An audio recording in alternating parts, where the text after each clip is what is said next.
We just needed 13 signatures in order for us to go ahead and have this special. Rico, how many did we get altogether? There was 14 signatures to have a special session today. So we'll go ahead and move forward on this. Again, today is Friday, May 13th, 2022. The time now is 10:16 a.m. We're here in the Navajo Nation Council Chambers in Window Rock, Arizona on the Great Navajo Nation. Again, we're having a special Navajo Nation Council session today. For the record, we do have Honorable Paul Begay, Honorable Freeland, Honorable Eugene So, Madam Chair Amber Crotty here in the chambers with us, and also Honorable Edison Manika. Presiding is myself, Seth Damon, Speaker of the 24th Navajo Nation Council. We'll go ahead and call the meeting in order again at 10:16 a.m. Let's go ahead and get a roll call, and then we'll go ahead and move on from there. Thank you. Good morning, honorable members. Honorable Elmer Begay. Honorable Elmer Begay. Honorable Elmer Begay did not answer roll call. Honorable Key Allen Begay Jr. Delegate Kellogg present. Thank you. Honorable Key Allen Begay Jr. answered roll call. Honorable Paul Begay. Delegate Paul Begay is present. Honorable Paul Begay is present. Honorable Nathaniel Brown. Honorable Nathaniel Brown. Honorable Nathaniel Brown did not answer roll call. Honorable Eugenia Charles Newton.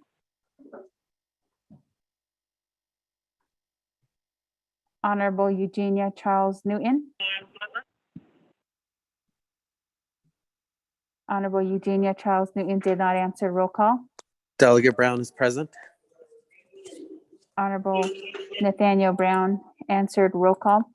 Honorable Amber Canesba Crotty.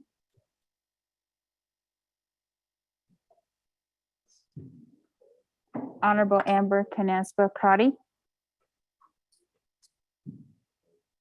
Honorable Amber Canesba Crotty did not answer roll call. Honorable Speaker Seth Damon is present. Honorable Herman M. Daniels Jr. Good morning, President. Honorable Herman M. Daniels Jr. answered roll call. Honorable Mark Freeland. Good morning, I'm present. Honorable Mark Freeland is present. Honorable Pernell Halona. Good morning, Delegate Holmes present. Honorable Pernell Halona answered roll call. Honorable Jamie Hino. Good morning, Delegate Hino is present. Honorable Jamie Hino answered roll call. Honorable Vince James. Delegate James present. Honorable Vince James answered roll call. Honorable Rick Nez. Delegate Rick Nez is present. Honorable Rick Nez answered roll call. Honorable Carl Slater. Present. Honorable Carl Slater answered roll call. Honorable Raymond Smith Jr. Present. Honorable Raymond Smith Jr. answered roll call. Honorable Wilson Stewart Jr. Present. Honorable Wilson Stewart Jr. answered roll call. Honorable Otto So. Here. Honorable Otto So answered roll call. Honorable Charlene So. Honorable Charlene So. Honorable Charlene So did not answer roll call. Honorable Daniel So. I'm present. Honorable Daniel So answered roll call. Honorable Eugene So. Closest to is Shehu. Honorable Eugene So answered roll call. Honorable Thomas Walker Jr.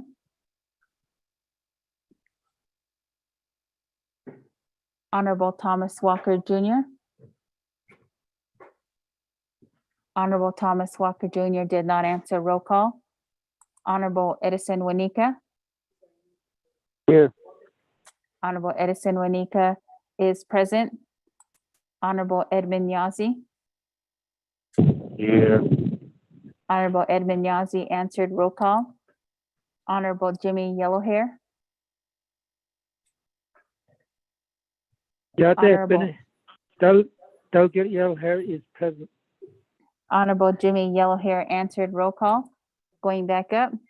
Honorable Elmer Begay. Honorable Elmer Begay. Honorable Elmer Begay did not answer. Roll call. Honorable Eugenia Charles Newton. Honorable Eugenia Charles Newton. Honorable Eugenia Charles Newton did not answer. Roll call. Honorable Amber Canesba Crotty. Honorable Amber Canesba Crotty. Honorable Amber Canesba Crotty did not answer. Roll call. Honorable Charlene So. Honorable Charlene So. Honorable Charlene So did not answer. Roll call. Honorable Thomas Walker Jr. Honorable Thomas Walker Jr.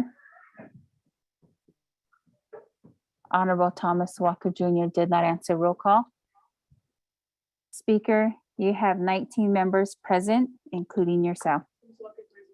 Speaker, Delegate McGee, call in. Honorable Elmer Begay answered. Roll call. Thank you. Honorable Thomas Walker Jr. answered. Roll call via text. Speaker, you have 21 members present.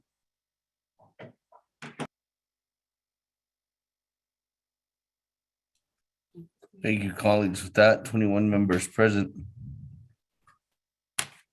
Moving on down.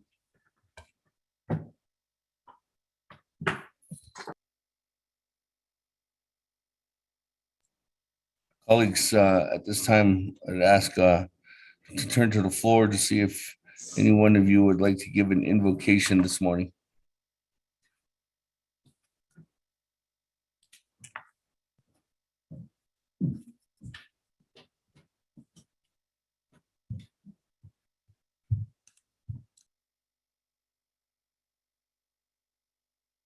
Speaker, volunteers, Vice Chair Smith.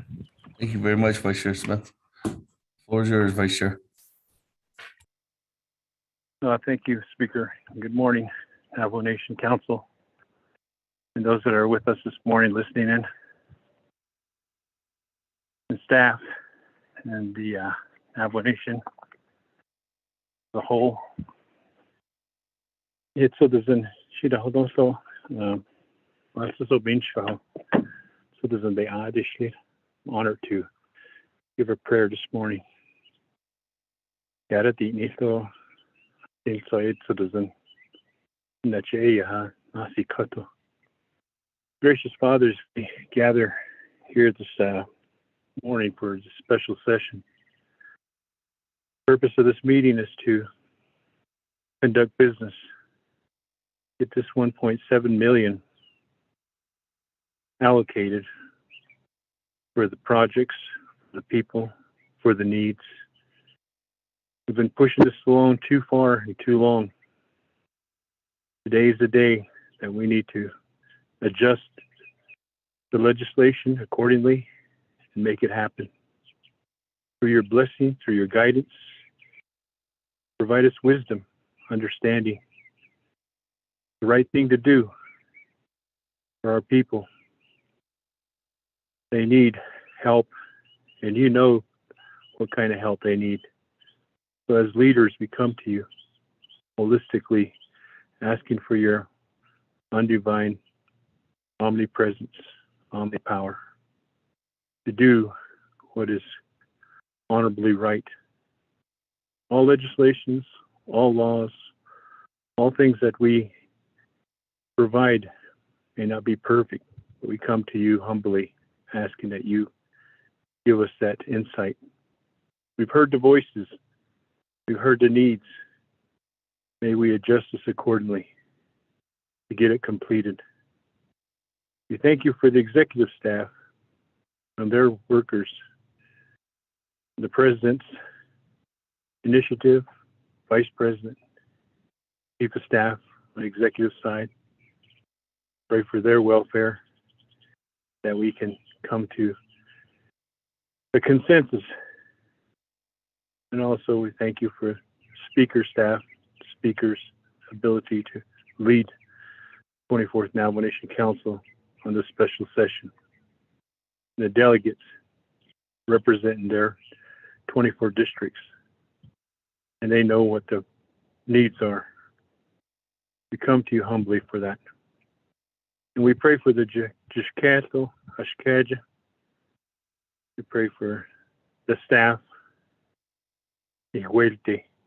They also too are part of the 3-branch government. They are here to help us move this monumental task. And today is the day that we come to you humbly. 14 signatures have signed the petition. 14 signatures want to move this. But as a whole, 24, we pray that we can come together and make this happen today before the end of midnight. Be a long day. We come to you asking too, Father, not only for that, for those that have lost loved ones through the COVID-19. This is part of the funding.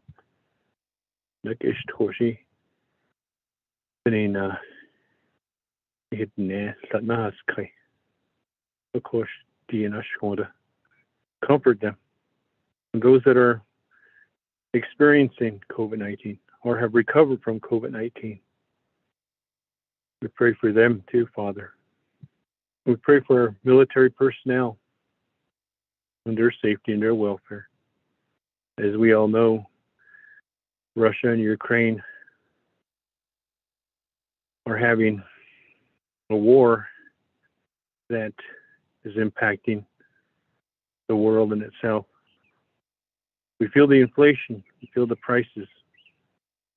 We don't know what the future holds, but we trust in you, Father, that you hold our future, that we trust when we come to you faithfully.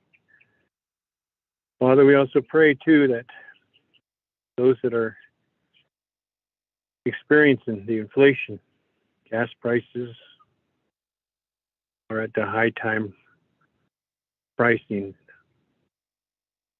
Diesel fuel is over $5.50 per gallon.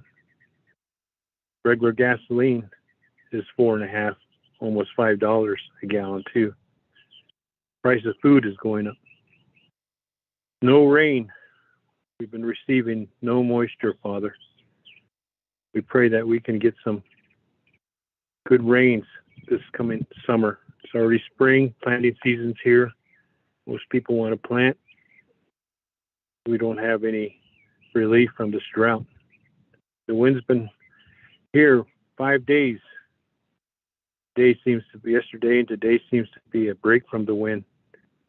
That wind just dries out everything, pushes the soil, piles it on grass, what little grass is out here, for our animals, for our wildlife.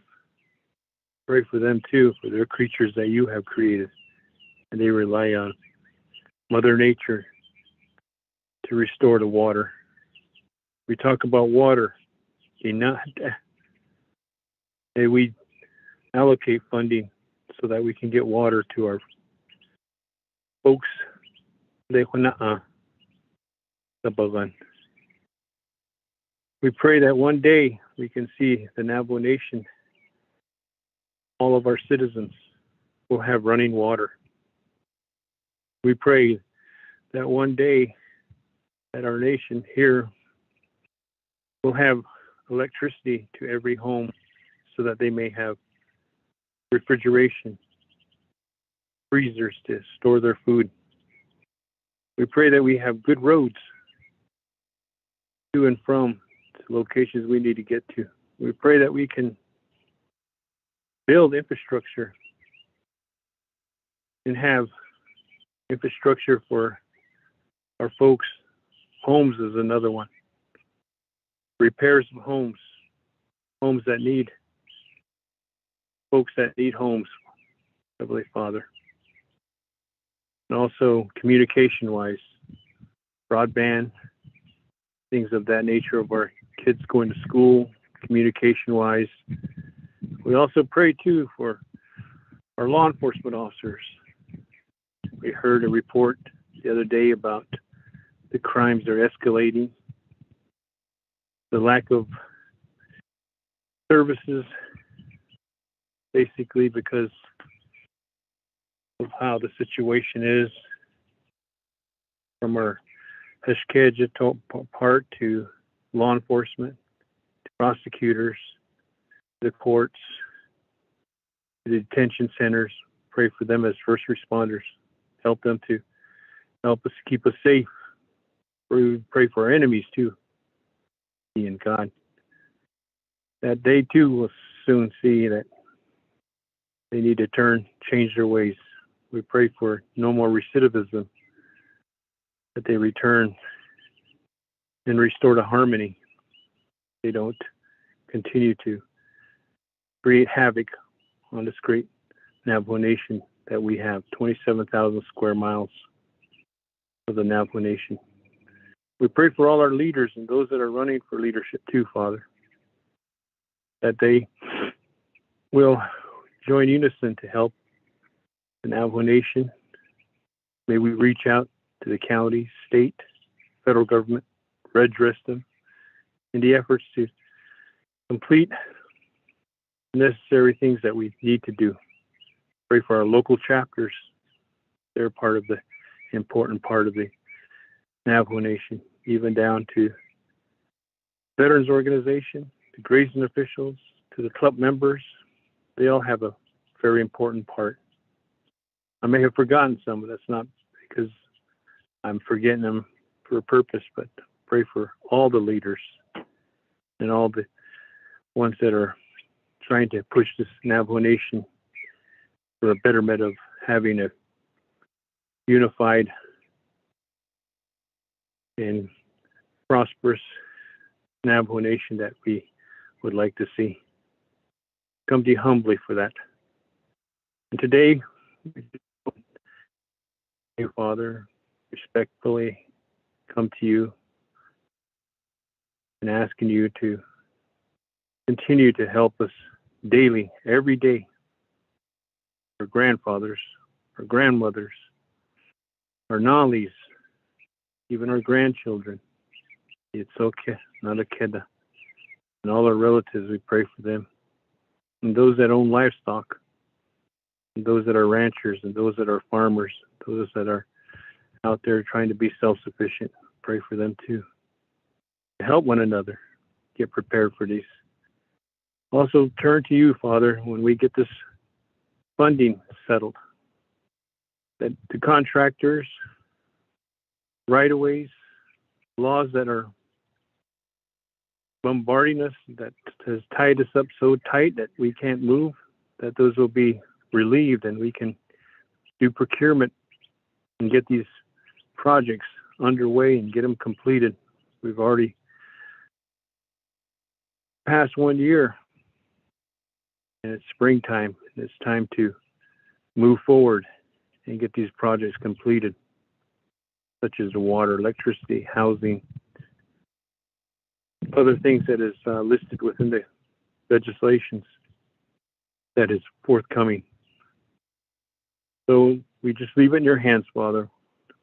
Whatever legislation is being passed, may we work with that and get it completed through your guidance and helping us. I pray earnestly about this, and it will happen. There may be other prayers that I missed, Father, but you know our hearts, you know our needs. So we come to you humbly. We ask this through your Son, Jesus Christ. Amen.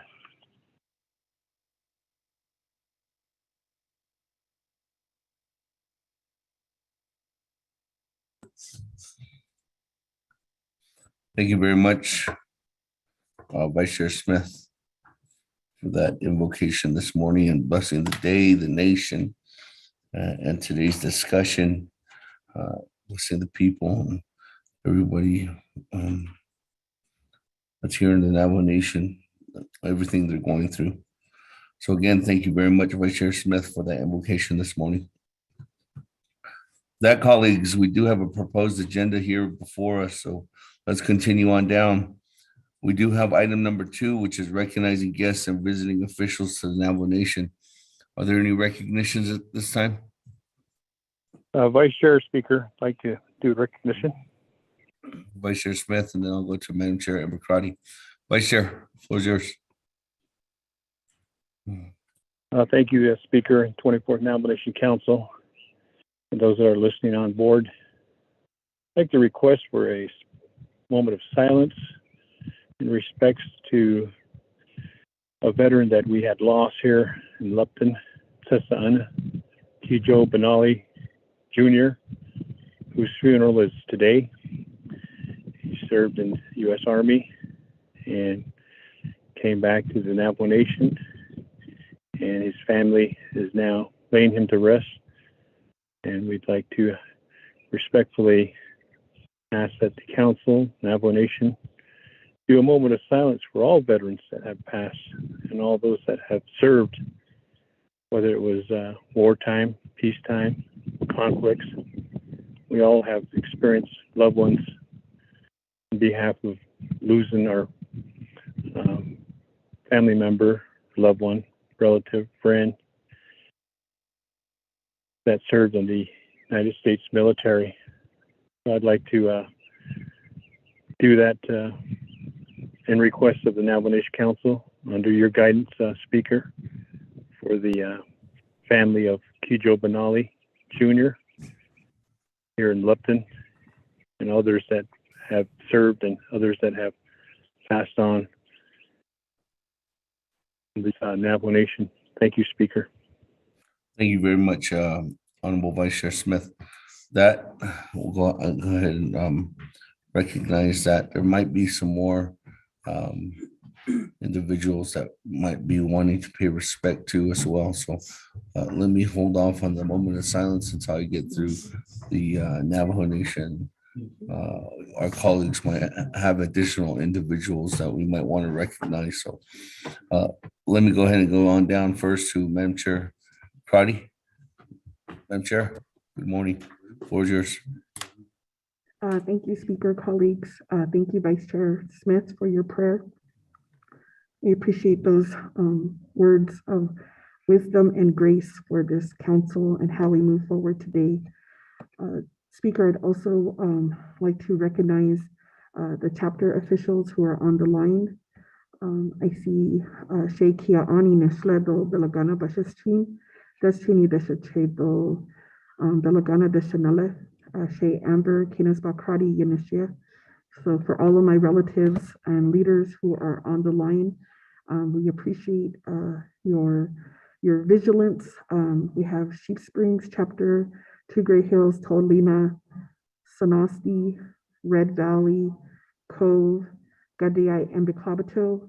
I also see on the line some representation of Northern Agency chapter leadership, and I recognize some Western chapter leadership, Eastern, oh, yep, got the email, Chinle and Fort Defiance are on the call. So we appreciate our leadership at the chapter level and the type of energy that they submitted last summer to the Division of Community Development, ARPA portal. And so our hope is that we can convey those needs from the chapter to this body here at the council, and in working with the president and vice president, that we provide that relief that you have requested on behalf of all of our communities.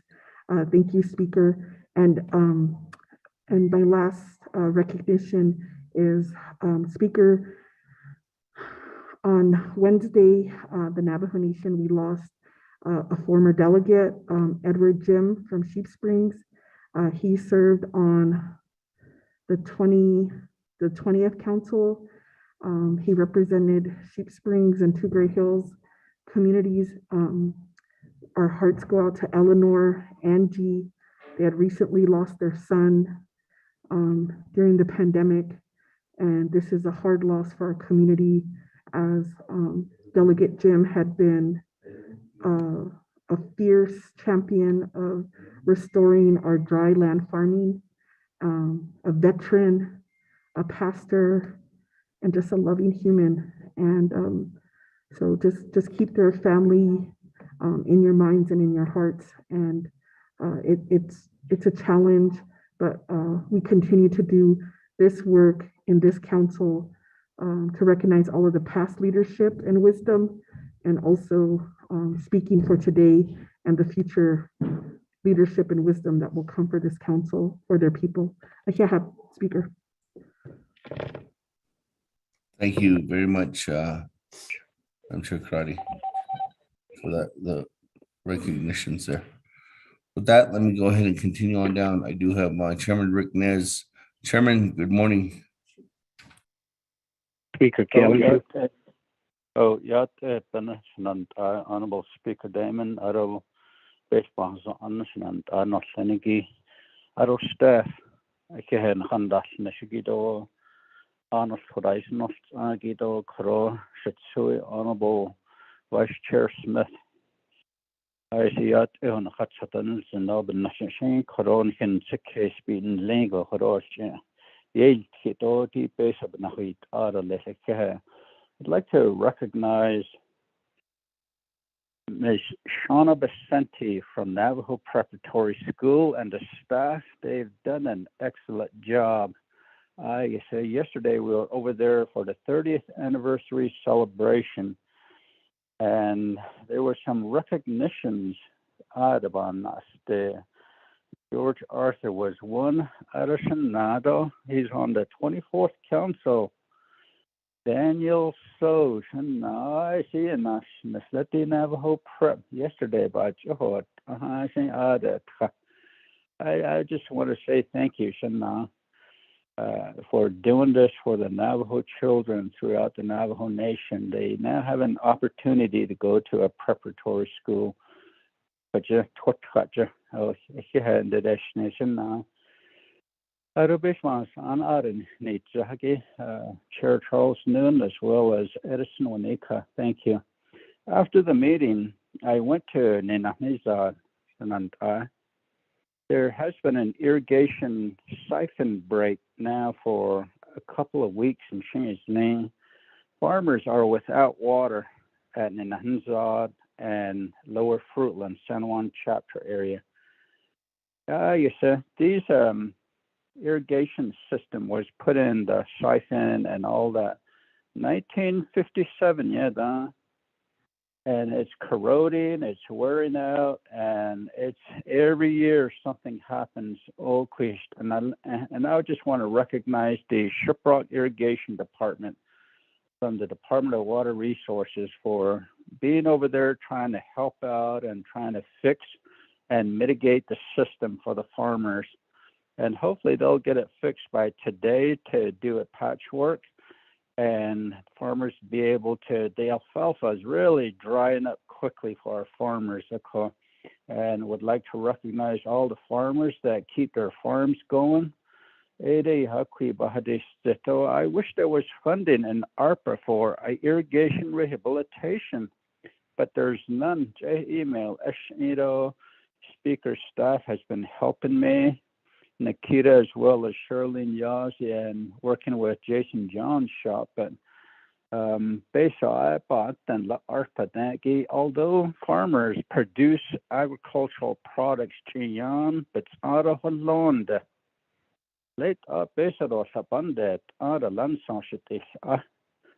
so just want to recognize Navajo Preparatory School staff as well as the Navajo Shiprock Irrigation Department for working hard over here. So thank you very much. Back to you, Honorable Speaker Damon. You're doing a good job, sir.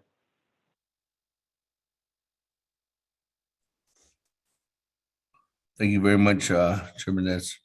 With that, colleagues, let's go ahead and move on down. We are recognizing guests and visiting officials. Honorable Freeland, floor is yours.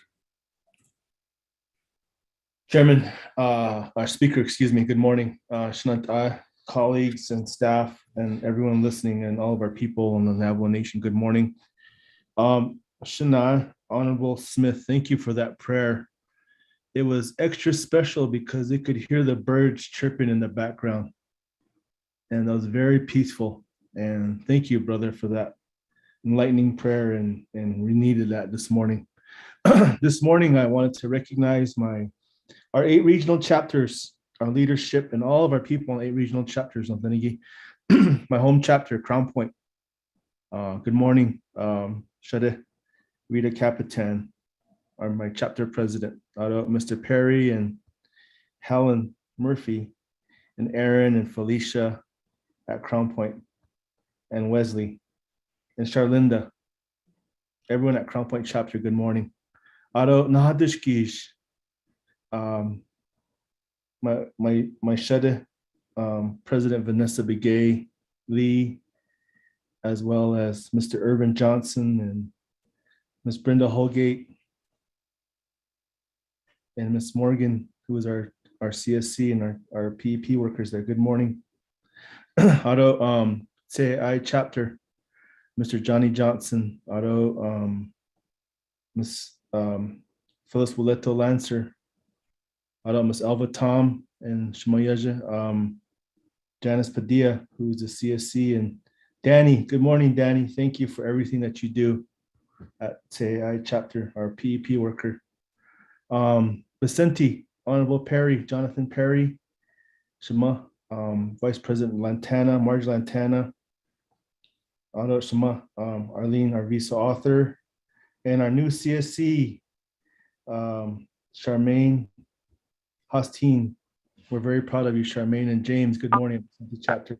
Otto Lake Valley, good morning. White Rock, Herfano, and Nayeza, and all the staff and our officials at those locations as well.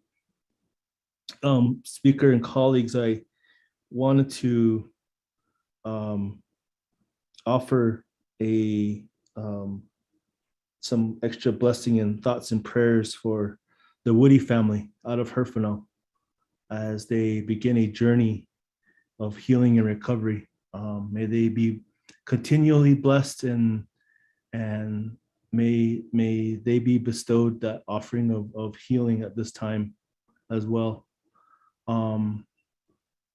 To all of our people out there who have endured and recovered and are still dealing with COVID, to all the families who have lost a loved one, may you find everlasting and perpetual peace.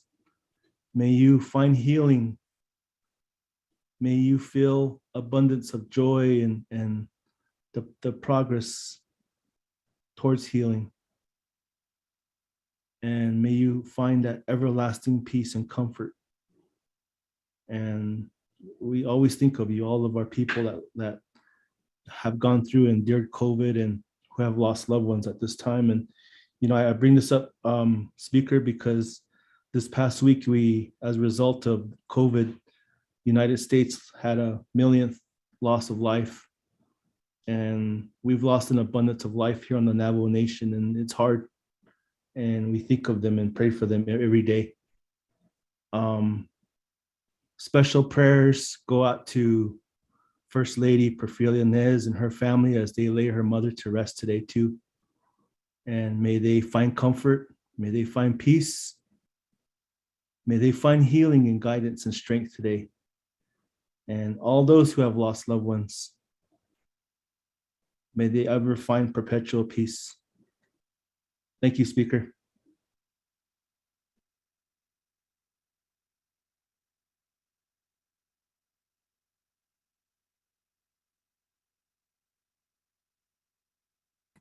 Thank you very much, Honorable Freeland, for those recognitions. With that, colleagues, I'm going to go ahead and continue on down. I do have Che Honorable Kiambier in the queue at this time. Honorable Kiambier, good morning. Yeah, that's Che. Good morning. Ado tono nadin deep response anhit no ben dojiki anos hoyat e benin hit schnido les ado shik edo sned an lenigi da is not anki. Ado kudo kudo bahada itzi hiki binach sato so moment of silent digi ston hitish kil kudo she yike digi binach ado khan hit shindo le speaker kudoni staff sato PRE lagi regarding official kudo from the Telecommunications chapter kudo bekehastin do is conscious by hache to I'd appreciate the kudo the Navajo Nation flag. I present that to the family last evening.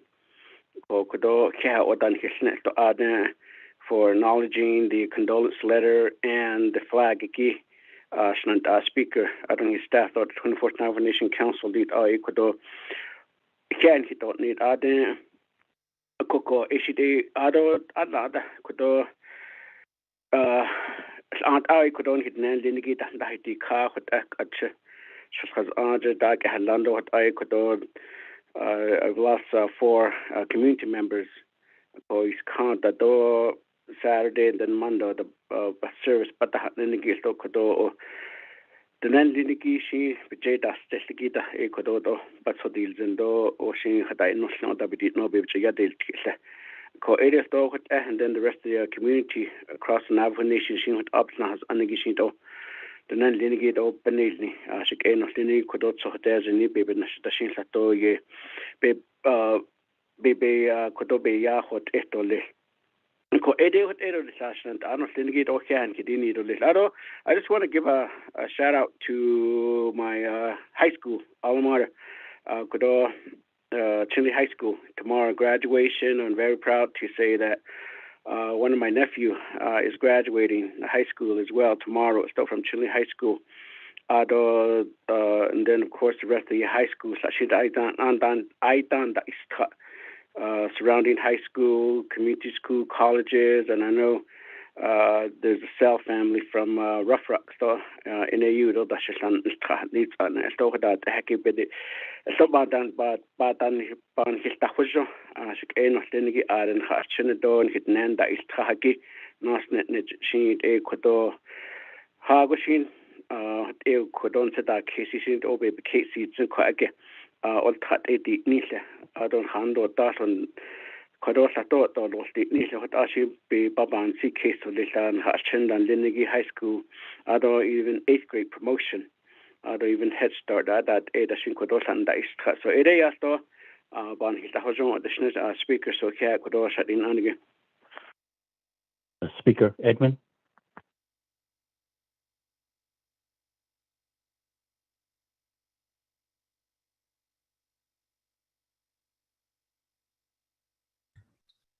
Thank you again, Honorable Kiamge, for those recognitions too as well. That let me go ahead and go on down. I do have Honorable Nathaniel Brown, then Chairman Edwin Yazzie. Honorable Brown, floor is yours. Oh, yeah, they been the best sponsor ando to all our staff there in Window Rock and to all our Navajo Nation employees, to all the 110 chapters. Yeah, they have been. I'm currently at the Untitled chapter. We are in a meeting, and Kayenta chapter is going on, so that is in the background noise. But I wanted to. Yesterday we had 12 of our teachers and Nahoto boarding school staff who retired. 11, some of them retired. One of them unfortunately passed away. But we are, nevertheless, the school is doing well. But I just wanted to recognize these individuals. We have Shade, Miss Elsie Benali, who worked at the school for 46 years. Also to Miss Rosie Holiday.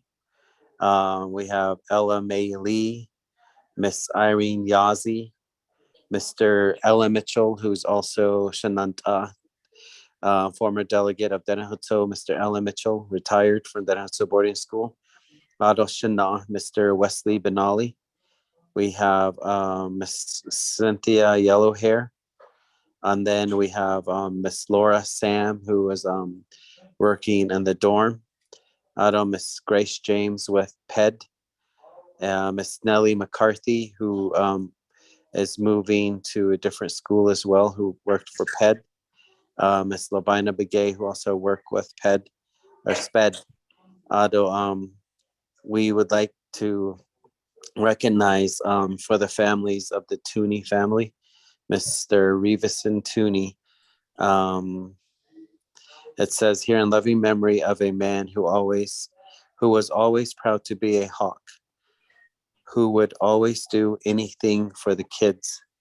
It was a great celebration. Our people who have worked numerous years to, and I did provide them with some pins, and I did make a presentation on behalf of the 24th Navajo Nation Council. And I did tell them that sitting on the 24th Navajo Nation Council, I was there to represent the council and to give our appreciation, that we're proud of them, and we wish them well on behalf of council. And then to First Lady's family, my condolences from my family to yours. Tomorrow I'll be laying down my brother, Mr. Lester Brown, to rest also. And we lost another community member. So we have a funeral today, tomorrow, and also for She'ewet additional. I want to recognize Miss Susie Kato, who is going to be laid to rest soon also. And I think, Speaker, this is where I want to continue to talk about the challenges we and our Navajo people face in when they're burying loved ones. That is such a bureaucratic process. So, thank you.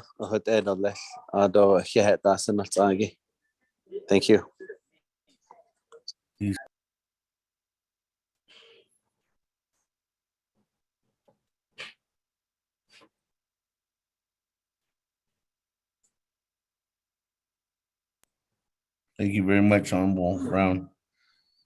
With that, we move on down. Chairman Yazi. Yeah, Speaker, good morning. Members of the council, calling from my residence here in Coolidge, New Mexico. Thankful that the wind has finally calmed down. But good morning to all my co-partners on the council. Mr. Smith, thank you for the beautiful prayer. I know we always have to include everything, even our pets as well, in our prayers, and so for protection. But I pray and hope that we can all vote on the legislations for the opera funds so we can start funding out the chapters. But anyhow, I want to just recognize, first of all, I know we're doing recognition to all our chapter officials and staff that are listening. I know they are waiting patiently for our votes. And so I just want to acknowledge them, and then all the sheep herders and ranchers as well. As you know, sheep herding is a tough job, and sheep shearing is coming up, and I'm getting ready to perform that job duty for my mother-in-law. So anyhow, want to recognize our Navajo Nation law enforcement officers. As we all know, Law Enforcement Day for our Navajo Nation is tomorrow. And so just wave at our officers, or, buy them a Lotto combo or Burger King, or, and our donuts. It would be really grateful. And so I am proudly to say that we don't have to be in D.C. to acknowledge any of fallen officers for this past year. And so just keep them in your prayers, along with our detention officers and EMTs and so forth. So tomorrow, have an extra bologna sandwich, hot dog, hamburger, and just salute our Navajo Nation police officers. Speaker, sir. Thank you very much, Honorable Chairman Yazi. That, colleagues, any other recognitions? Sure. Recognizing, yes, our media officials. Honorable Eugene So, then Honorable Chairman Daniel So.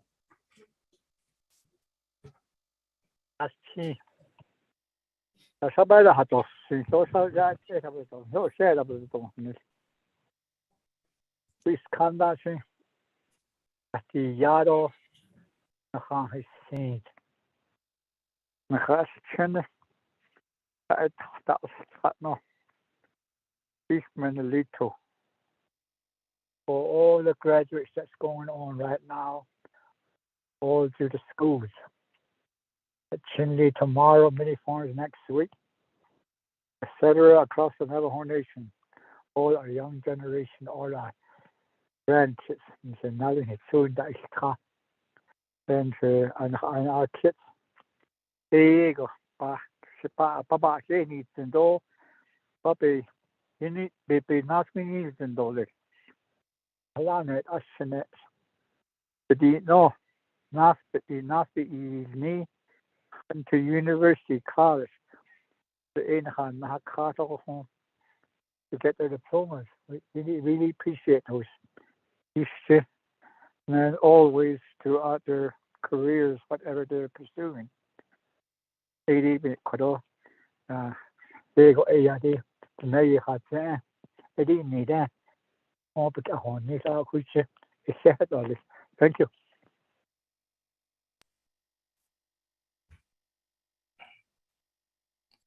Thank you very much, Honorable Eugene So, for those recognitions of all the graduates. That, moving on down, Chairman Daniel So, floor is yours. Good morning, Chairman. Okay, Speaker, Cecilia, Otto, and I, colleagues of the 24th Navajo Nation Council. Basically, I too, in the community of Torion experience, the passing of 4 people in one day 3 and another day 1. It's hard to just fathom the loss that all our communities are experiencing, and and at this time it just seems like we have to really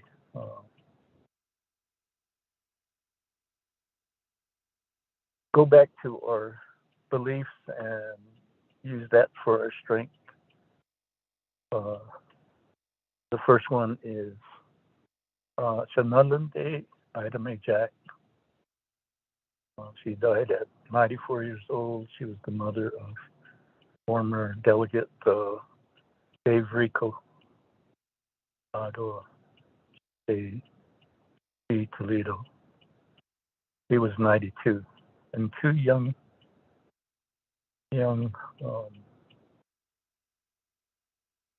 not even in their prime, we lost, and so it's really heartbreaking. So, it is a tough time. Please be careful of the words we use today, and please acknowledge that we have the bigger issue as we move forward in that concept of everybody gets fed. That's what and all nature. That's our belief. To deviate from that is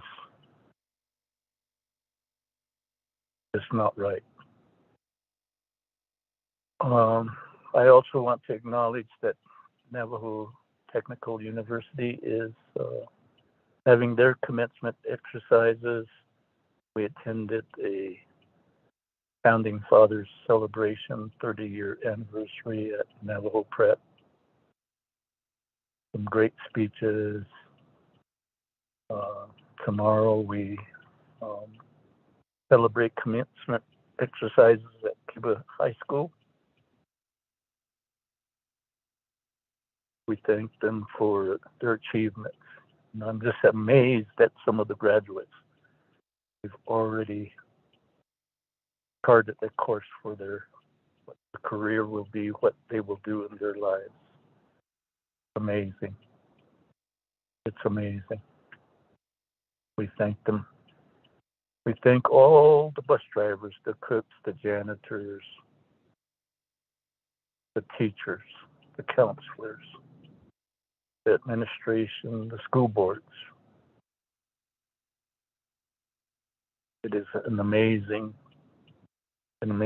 time to graduate so many young spirits.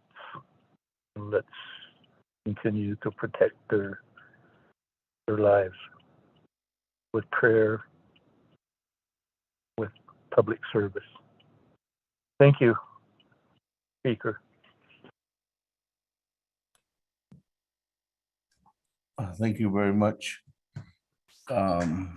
Again, Chairman Daniel So for those recognitions and also for those individuals who have also taken the next journey on. Let me go ahead and move on down. Honorable Jimmy Yellow here, good morning. What's yours on recognizing guests and visiting officials to the Navajo Nation?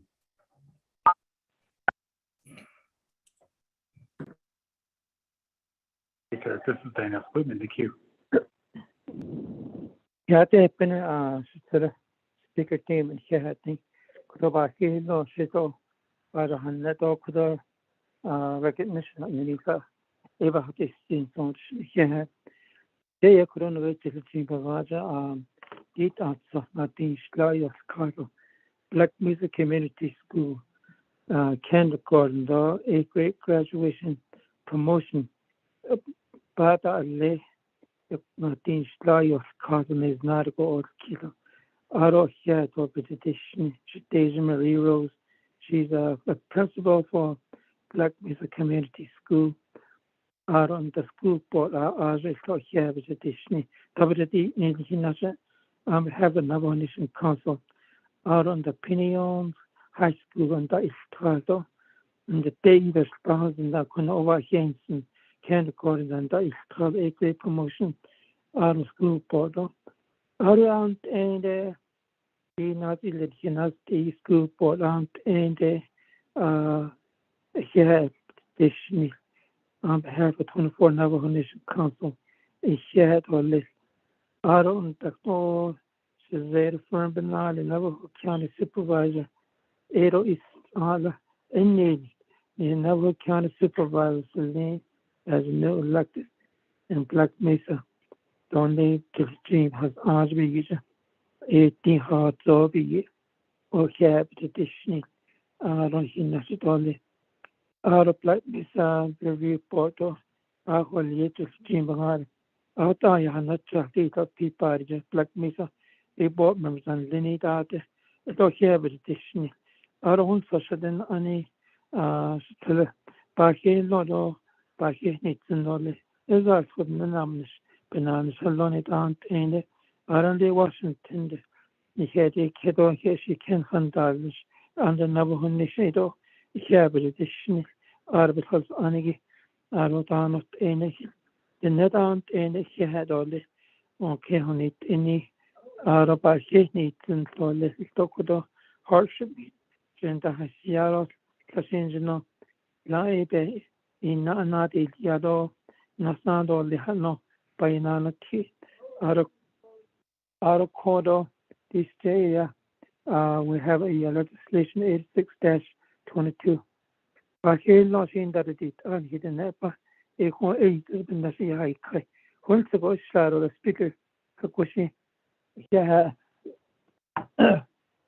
once around. Thank you. Thank you very much. You Honorable Yellow here. That moving on down, Honorable Herman Daniels, good morning. Floor is yours.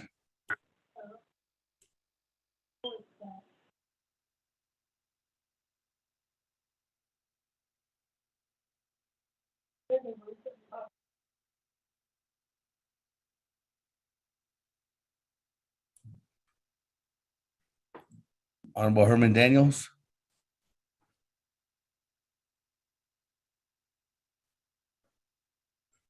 Mr. Chair,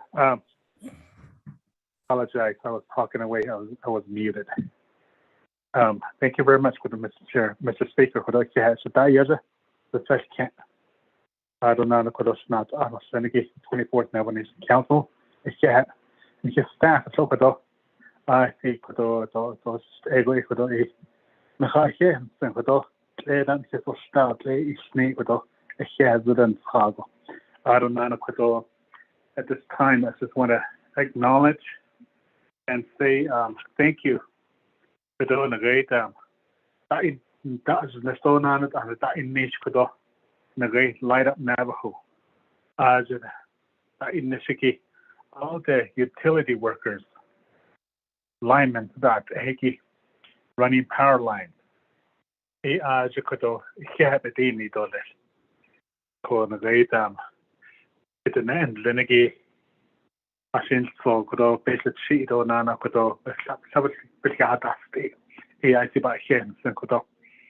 I don't know Kodo the great Office of Environmental Health, Ajita in Nation Law, the great NECA, Navajo Engineering Construction Authority, Ajahasin for Yasnan, the great Torki, not the hit the loss on an the great hit an end, Lenny Toba had lost again, Twitter Yada, lost again. AIC here, Kodo. I really support Kodo the great Navajo Engineering Construction Authority, the way they operate, the way they work. They provide jobs for our Navajo people. Kodo, I call it not the Ajudays, Mish Kodo. AIC here, Kodo. They talkie. I see Kodo, but the Hoye Kodo. Other Kodo, that the Yosa Kodo. I call it. I see we had some high winds, the storms, and it created the great sand drift. The great some of the roads are impassable. The great say that I have asked say that has link with it's very sandy out there. Some of the roads are very sandy and it's very impassable. The impassable but that has data. Great appreciate the work from INDOT the Sagi that great under the leadership of Mr. Garrett Silversmith but the agency at the local level the great sand removal. I think Benan should I use the Stokodo, I call Asagi that on and the south, and then that I see which the way this is Stokodo, 8 or here Kodo. Do the Yik in the car or you they meaning the car, Hasin, so I couldn't hear cut and down the war. I don't know, could have banana, she yourself as in a great funeral home that in this 8 in Hutchins, Argent darkness. Edo happy day need or let's go. Hason hat or nish. I don't know, Haso at all, Nish, a crazy Haso at Abanan, she or lish. A call sun feet, vinegar or better nil, so the what that a nanish. A call AIC happy day need or let's go. I don't know, I just want to recognize them and also thank them today for those, Mr. Speaker. Thank you very much.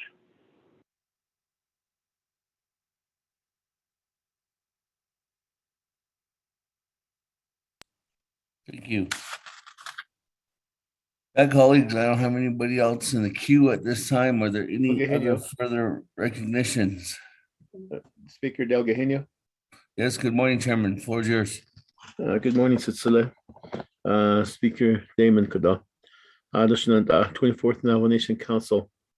Deep in EB. Actually, Tloni by Hilla. Vice Chair Smith and General Hatsadin Zuni. Journey a covenant, another hit Ada Benach, call them. Yeah, I want to sit there, and the next room, the living room. Brothers, and my sisters, and my nephew, my mom and dad, they're all working together to put together a cradle board. I keep the Nila Kai. Listening to them while I'm in the next room and how they're talking about the cradle board and birth and all sorts of things. Get to listen to them. With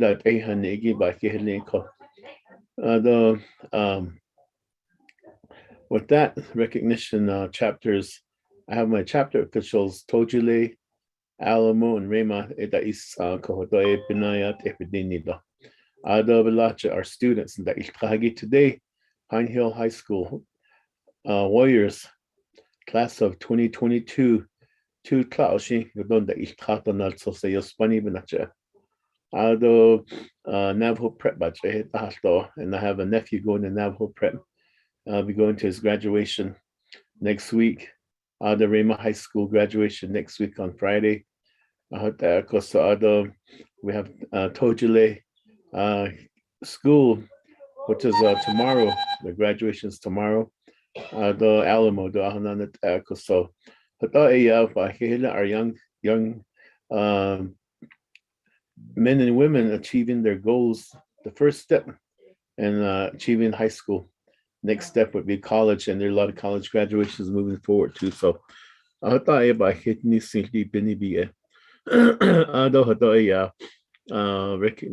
our frontline workers.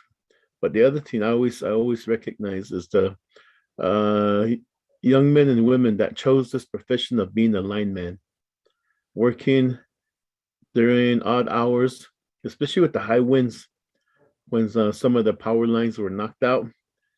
NTUA linemen, or I always see Continental Divide electric linemen, always driving down the road late at night or early in the mornings, anytime they're called, and they provide our electricity for us.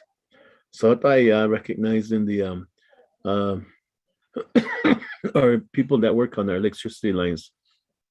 So I could I recognize this shit so I don't even not could I even anilsko alkedelni konda, especially our President Nez and his family for the loss that they have experienced recently. So I thought she Zaniba Bedelni Falco. I don't know Kodo on the flip side, the Kodos Speaker Damon. I the Anil 24th Naval Nation Council. If you would join me in wishing our speaker a happy birthday, and Kodoshe, I'll start it off. Happy birthday to you. Happy birthday to you. Happy birthday, dear speaker. Happy birthday to you. Ah. Happy sweet 6.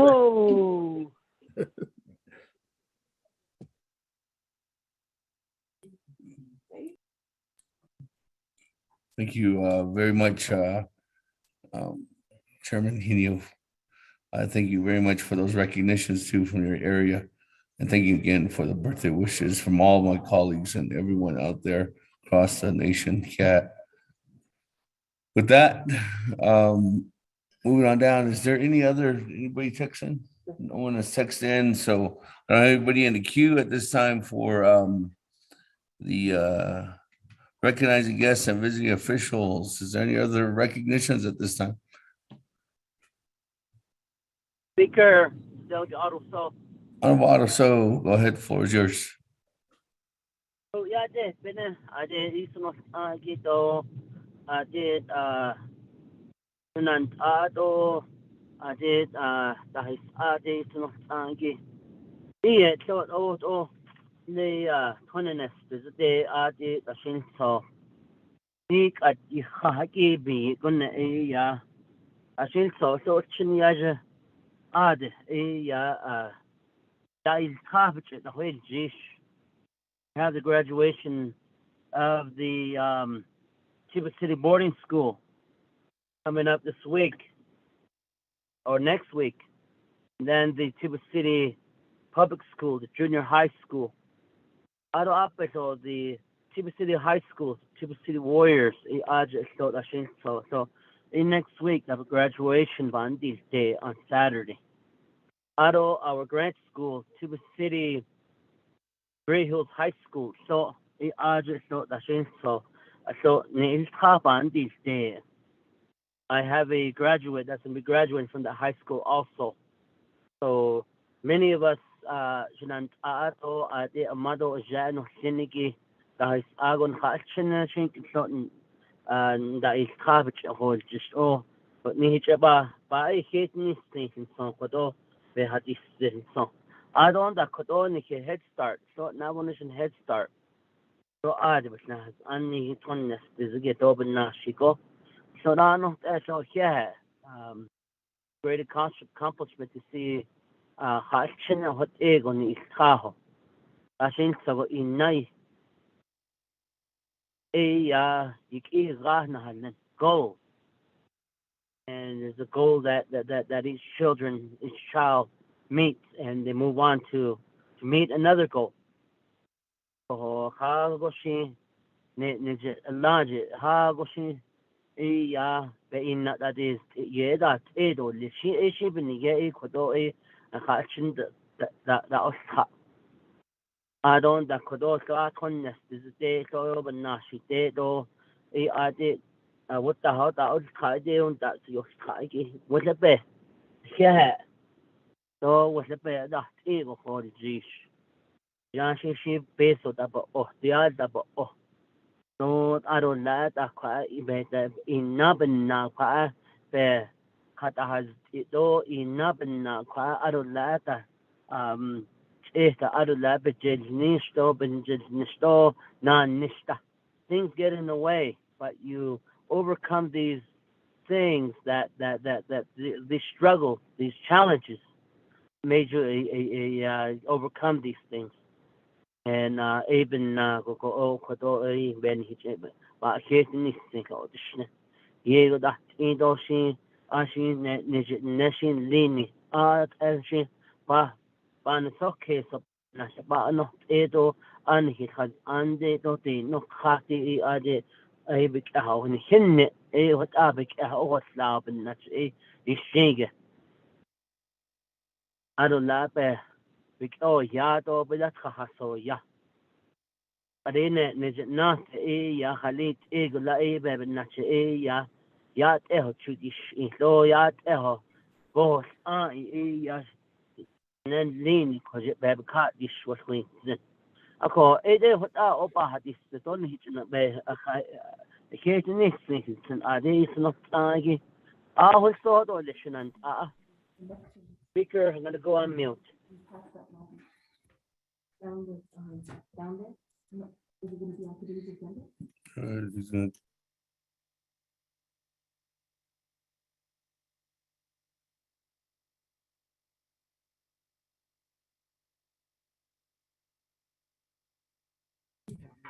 Thank you very much. With that, Honorable Otto, so those recognitions. With that, colleagues, are there any other further recognizing guests or visiting officials at this time to the Navajo Nation?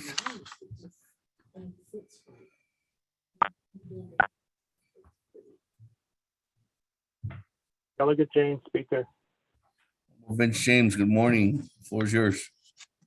Yeah, there is another Speaker and members of the council. Although that is not here, kodo da de penepi jono ali bena ado to da zediki bena cheko kodo da hidden are ranchers or how you konta hollondo banana shidel ado but the beta holloni kito is it a holloni kiste na hol jiko actually like that the kisto such it banana shidel la ko the be ina the be ha honne jo is it be hata honno hota hiya ta hazle to dan hitness sans le ko konzate according hidden thought the keshi ke which hitness lone ha hot the be that no send out is it that no send ko hot ko a jean pe ya hoye de na loshin he da hollo ko ado of the ledo ha goshin that is kitten de ashin ikot ohun zin ako na loshila be ha honne do be hot lo khaza jokota ako ado na the pepper got is a aje ki the world prize sto nana ajanto lenta ado gawa jito don de ni that origin ne ako o hot ako heg atoki ta ike ho otishne ako e da shehit au kodo baban saha case from Department of Agriculture for those families that have to travel quite a distance to sell their wool and mohair jo okot out do in sahal case in say il case ako hot out benachin o shin o hayu han zao shin de ya do the babu got kisto gate no benia the net ako il thada the jesto ali go kita ige le ko tan an jo ko hot out an hedlin lene kita the nosen ako hot out ako han shen de ikodo benach bloshi da lene kito benach kaya han lene kito yo do kaya han lene ki ye kan dan card ako hot out biche ni ni lesson foundation ako hot out ta lene ki ya khasi to de yen hesta hondo le ta no sodo jo no so hotel ni bi kun to nilsan ba khashin samba ad na haltin lene ki ba khajo ba ne to ko shin hikita hatol jisako the unisto Halia that you what Adam Sana is Kesiko. Akot o Hayuna and Betadet in Deco, Neolo, DAA, Pricodat, Abinia Neolo, Noda, Bayadat, he and a date all you need, Ziho, Nihita Well, Jishin, Oko, Neol, Lenigeko, Okon the Shint Adot, a Hoshi, Yad Eho, Tadin Sad, and Das Slate or Yad Eho, the Embizar, and Das Slate or less as Jashi Hota. Hashint it not see hotness the hot the yanchin the yanchin hot bad job by kishin benach hot landed or the hot accompanying the Havado the horn needn't hot out alcohol chain the art fund shahat. Dini do listo shahat na nan jonon he na od ado shahat na jono nada te kaldon jono ya penda shin nada si to konza de his nada wel jishako akot al fonje shahat dini do li shahat shinale to members of the council are what the house start lini be hasti do. Thank you.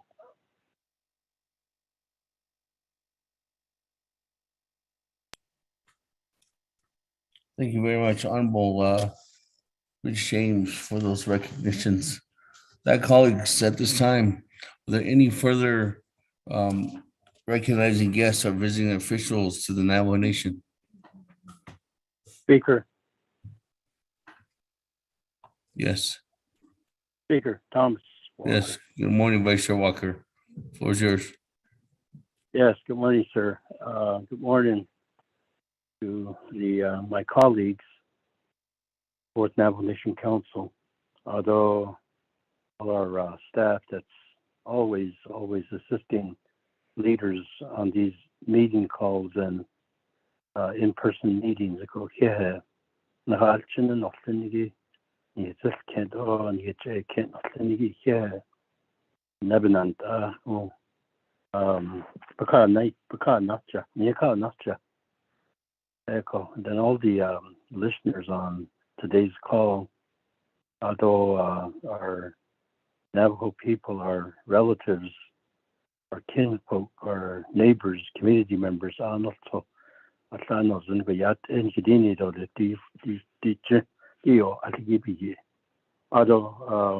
there's the again since it's Honorable Raymond Smith, go Nebenant, this so the Zeno.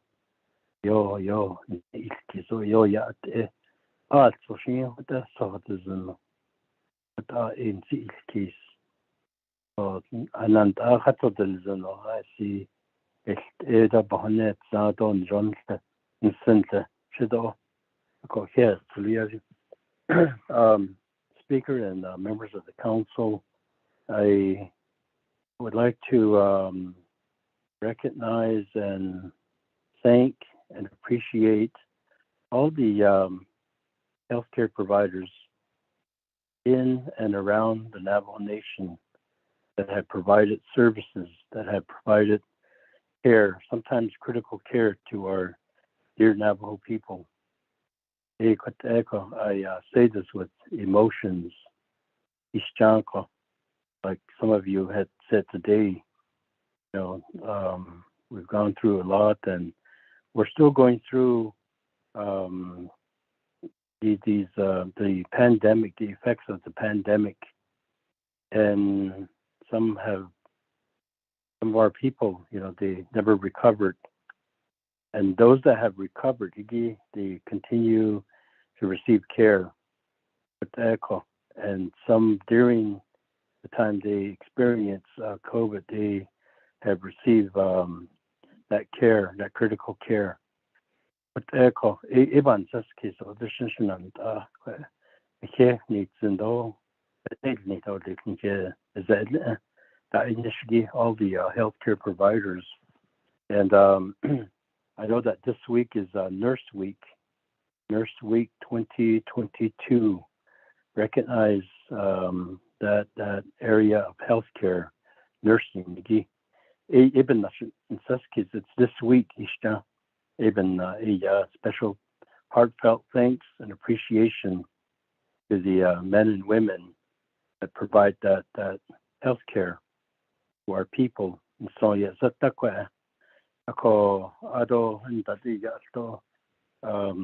we all know, healthcare is there's a lot of people in that area of work, that area of vocation, that area of human services.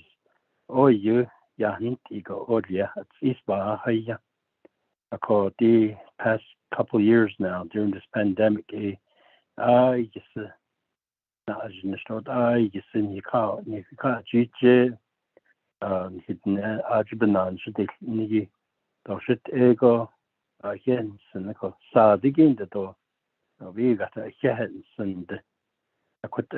let's continue to appreciate and also respect and honor the individuals that provide health care, and offer our prayers, and also that they be protected also, because they are right in harm's way each and every day, as we know.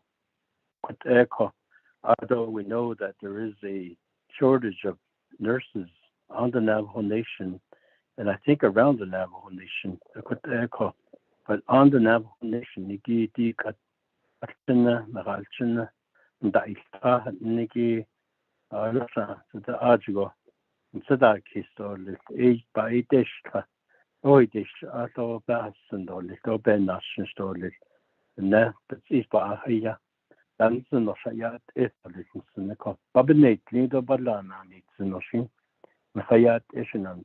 let's encourage our young people who are seeking a future, that they consider healthcare, especially nursing.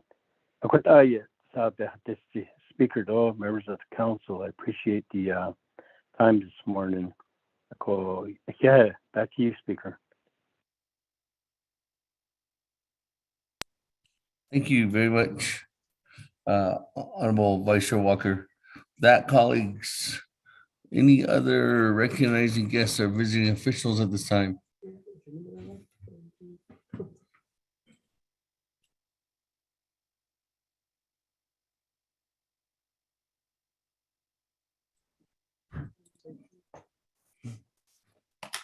There's nobody with a reserved time. At this time, colleagues, there's been numerous requests and I guess numerous times to go ahead and reflect on not only what we've gone through the past couple of years, but how that has impacted our families and our communities and individuals that we know that have left on to the next, continuing their journey on to the next world. I know that their Honorable Vice Chair Smith has indicated, Key Joe Benali Jr. from Lupton, Edward Jim from Sheep Springs, from Madam Chair Amber Crowdy, who's a veteran and a pastor, and the Woody family out there in Eastern Agency.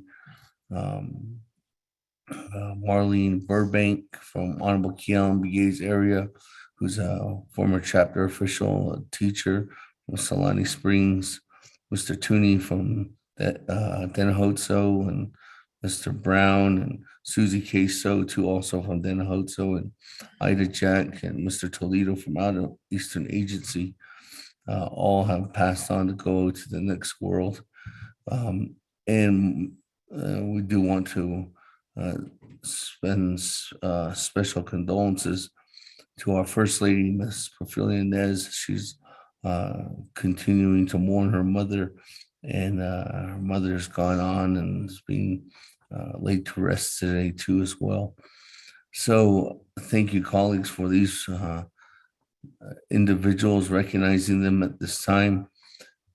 So with that, just keep in mind while we're doing a moment of silence that their families are mourning. They're going to continue to mourn, but the helping to assist in that process is something that will continue to maintain that healing process as we are all five-finger beings and moving together, trying to note that we will all have the heartache of this sometime in our lives.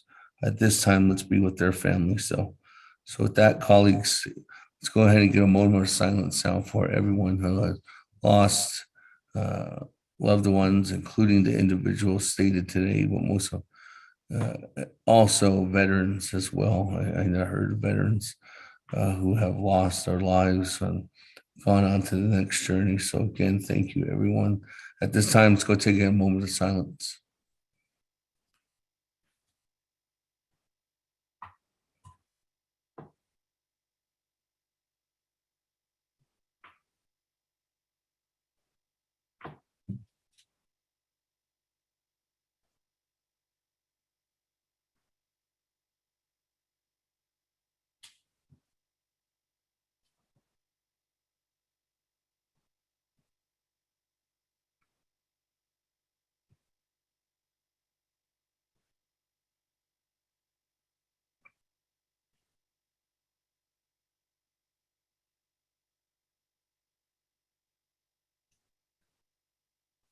Thank you very much, colleagues and members of the council and everybody that joined in on that moment of silence for all our loved ones that we continue to mourn, who have traveled again onto the next world. With that, colleagues, let's go ahead and continue on down to item number 3 on our agenda, review and adopt the agenda, which is, well, Mr. Rico, if you could go ahead and read that into the record, and then we'll go ahead and go from there. Thank you, Speaker. Members of the 24th Navajo Nation Council. This is the proposed agenda of the 24th Navajo Nation Council special session, Friday, May 13th, 2022. Navajo Nation Council Chambers, Winter Rock, Navajo Nation. Presiding Chair, Honorable Seth Damon, Speaker, 24th Navajo Nation Council. 1, call meeting to order. Roll call invocation. 2, recognize guests and visiting officials to the Navajo Nation. 3, review and adopt the agenda. 4, reports, none. 5, old business, none. 6, new business. New business A, legislation 0086-22. 7, close of session, announcements, adjournment. Mr. Speaker. Motion, Delegate Nez.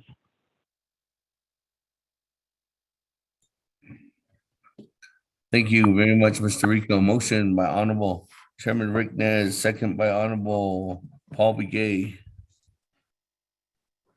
That, colleagues, any comments, questions, additions, deletions on to our agenda this morning? Speaker Keelan. Honorable Keelan Begay.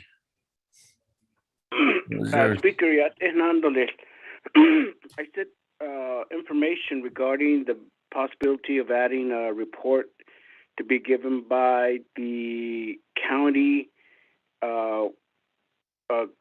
group that has been conducting meeting with the Navajo Nation, with other county officials from the state of New Mexico, Arizona, and Utah. which was led by Coconino County Supervisor Miss Lena Fowler.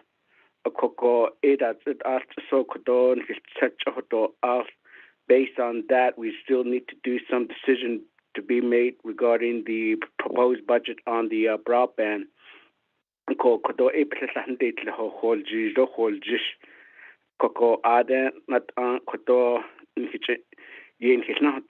What we have been and what they have been discussing and to continue to help and assist the Navajo Nation.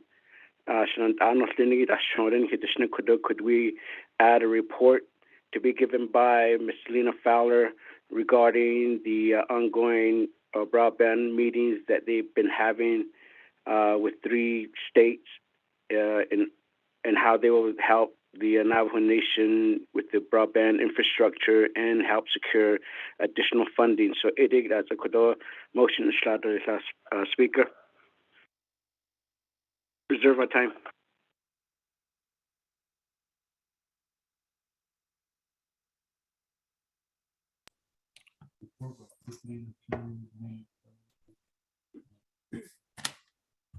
Here's a report by Coconino County supervisors led by Miss Lena Fowler on broadband initiatives. Motions by Honorable Keon Begay. Is there a second? Second, Delegate Begay. Second by Delegate Begay. Amendment number 1 Second, Delegate Begay. by Honorable Keon Begay, second by Honorable Elmer Begay. That, colleagues, any comments, questions on Amendment 1? This is adding on a report. Chairman Hinyo, good morning. Floor is yours. Speaker David Kudo. No, Che.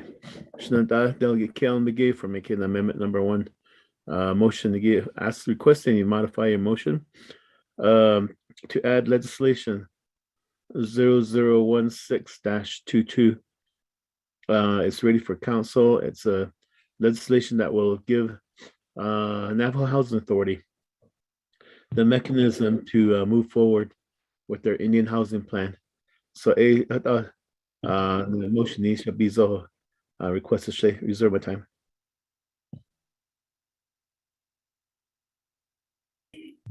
Chairman Hinyo, reserve your time at 4 minutes and 25 seconds. That legislation 0016-22. Mr. Rico, could you read that heading into the record? I don't have that on me. Thank you, Speaker. Tracking number 0016-22 is an action relating to resource development and Navajo committees and Navajo Nation Council. It's extending the time for a limited waiver of sovereign immunity to allow the Navajo Nation to be sued in federal district court regarding compliance with the National Environmental Protection Act in carrying out the United States Department of Housing and Urban Development grants and authorizing the president of the Navajo Nation to be the certifying tribal official to execute Form 7015.15 through September 30th, 2025. Legislation is sponsored by Honorable Mark A. Freeland.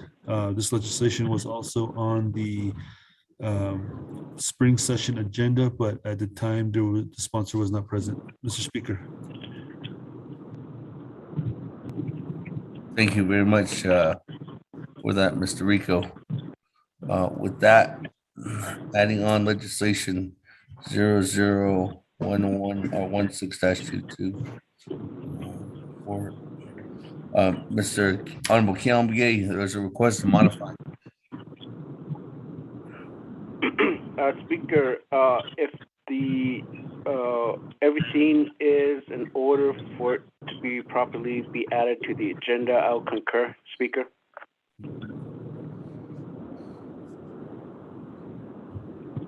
Before. Okay, with that, colleagues, just as a reminder on Honorable Keon Begay, this legislation is 16 votes. So according to our Navajo Nation Council rules of order, this legislation would go before legislation 86-22 due to the fact that it does need 16 votes. Honorable Keon Begay, you concur? Speaker, I concur. Reserve time. Okay, with that, Honorable Elmer Brigade, you request to modify. There is a request. I You agree. good? I agree. Okay, all right. With that, continuing on down. Any other comments, questions on our motion, colleagues? Amendment number 1, which includes we're putting on a report, and also now with the modification adding on legislation 0016-22.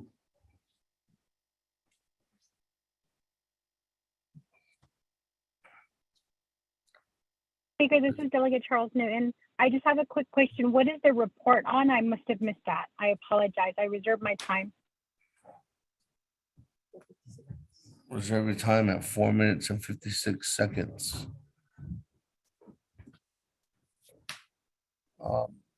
Speaker, just Vice Chair Smith, put me in mute. Thank you. Madam Chair Charles Newton. What is the exact time? I can't. What is it? I'm just reading somebody's email over here. Update report from the Coconino County supervisors. Okay, go ahead, say it. Mr. Rico. Thank you, Speaker. The report will be an update report from the Coconino County supervisors, Ms. Lena Fowler, on the broadband initiatives that they've been meeting on, Mr. Speaker. Thank you. That, colleagues, any other, Vice Chair Smith, let me go to you. You are in the queue. Good morning. Yeah, Speaker. Oh, good morning. Yeah, Speaker. My question is, did I hear that this add-on is going to be 2/3 vote for the modification on the legislation? If that's so, which one be going first? Would that be the one that's being modified, or these both require? Let me back up here. On the 0086, is that simple majority? Thank you, Speaker. I reserve my time.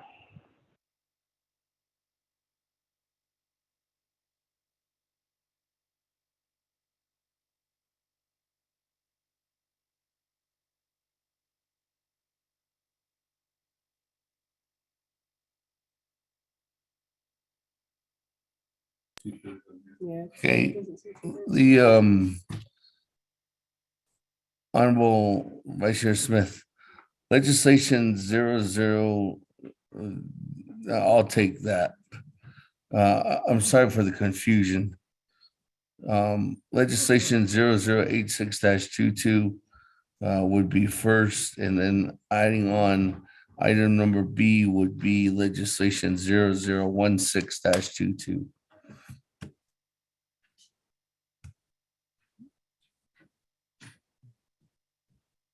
Because they're both 2/3 legislations. Yeah, Speaker. Okay. That, colleagues, any other comments, questions?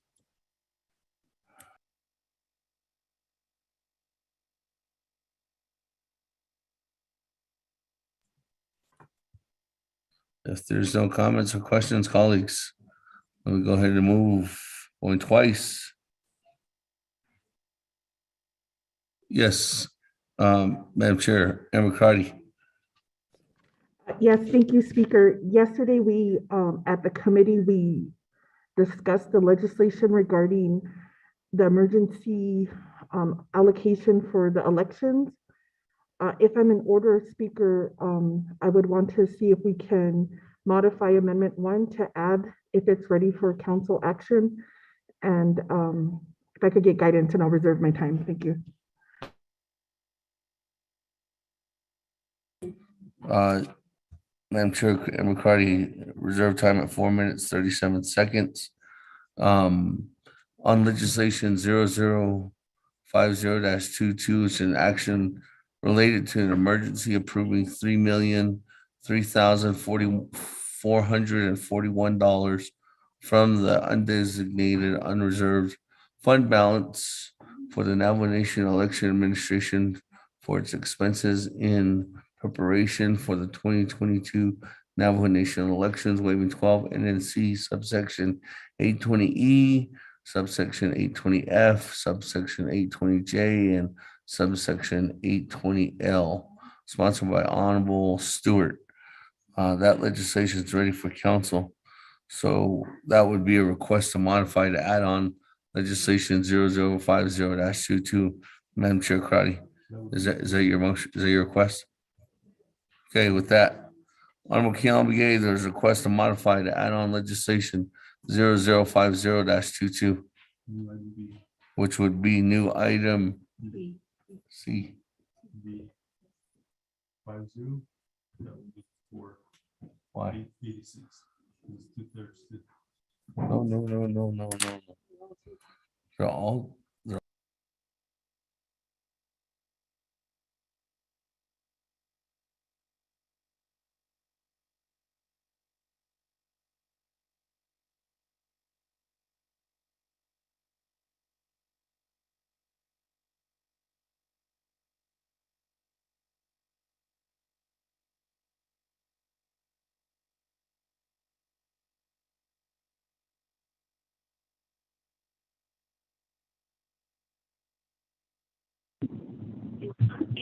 Okay, this legislation is going to actually be would be under old business number A. So this would be going under old business number A. Honorable Keon Begay, it's a request to modify.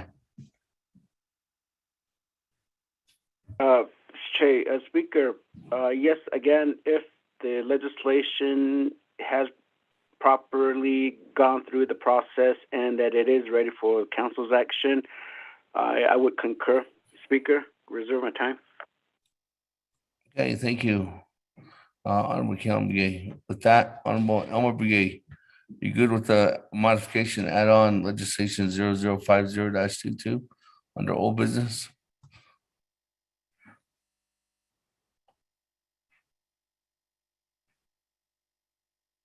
Honorable Elmer Begay.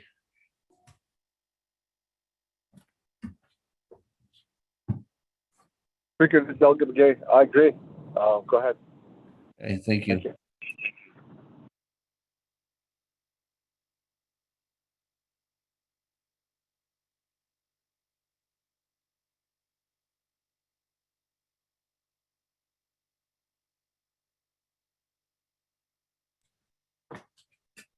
All right.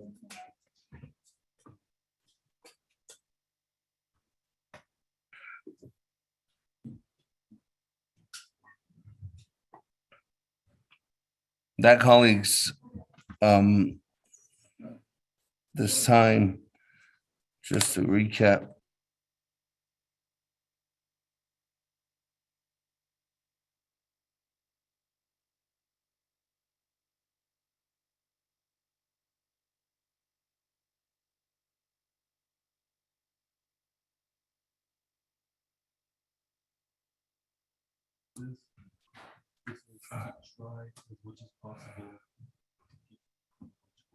Okay.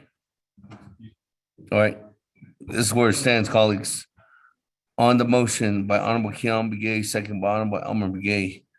There's a motion is to add on a report. And that's from the Coconino County, led by Ms. Lena Fowler, on broadband initiatives. Second is to add on legislation 0016-22, which would be new item number B under new business.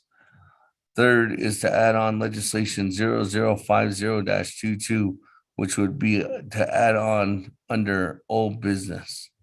That's where that's where this amendment stands as of right now, colleagues. Are there any other comments or questions at this time?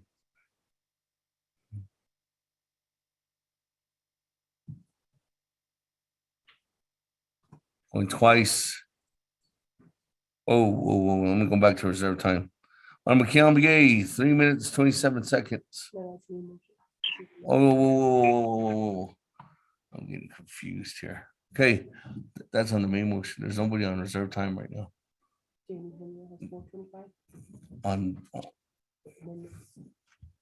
Chairman Henio, sorry. Yeah, 4 minutes and 25 seconds on amendment 1.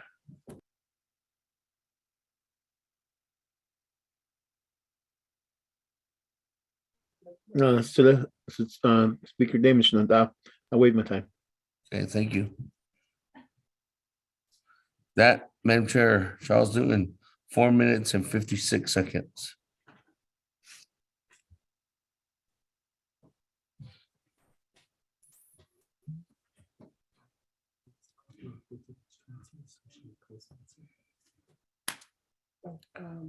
Madam Chair, Charles Newton.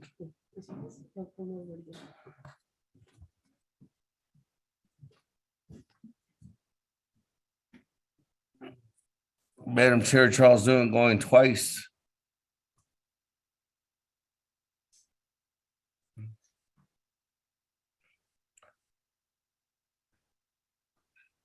Madam Chair, Charles Newton going 3 times. Moving on down, Madam Chair, Amber Crotty, 4 minutes, 37 seconds. Oh, wait for time. Vice Chair Smith, 4 minutes and 24 seconds. Thank you, Speaker. I'll be respectful and go ahead and waive my time. Thank you. That, I don't have anybody in the queue. We go back to Madam Chair Charles Newton for a second call. 4 minutes and I'm good, 56 Speaker. seconds. I'm good. I waive my time. Okay. That, colleagues, I don't have anybody in the queue, no one with the reserved time on Amendment 1. Any other comments, questions? Going twice?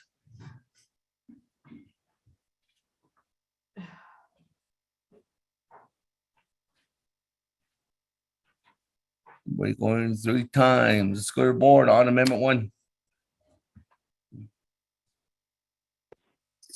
Honorable Elmer Begay.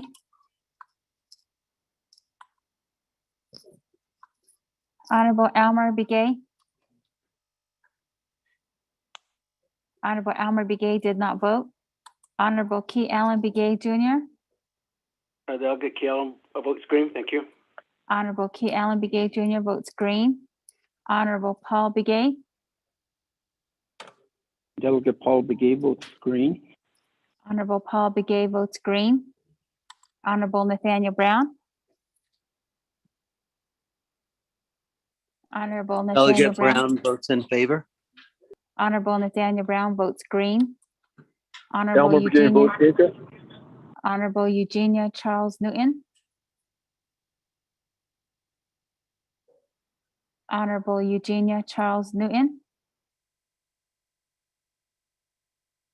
Honorable Eugenia Charles Newton did not vote. Honorable Elmer Begay votes green. Honorable Amber Canespa Crotty votes green. Honorable Herman M. Daniels Jr. Green. Honorable Herman M. Daniels Jr. votes green. Honorable Mark Freeland. Green. Honorable Mark Freeland votes green. Honorable Pernell Halona. Lone votes green. Honorable Pernell Halona votes green.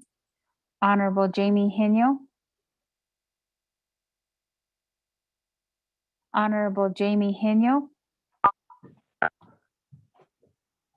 Honorable Jamie Henyo did not vote. Honorable Vince James. Delegate James votes green. Honorable Vince James votes green. Honorable Rick Nez. Delegate Rick Nez votes green. Honorable Rick Nez votes green. Honorable Carl Slater. Green. Honorable Carl Slater votes green. Honorable Raymond Smith Jr. Green. Honorable Raymond Smith Jr. votes green. Honorable Wilson Stewart Jr. Honorable Wilson Stewart Jr. Honorable Wilson Stewart Jr. votes green via text. Honorable Otto So. I vote green. Honorable Otto So votes green. Honorable Charlene So. Honorable Charlene So. Honorable Charlene So is excused. Honorable Daniel So. I vote green. Honorable Daniel So votes green. Honorable Eugene So,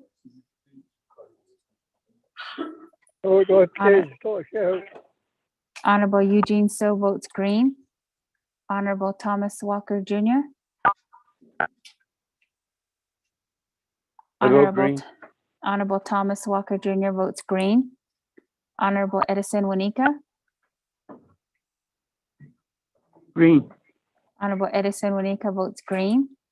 Honorable Edmund Yazi. Green. Honorable Edmund Yazi votes green. Honorable Jimmy Yellowhair. Delegate Yellowhair votes green. Honorable Jimmy Yellowhair votes green. Going back up, Honorable Eugenia Charles Newton.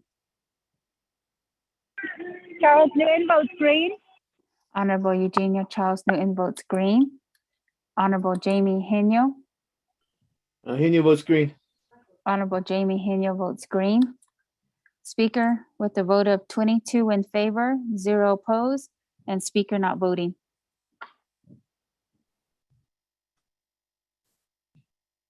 Thank you very much, Ms. Notel. With that, colleagues, 22 in favor, 0 opposed. Speaker not voting on amendment number 1 carries. That, going back to the main motion.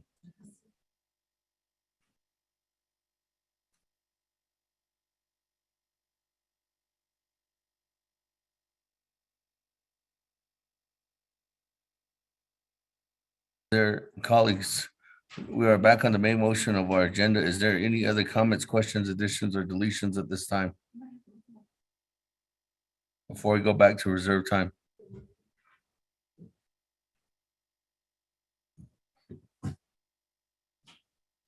There's none. Jay, I'm okay.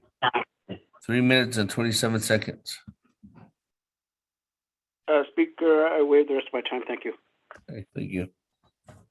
That, nobody else in the queue, colleagues, over with reserve time. Ready to vote to accept our agenda this morning. Or write it.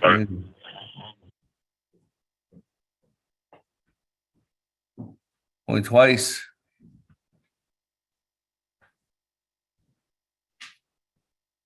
Only 3 times. Let's go to the board. Oh, actually, the second reading, Mr. Rico.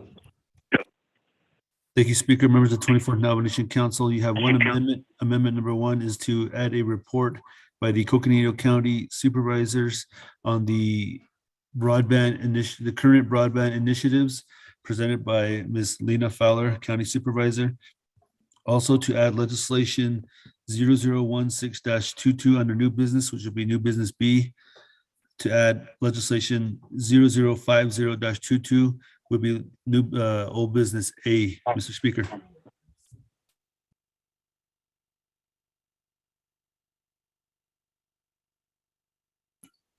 Thank you, Mr. Rico. Let's go to the board. Honorable Almar Begay. Point of privilege, Delegate Crotty. Yes, Madam Chair, point of privilege. Yes, thank you, Speaker. My point of privilege is to request information. If I could get the project specific breakdown for 0086-22. Thank you, Speaker.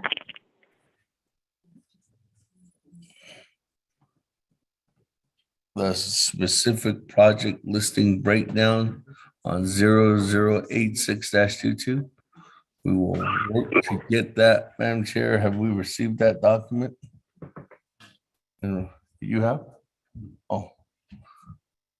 Okay. I can, we will work to get that document, Madam Chair. I don't have the documents. Okay, we're voting. Honorable Almar Begay. Honorable Almar Begay votes green via text. Honorable Key Allen Begay Jr. Delegate Kale Begay Jr. votes green. Thank you. Honorable Key Allen Begay Jr. votes green. Honorable Paul Begay. Delegate Paul Begay votes green. Honorable Paul Begay votes green.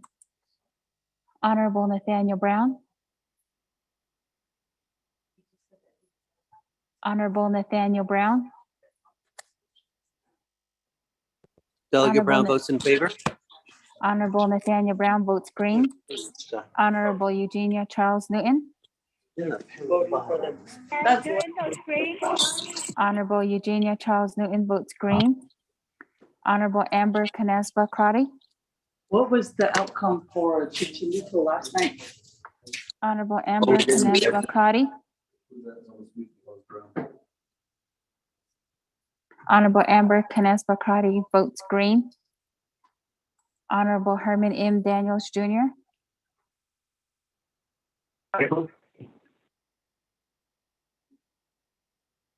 Honorable Herman M. Daniels Jr. I vote green. Honorable Herman M. Daniels Jr. votes green. Honorable Mark Freeland. I vote green. Honorable Mark Freeland votes green. Honorable Pernell Halona. Lauren votes green. Honorable Pernell Halona votes green. Honorable Jamie Henyo. Honorable Jamie Henyo votes green via text. Honorable Vince James. Delegate James votes green. Honorable Vince James votes green. Honorable Rick Nez. Delegate Rick Nez votes green.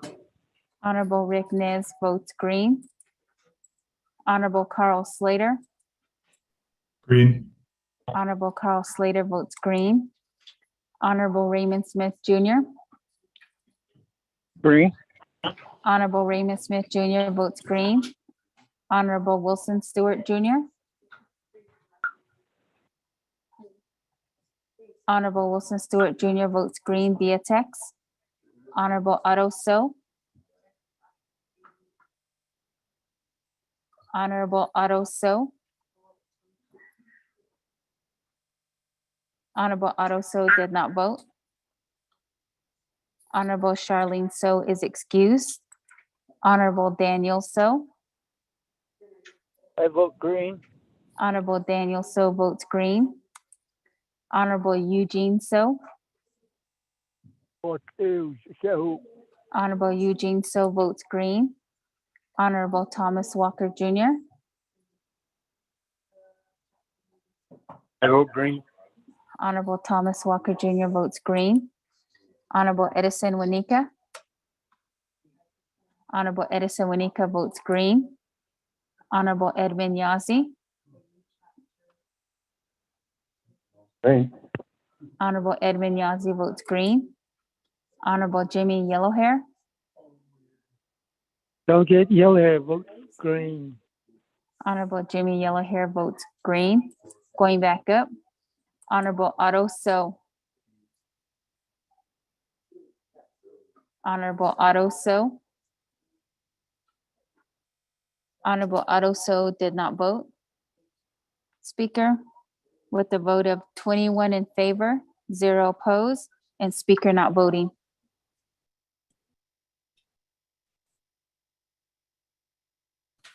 Thank you. With that, 21 in favor, 0 opposed, and speaker not voting, motion carries.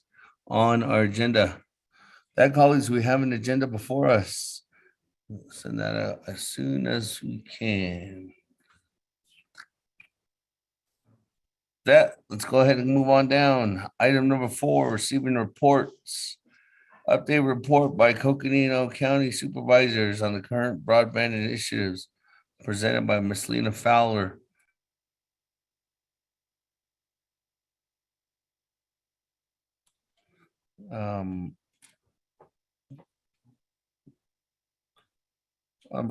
Gay. We're trying to reach out to Ms. Fowler and her team. Is Ms. Fowler on the line?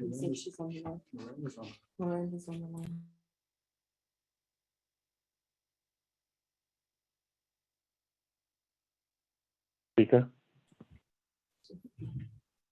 Anyone from the Coconino County Supervisors team led by Ms. Lena Fowler on the line?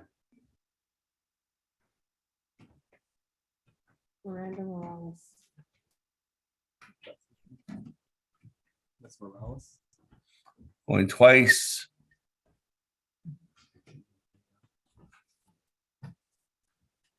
Update report on the Coconino County Supervisors on current broadband initiatives. Presented by Ms. Lena Fowler, County Supervisor.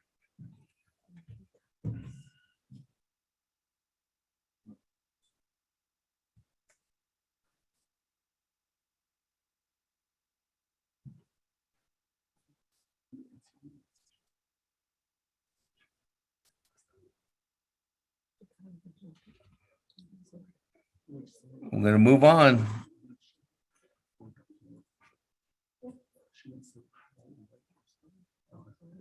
Last call, update report from my Coconino County Supervisors on the current broadband initiatives presented by Ms. Lena Fowler, County Supervisor. Going 3 times. Moving on down.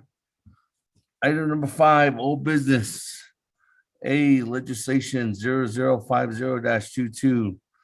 It's an act related to the emergency approving $3,003,441 from the unreserved undesignated fund balance for the Naval election administration for its expenses in preparation for the 2022 Navajo Nation elections, waiving 12 NNC subsection 820E, subsection 820F, subsection 820J, and subsection 820L. It's a 2/3 legislation sponsored by Honorable Wilson Stewart, co-sponsored by Madam Chair Crotty. This legislation is under old business. Mr. Rico, if you could give us a recap on this, and then we'll go ahead and move forth. Thank you, Speaker and members of the 24th Navajo Nation Council. Tracking number 0050-22 on April 20th, 2022, there was a motion to refer legislation back to the Navigator Committee for further discussion. That motion was made by Edison J. Wanikas, second by Honorable Madam Chair Eugenia Charles Newton, with a vote of 15 in favor, 6 opposed, with Speaker Damon not voting. On May 12th, 2022, the Navigator Committee further discussed this legislation, and the legislation was referred back to the Navajo Nation Council. Honorable Raymond Smith was the motion. Honorable Vice Chair Raymond Smith Jr. was the motion, and a second by Madam Chair Amber Knazbakrati, with a vote of 21 in favor, 1 opposed, with Speaker Damon not voting.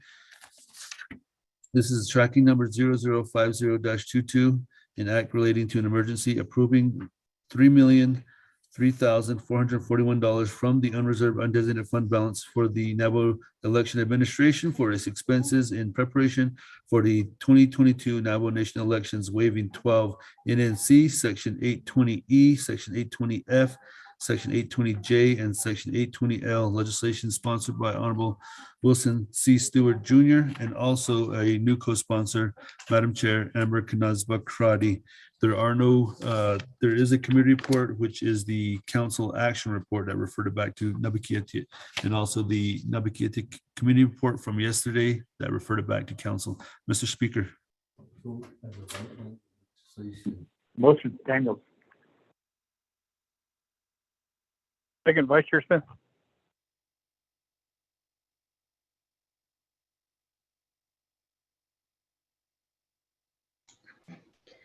Mr. Speaker, this is Laureline with OLC. May I speak briefly?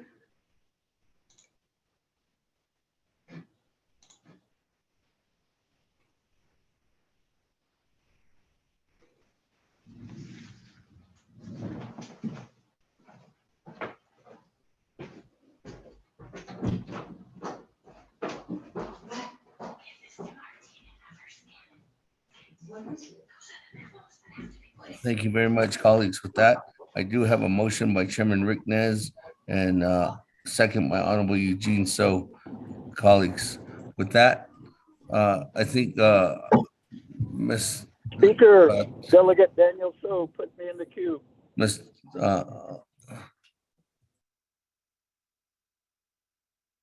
Tapahi.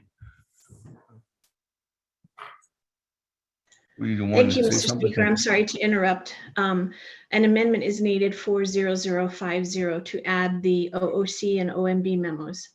Okay, thank you.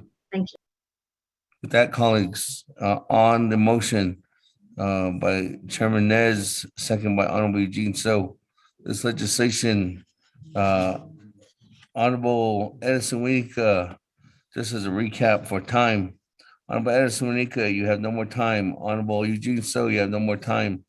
Vice Chair Smith, you have no more time. Chairman Yazi. Oh, whoa. Wrong one. Sorry. All right, I need to rehash this.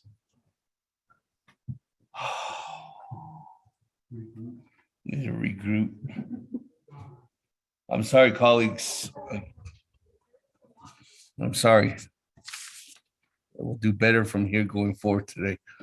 I have a sinus headache and everything else going on. Colleagues, on the legislation, Chairman Nez is the sponsor, or is the motion. Second is by Honorable Eugene So.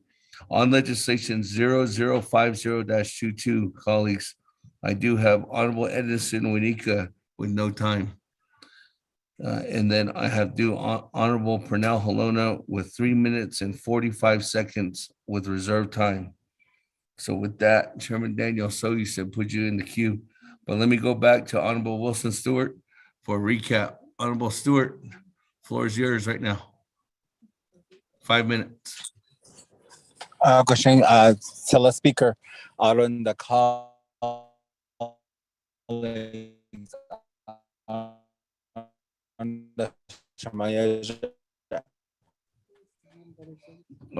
Honorable Wilson Stewart, I think you had to stand on top of your truck. Honorable Chairwoman Amber Crowdy, so here for motioning to add this back onto today's agenda. Can you hear me? Yeah, we can. I'm in. We can now. I was in good service area. You can't hear. Okay, I was. But anyway, yeah, Shemayaja for adding this back into today's agenda for the emergency legislation for election office. Thank you. So this would be pushing for yesterday. That Shemayaja Linigi, Ms. Kelly, though the process and then her employment, from the 9 months to now, election board officers and Linigi,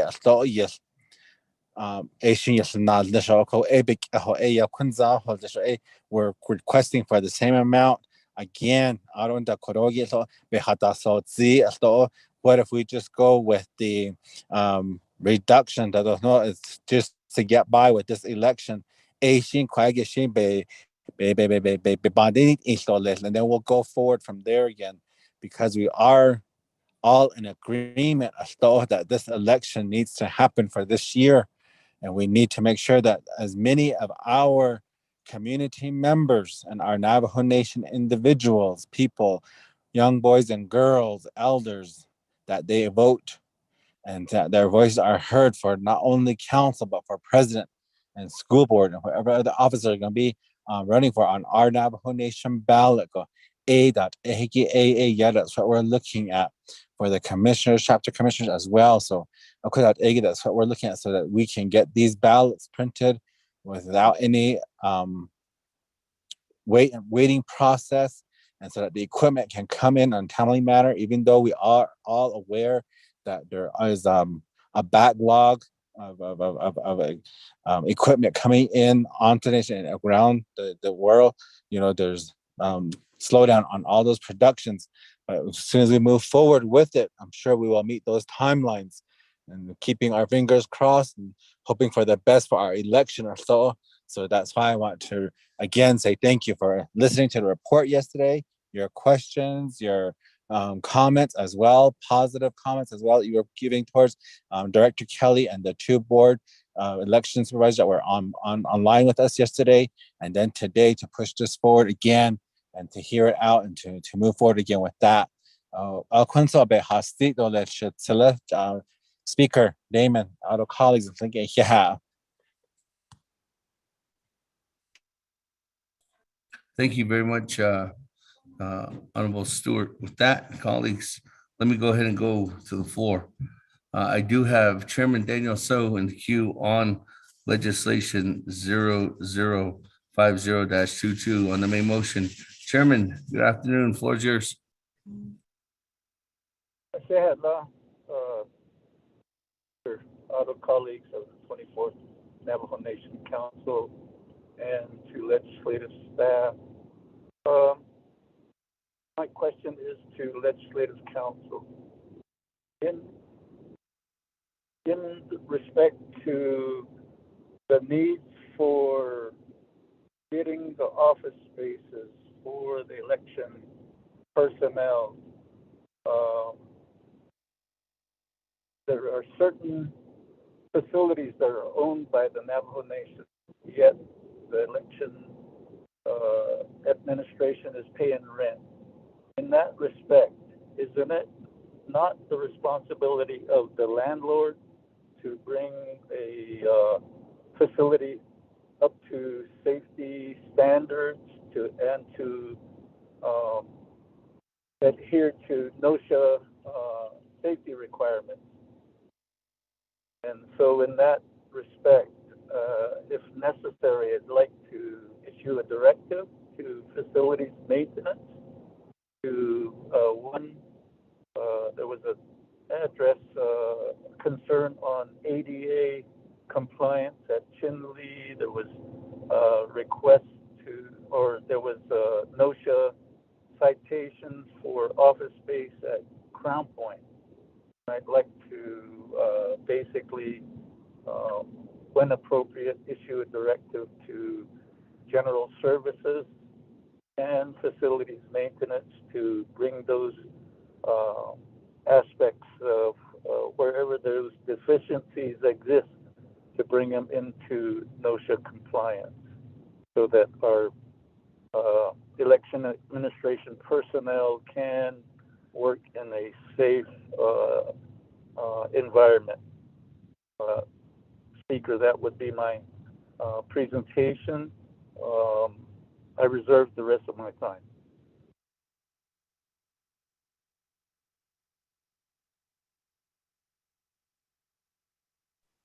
Thank you very much, Chairman Daniel. So reserve time at 2 minutes and 50 seconds. That, colleagues, any other comments, questions at this time?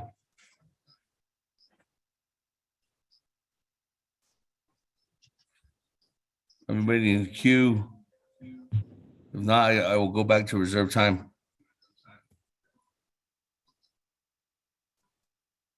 That, let me go back to Honorable Helona. 3 minutes and 45 seconds on reserve time.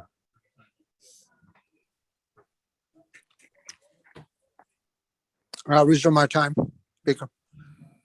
3 minutes and 44 seconds on reserve time. That, let me go back to the sponsor for a response. Honorable Stewart.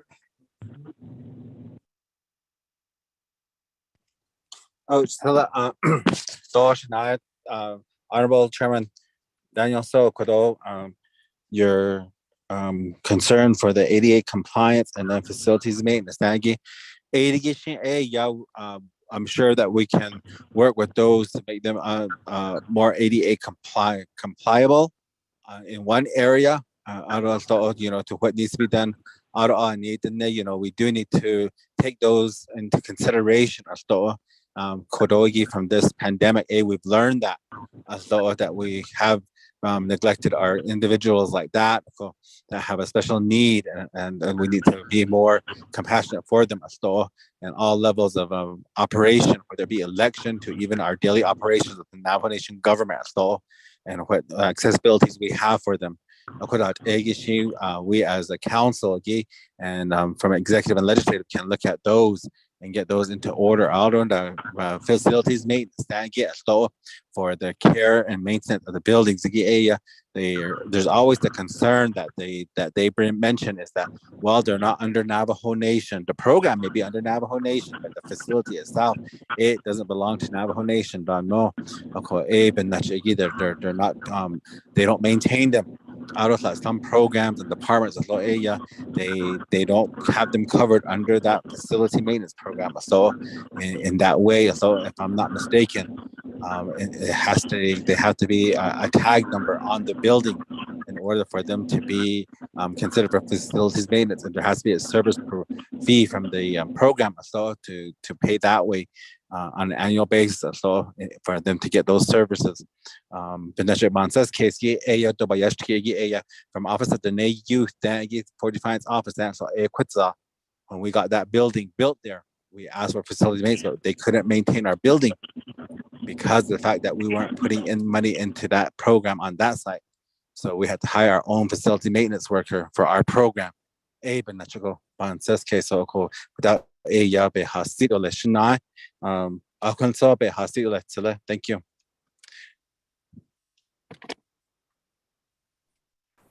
Thank you very much, Honorable Wilson Stewart. With that, colleagues, let me go ahead and go back to the floor. At this time, I still don't have anybody in the queue, but I do have colleagues with reserved time. Speaker, Delegate Otto So. Honorable Otto So. On would like to legislation propose- 0050-22. I would like to entertain the amendment that Office of Legislative Counsel Laureline Kapahi has recommended, and that will be my motion at this time. Reserve my time. Okay. 4 minutes and 48 seconds on reserve time. On amendment number 1 by Honorable Otto So, Mr. Rico, if you could read that into the agenda, into the record.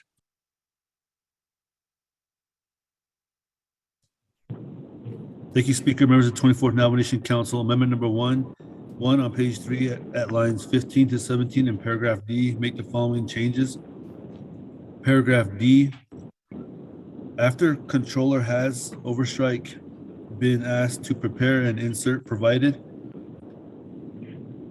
Next sentence, after this memorandum, overstrike may be provided to the assigned committees and the council when this legislation is up for consideration, and overstrike and insert is attached as Exhibit C. The controller has indicated NEA's proposed expenditures are recurring, end of new language. 2, add as new Exhibit C, the memorandum from the controller dated April 13th, 2022. 3, on page 3 at lines 18 to 20 in paragraph E, make the following changes. At paragraph E, after OMB overstrike was asked to prepare end of overstrike and insert underscore has provided end of underscore.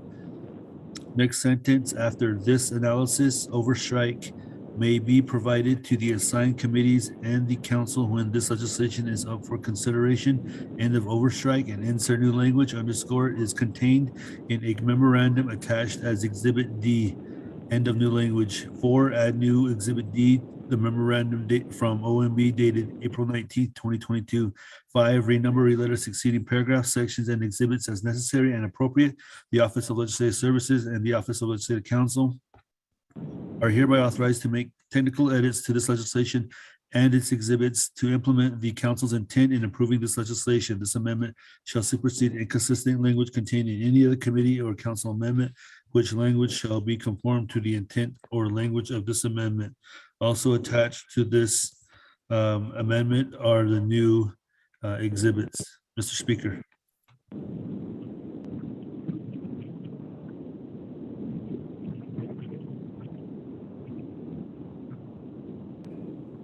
Thank you very much. With that, Honorable Otto So, just for the record, that attachment is sent out, it's 12 pages. And this is just a formal amendment that usually does happen if those documents are not added in there. With that, colleagues, is there a second on the amendment? Second, Delegate Daniel So. Second by Chairman Daniel So. That, any comments, questions on Amendment 1?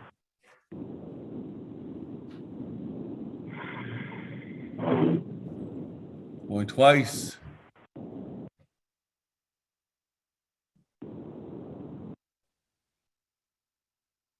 Going 3 times. Let's go to board on amendment 1. Honorable Elmer Begay. I vote green. Honorable Elmer Begay votes green. Honorable K. Allen Begay Jr. Honorable Delegate Key Campbell Allen, votes green. Thank you. Green. Honorable Key Allen Begay Jr. votes green. Honorable Paul Begay. Delegate Paul Begay votes green. Honorable Paul Begay votes green. Honorable Nathaniel Brown. Honorable Nathaniel Brown. Honorable Nathaniel Brown did not vote. Honorable Eugenia Charles Newton. Honorable Eugenia Charles Newton. votes green. Honorable Eugenia Charles Newton votes green. Delegate Brown Honorable, votes in favor. Honorable Amber Canespa Crotty. Honorable Amber Canespa Crotty. Honorable Amber Canespa Crotty did not vote. Honorable Nathaniel Brown votes green. Honorable Herman M. Daniels Jr. Green. Honorable Herman M. Daniels Jr. votes green. Honorable Mark Freeland. I vote green. Honorable Mark Freeland votes green. Honorable Pernell Halona. Honorable Pernell Halona. Honorable Pernell Halona did not vote. Honorable Jamie Henyo. Honorable Jamie Henyo. Honorable Jamie Henyo did not vote. Honorable Vince James. Delegate James votes green. Honorable Vince James votes green. Honorable Rick Nez. Delegate Rick Nez votes green. Honorable Rick Nez votes green. Honorable Carl Slater. Green. Honorable Carl Slater votes green. Honorable Raymond Smith Jr. Green. Honorable Raymond Smith Jr. votes green. Honorable Wilson Stewart Jr. Green. Honorable Wilson Stewart Jr. votes green. Honorable Otto So. I vote green. Honorable Otto So votes green. Honorable Charlene So is excused. Honorable Daniel So. I vote green. Honorable Daniel So votes green. Honorable Eugene So. Vote is, vote ahead. Honorable Eugene So votes green. Honorable Thomas Walker Jr. Honorable Thomas Walker. Honorable Thomas Walker Jr. Honorable Thomas Walker Jr. did not vote. Honorable Edison Winika. Honorable Edison Winika votes green. Honorable Edmund Yazzie.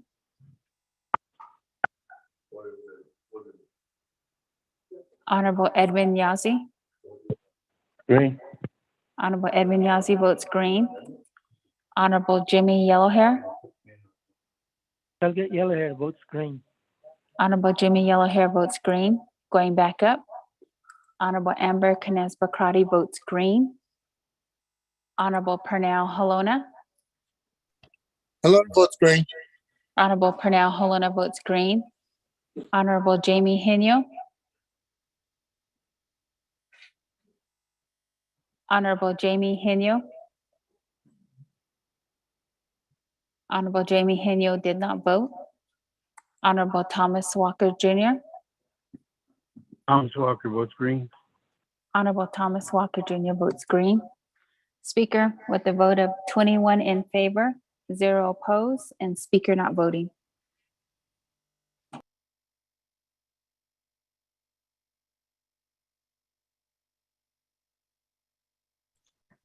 With a vote of 21 in favor, 0 opposed, Speaker not voting, motion carries.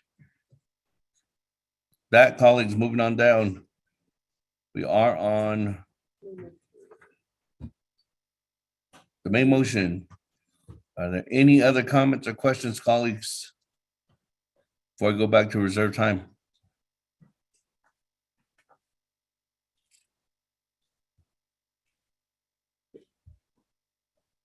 For none, we go back to reserve time. Chairman Daniel So, 2 minutes and 50 seconds.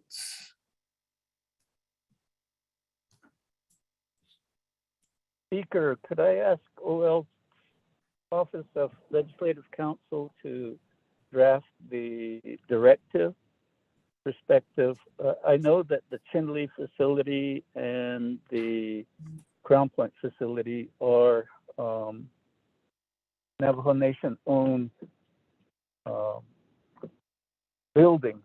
And so that's how come I'm saying let's do a directive to facilities maintenance within general services. Get that accomplished post haste. Thank you. Yeah, Chairman. Reserve the rest of my time. Thank you. Reserve your time at 2 minutes and 8 seconds. Chairman, Office of Legislative Council's request to have a directive. I don't know if you want to reach out to Chairman Daniel So and clarify that directive. At any time during the session, Chairman, that directive can be brought back up.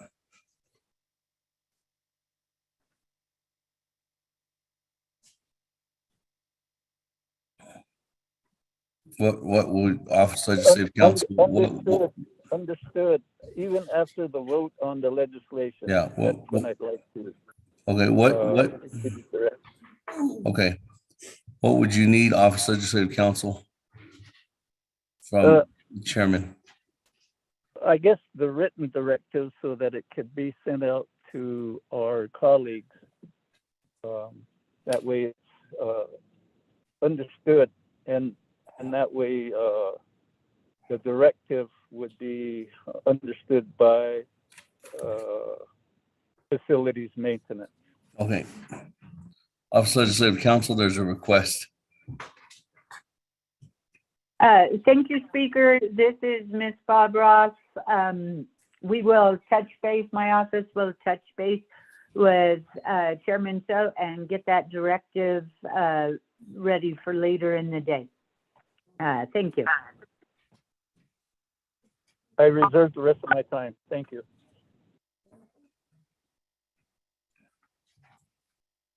Thank you. That, moving on down. Honorable Helona, 3 minutes and 44 seconds. On reserve time. All right, my time, Speaker. Waive your time. Yes, sir. Yeah, thank you. Moving on down, Honorable Otto So, 4 minutes and 48 seconds. Thank you very much, Speaker. And I just want this legislation to move forth and pass so that we can adequately fund the needs of the election office. And I'm not too sure if Honorable Daniel So has waived his time, but so if So hasn't waived his time, I'm gonna go ahead and reserve my time because there's probably other questions that he has. So reserve my time. Thank you. 4 minutes, 15 seconds on reserve time. That. Speaker Keon. Moving on down. Honorable Keon Begay, floor is yours. Speaker, could I request the Legislative Council to add or develop the language to expedite getting the funding available within a certain time before any major election activity commits? Available because once we prove it, you got the 10 days, and then you got all the implementation to the FMM system, OFB processing, and so on. Will take time. So I'm not sure how this could be prioritized to get the funding available for the election office. Speaker, reserve my time.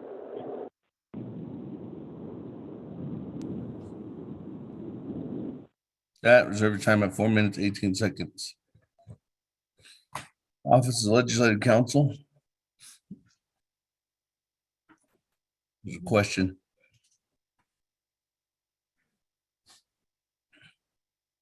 Thank you, Speaker. I believe that there's two ways to approach this. One is a directive by the council to, would be a separate directive by the council to both Office of the Controller and Office of Management and Budget and all other Navajo Nation programs to prioritize the release of funding to the election office. And so we can put that into a directive and do that formally.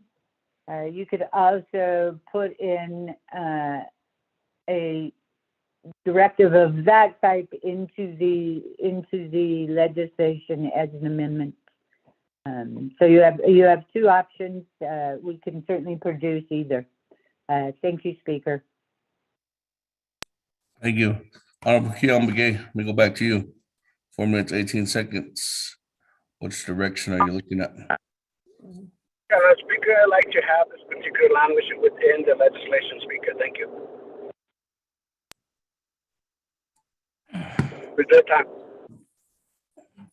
Thank you, Speaker, and Delegate Keon McGay. That will probably take us about 10 to 15 minutes, and we will get that sent out ASAP. Thank you. Reserve time at 4 minutes, 15 seconds. That, colleagues, I'm going to go back to Chairman Daniel So on reserve time because I have no one else in the queue. Chairman, 2 minutes and 8 seconds.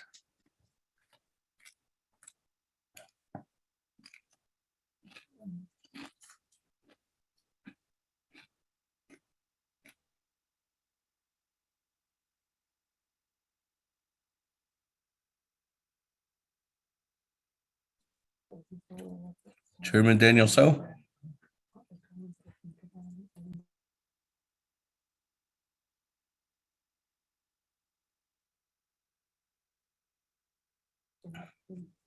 Chairman Daniel So on the We're back on reserve time. yes, 2 minutes and 8 seconds. Let's just go forward since we have a better understanding of the directive that I want to issue. So I'll waive the rest of my time. Thank you. Thank you. That, moving on down, Honorable Otto So, 4 minutes, 15 seconds. Yeah, thank you very much. And as Legislative Council alluded to, that we could take care of the directive even after the vote. And I think that the main thing is that let's not try to hold this legislation up and wait for a directive. And I know Office of Legislative Council needs some time. So by the time we're done voting, I think they should be done with their directive.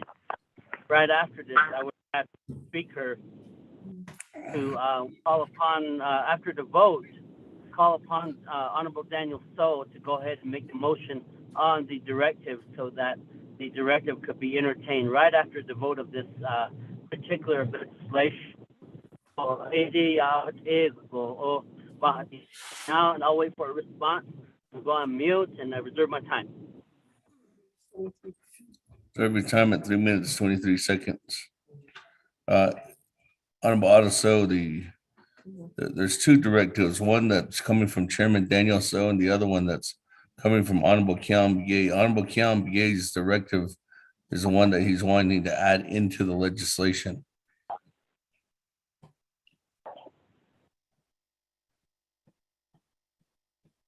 Mr. Speaker. Yes. I just want to clarify that. So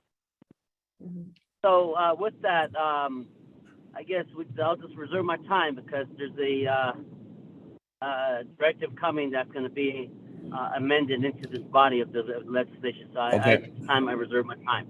Okay, thank you. With that, colleagues, I don't have anybody in the queue at this time. And I'll have a reserved time, and Office Legislative Council needs about another 14 minutes. I'm going to recess, colleagues. Time now, 12:46. Come back at 1 o'clock. 14 minutes.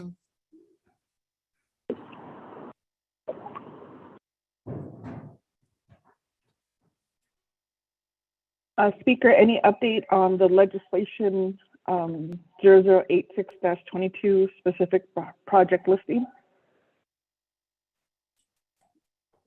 Specific project listing. Mr. Honorable Freeland, we're in a recess. I don't know if your team, if you can get that from your team members.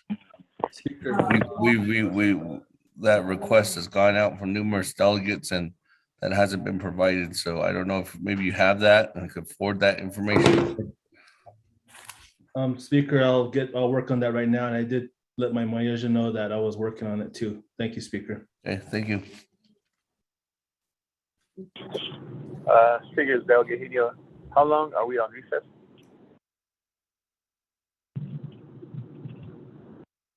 For 12 more minutes. Oh, okay, thanks.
Okay, with that, colleagues, time now is 1:02 p.m. Let's go ahead and get back into session. Let's go do a roll call. 1:02 p.m. Honorable Elmer Begay. Honorable Elmer Begay.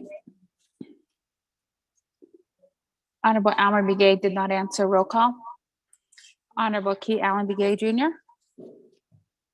Delegate Key Allen's present. Thank you. Honorable Key Allen Begay Jr. answered. Roll call. Honorable Paul Begay.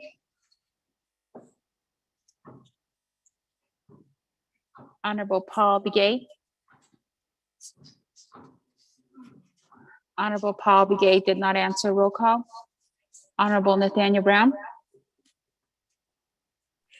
I'm present. Honorable Nathaniel Brown answered. Roll call. Honorable Eugenia Charles Newton. Honorable Eugenia Charles Newton. Honorable Eugenia Charles Newton did not answer. Roll call. Honorable Amber Knaz-Bakati is present. Honorable Speaker Seth Damon is present. Honorable Herman M. Daniels Jr. I'm on the line. Present. Honorable Herman M. Daniels Jr. answered. Roll call. Honorable Mark Freeland. Present. Honorable Mark Freeland is present. Honorable Pernell Halona. Honorable Pernell Halona. Honorable Pernell Halona did not answer. Roll call. Honorable Jamie Henyo. Delegate Henyo's present. Honorable Jamie Henyo answered. Roll call. Honorable Vince James. Honorable Vince James. Honorable Vince James did not answer. Roll call. Delegate James Honorable, present. Honorable Vince Sorry. James answered. Roll call. Honorable Rick Nez. Delegate Rick Nez is present. Honorable Rick Nez answered. Roll call. Honorable Carl Slater. Present. Honorable Carl Slater answered. Roll call. Honorable Raymond Smith Jr. Present. Honorable Raymond Smith Jr. answered. Roll call. Honorable Wilson Stewart Jr. Present. Honorable Wilson Stewart Jr. answered. Roll call. Honorable Otto So. Honorable Otto So. Honorable Otto So did not answer. Roll call. Honorable Charlene So is excused. Honorable Daniel So.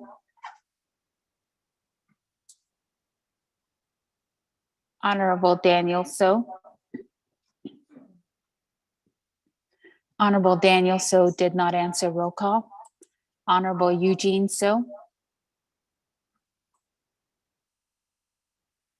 Honorable Eugene So. Honorable Eugene. Thank you. Honorable Eugene So answered. Roll call.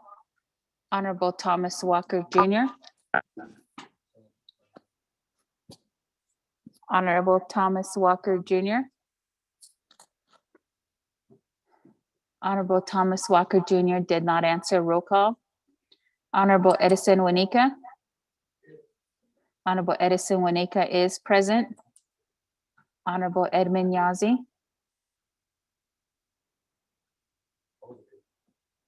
Honorable Edmund Yazi. Honorable Edmund Yazi did not answer. Roll call. Honorable Jimmy Yellowhair. Delegate Yellowhair is present. Honorable Jimmy Yellowhair answered. Roll call. Going back up. Honorable Almer Begay. Honorable Almer Begay is present via text. Honorable Paul Begay. Honorable Paul Begay. Honorable Paul Begay did not answer. Roll call. Honorable Eugenia Charles Newton. Honorable Charles Newton Eugenia. is present. Honorable Eugenia Charles Newton answered. Roll call. Honorable Pernell Halona. Delegate Holmes present. Honorable Pernell Halona answered. Roll call. Honorable Otto So. Honorable Otto So. Honorable Otto So did not answer. Roll call. Honorable Daniel So. Honorable Daniel So. Honorable Daniel So did not answer. Roll call. Honorable Thomas Walker Jr. Thomas Walker's present. Honorable Thomas Walker Jr. answered. Roll call. Honorable Edmund Yazzie. Honorable Edmund Yazzie. Honorable Edmund Yazzie did not answer. Roll call. Speaker, you have 19 members present, including yourself.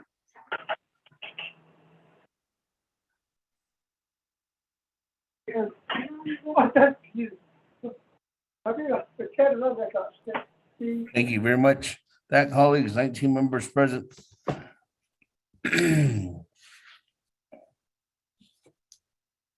And we are on legislation, old business legislation 0050-22, sponsored by Honorable Stewart. And we do have amendment by Honorable Keon Begay. Is that amendment ready, Office of Legislative Council? We got it? Did you send it? All right. It was sent out. Mr. Rico, if you could read that into the record. And this is amendment 2, correct? Yes. Yes. Thank you, Speaker, members of 24th Navajo Council. This is amendment number 2-1, page 4, line 24, add new section 7 as follows. Section 7, Directive. The Navajo Nation Council hereby directs the Office of the Controller, the Office of Management and Budget, and other departments involved in the Navajo Nation finance process to prioritize the release of funding approved by this resolution to the Navajo Nation Election Office. End of new language. 2, renumber, reletter succeeding paragraphs, sections, and exhibits as necessary and appropriate. The Office of Legislative Services and the Office of Legislative Counsel are hereby authorized to make technical edits to this legislation and its exhibits to implement the council's intent in approving this legislation. This amendment shall supersede inconsistent language contained in any other committee or council amendment, which shall be conform to the intent or language of this amendment. Mr. Speaker. Hey, with that, Honorable Keon Begay, is that on amendment 2? Is that good? Sufficient? Suffice? Speaker, Kiel, yes, that's my motion, Speaker. Okay, with that, colleagues, is there a second?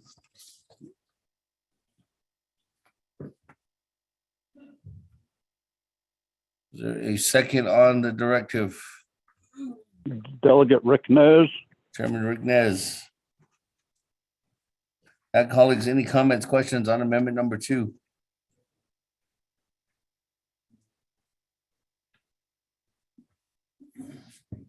Went twice.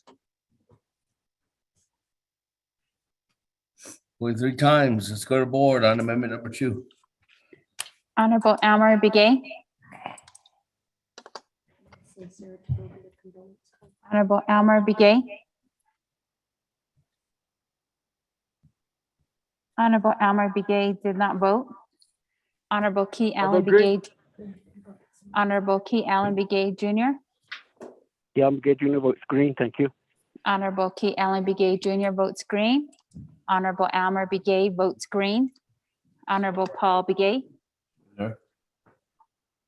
Green. Honorable Paul Begay votes green. Honorable Nathaniel Brown.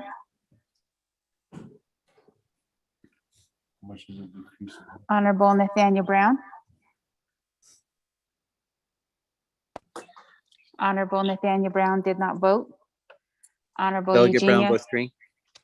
Honorable Eugenia Charles Newton.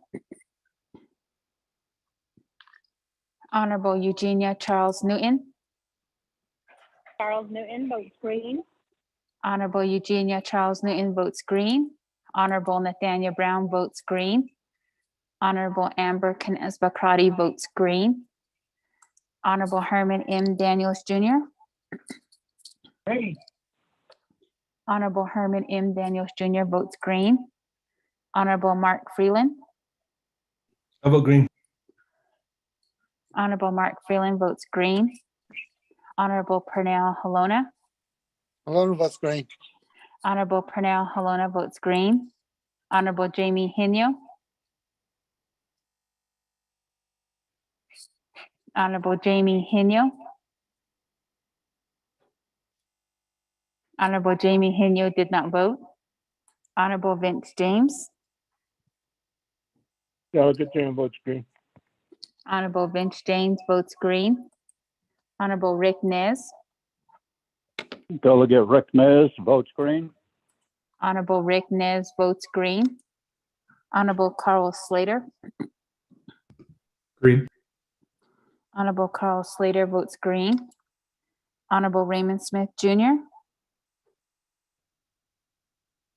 Green. Honorable Raymond Smith Jr. votes green. Honorable Wilson Stewart Jr. Green. Honorable Wilson Stewart Jr. votes green. Honorable Otto So. Honorable Otto So. Honorable Otto So did not vote. Honorable Charlene So is excused. Honorable Daniel So.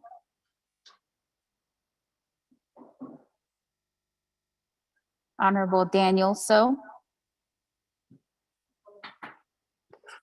Honorable Daniel So did not vote. Honorable Eugene So.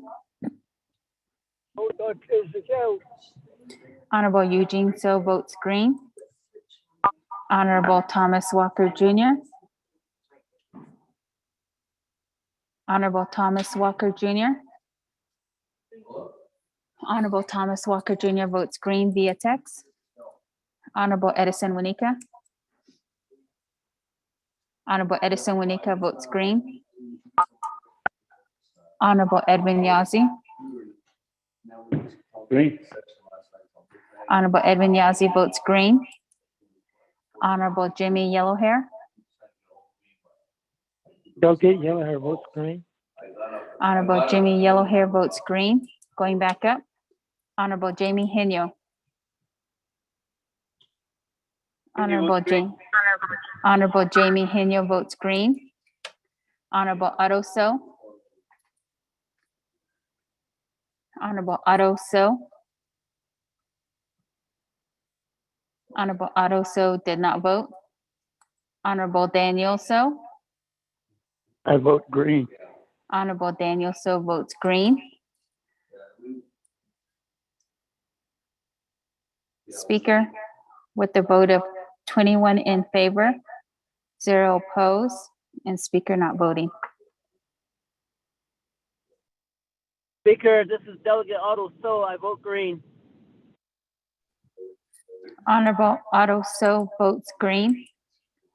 22 in favor, 0 opposed, and Speaker not voting.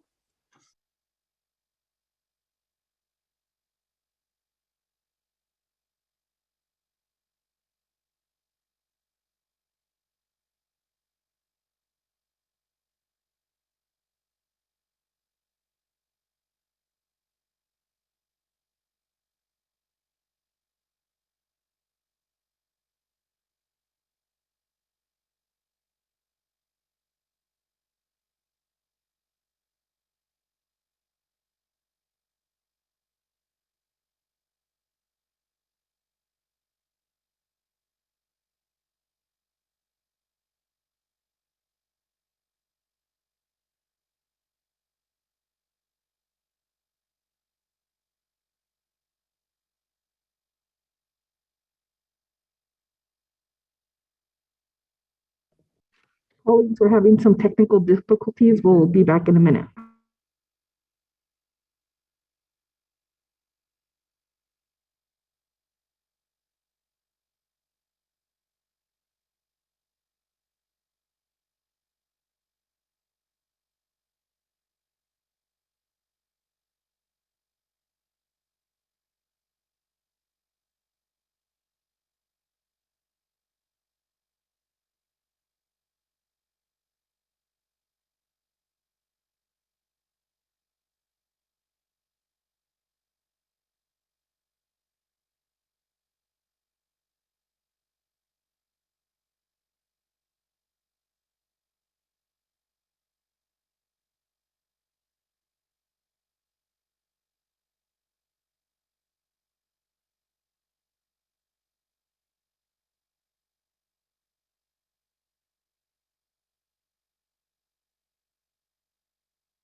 Colleagues, we're still working on that. Please stand by.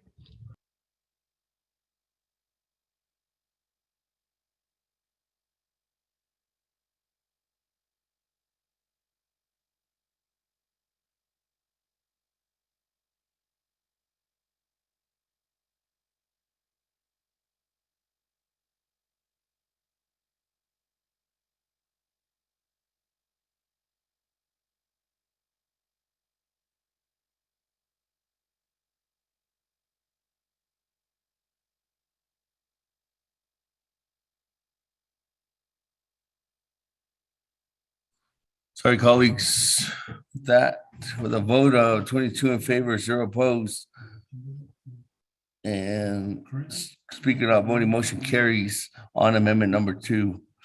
That, going back to the floor, I don't have anybody else in the queue at this time, but we do have reserved time. Moving on.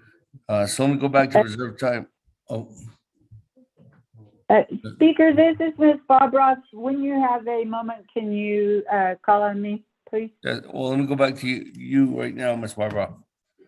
Okay, I just wanted to let the council know that the election administration has submitted a revised budget form consistent with what OMB's impact statements, and so those will be coming forth as a requested amendment very directly.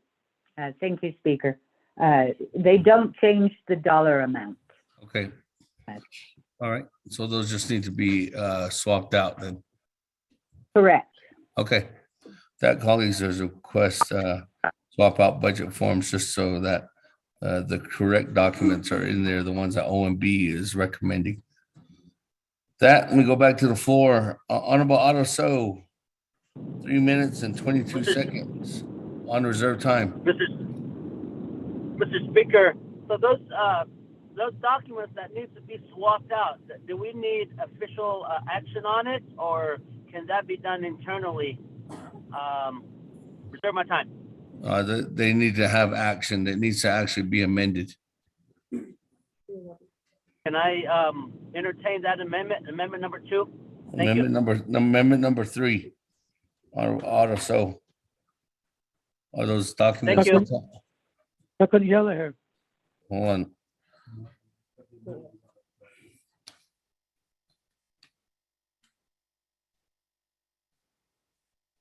They're gathering them, sending the information out now. Okay.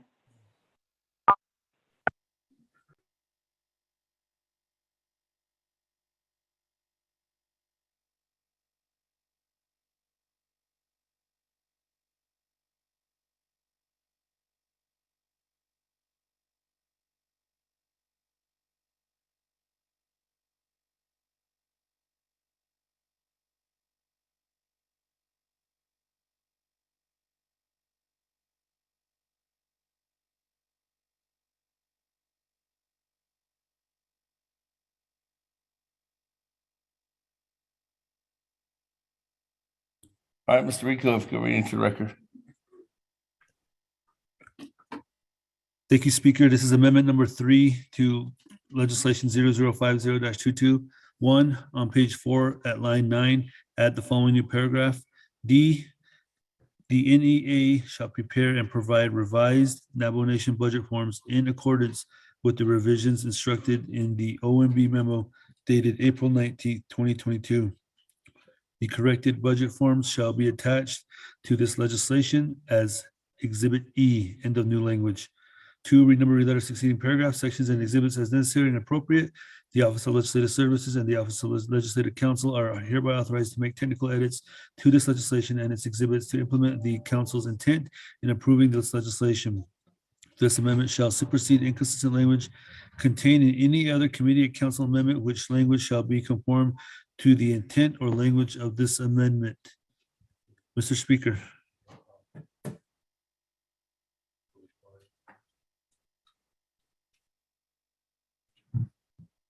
Thank you.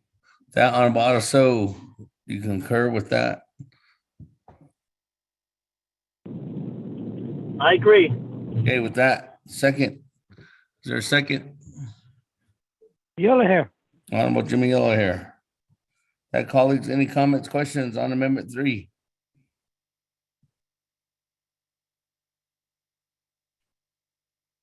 And twice.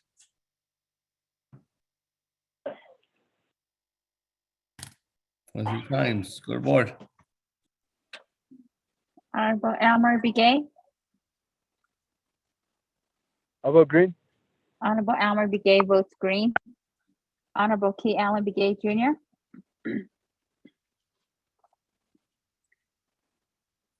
Honorable Key Allen Begay Jr. Honorable Key Allen Begay Jr. did not vote. Honorable Paul Begay, Delegate Paul McGee votes green. Honorable Paul Begay votes green. Honorable Nathaniel Brown, To them. Delegate Brown votes in favor. Honorable Nathaniel Brown votes green. Honorable Eugenia Charles Newton, Honorable Eugenia Charles Newton, Honorable Eugenia Charles Newton did not vote. Honorable Amber Canespa Crotty, Honorable Amber Canespa Crotty votes green. Honorable Herman M. Daniels Jr., Green. Honorable Herman M. Daniels Jr. votes green. Honorable Mark Freeland, Green. Honorable Mark Freeland votes green. Honorable Pernell Halona, Malone votes green. Honorable Pernell Halona votes green. Honorable Jamie Henyo,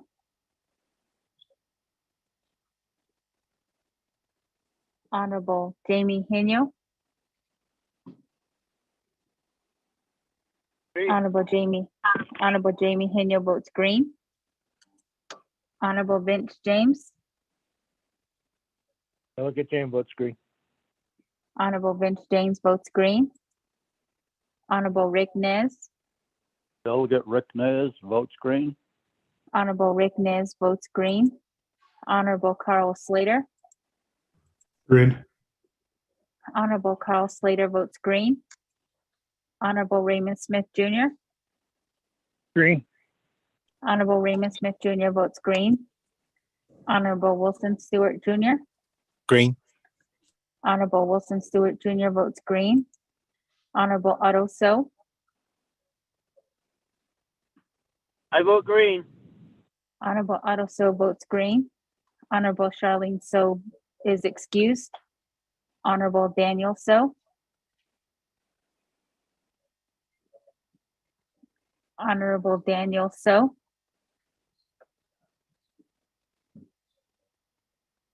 Honorable Daniel So did not vote. Honorable Eugene So, Honorable Eugene So, Honorable Eugene So did not vote. Honorable Thomas Walker Jr., Vote green. Thank you very much. I'll be sending you an email with my contact info on it, and you can feel free to reach out anytime. Honorable Thomas Walker Jr., Honorable Thomas Walker Jr. votes green via text. Honorable Eugene So votes green. Honorable Edison Wanika, Green. Honorable Edison Wanika votes green. Honorable Edwin Yazzie, Green. Honorable Edwin Yazzie votes green. Honorable Jimmy Yellowhair, Delegate Yellow hair votes green. Honorable Jimmy Yellowhair votes green. Going back up, Honorable Key Allen Begay Jr., Honorable Key Allen Begay Jr. votes green via text. Honorable Eugenia Charles Newton, Charles votes green. Honorable Eugenia Charles Newton, green. Honorable Eugenia Charles Newton votes green. Honorable Daniel So, Honorable Daniel So, Honorable Daniel So did not vote. Speaker, with a vote of 21 in favor, 0 opposed, and Speaker not voting. Thank you very much. 21 in favor, 0 opposed. Speaker not voting, motion carries. That, colleagues, we go back to we are back onto the main motion. I don't have anybody in the queue at this time, but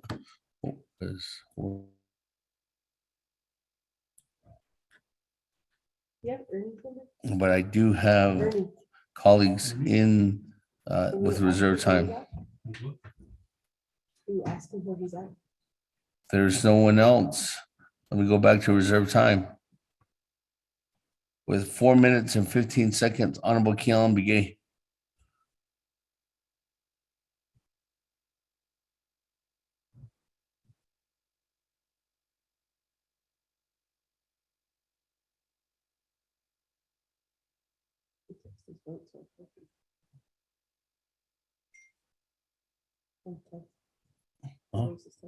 That Honorable Keelan Begay waives his time.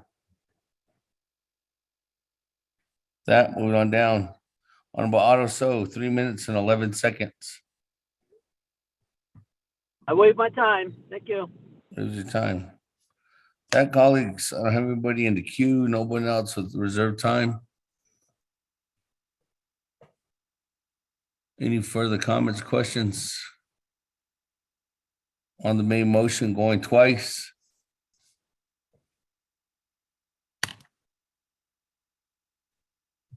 Main motion going 3 times. Mr. Rico, second reading.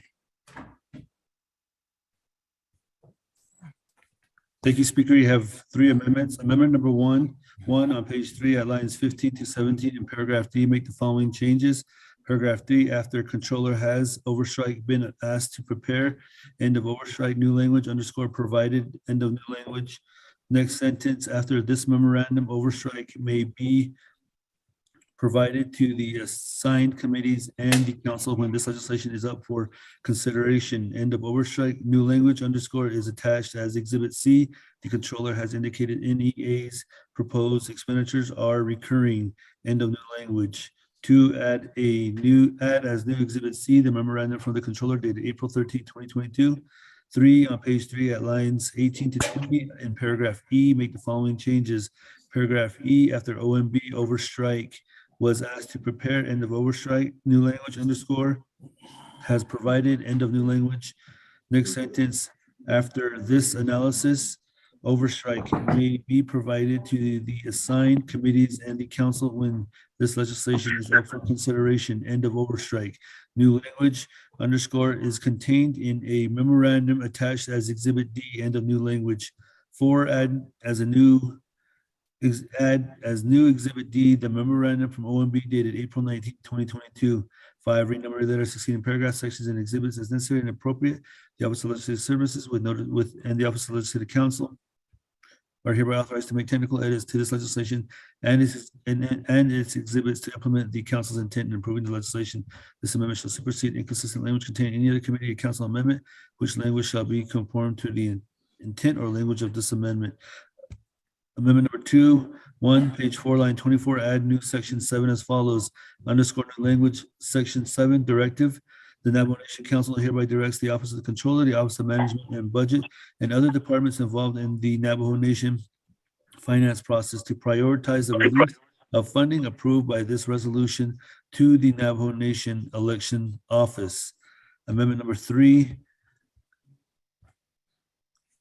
1, on page 4 at line 9, add the following new paragraph. D, the NEA shall prepare and provide revised Navajo Nation budget forms in accordance with the revisions instructed in the OMB memo dated April 19, 2022. The corrected budget forms shall be attached to this legislation as Exhibit E. 2, renumber letter succeeding paragraph, sections, and exhibits as necessary and appropriate. The Office of Legislative Services and the Office of Legislative Counsel are hereby authorized to make technical edits to this legislation and its exhibits to implement the council's intent in approving this legislation.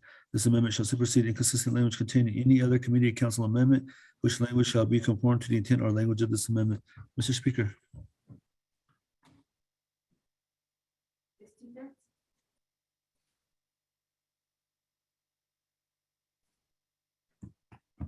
Yes.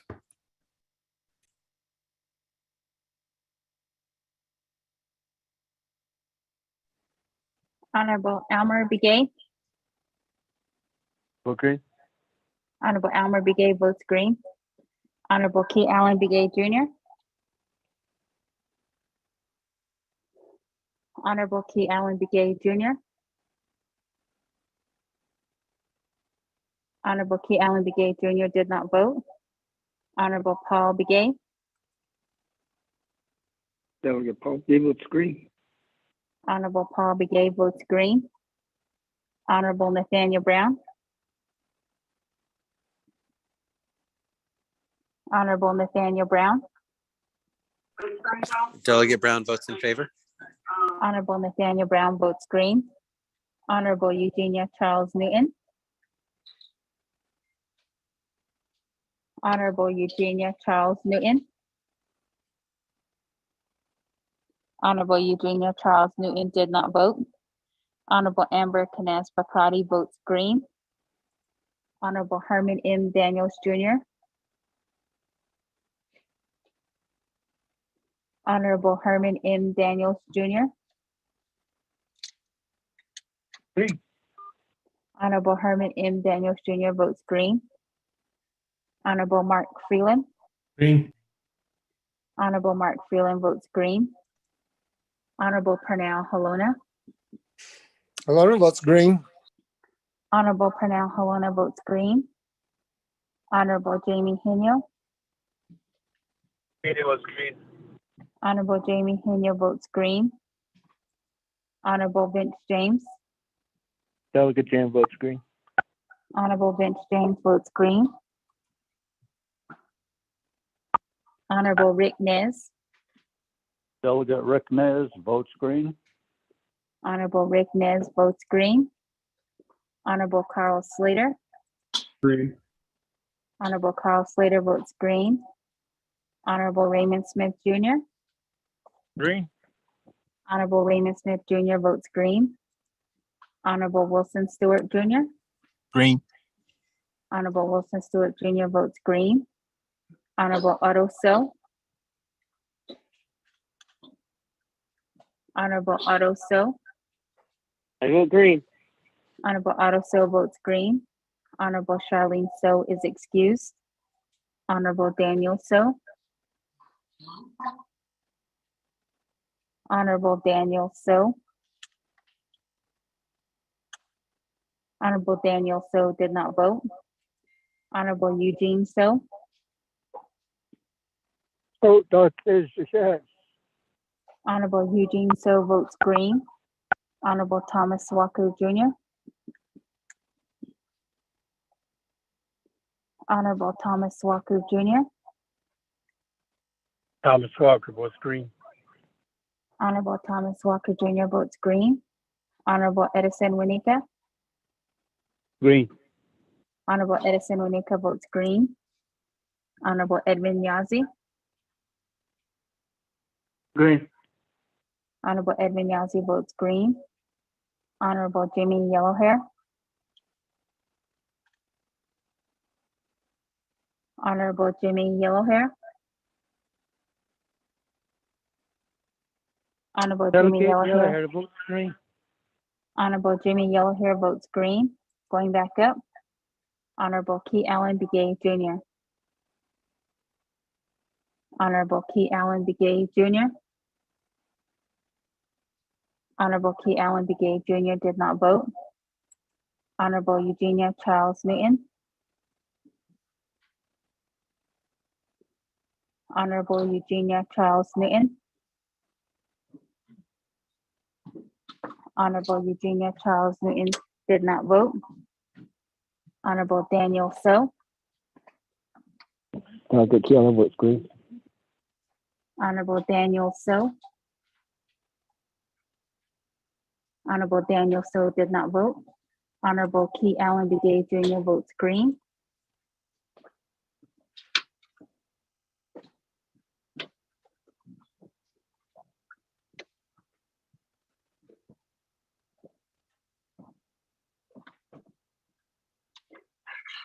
Speaker, with a vote of 20 in favor, 0 opposed, and speaker not voting.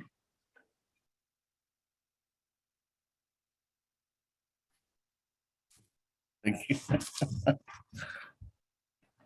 With that, colleagues, 20 in favor, 0 opposed, and speaker not voting, motion carries on legislation 0050-22.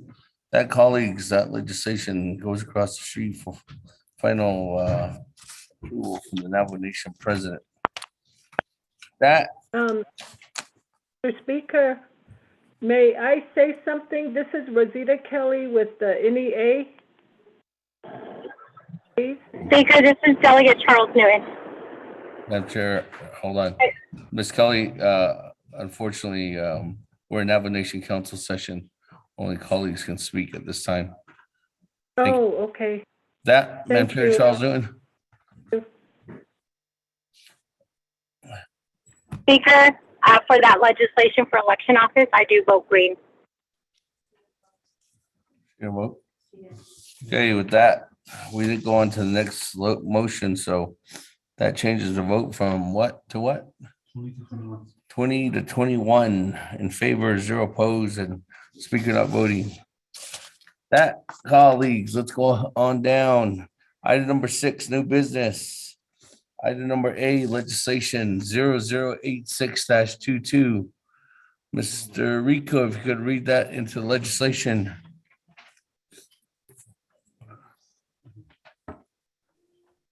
Thank you, Speaker. Members of the 24th Navajo Nation Council, tracking number 0086-22, an action related to the Navigated Committee and Navajo Nation Council allocating $1,070,298,867 of the Navajo Nation Fiscal Recovery Fund expenditure plans for chapter assistance, public safety, emergency communications, E911, and rural addressing projects, cybersecurity, public health projects, economic development projects, hardship assistance, water and wastewater projects, broadband projects, home electricity connection and electric capacity projects, housing projects, and manufactured housing facilities, bathroom addition projects, construction contingency funding, and reduced administrative funding.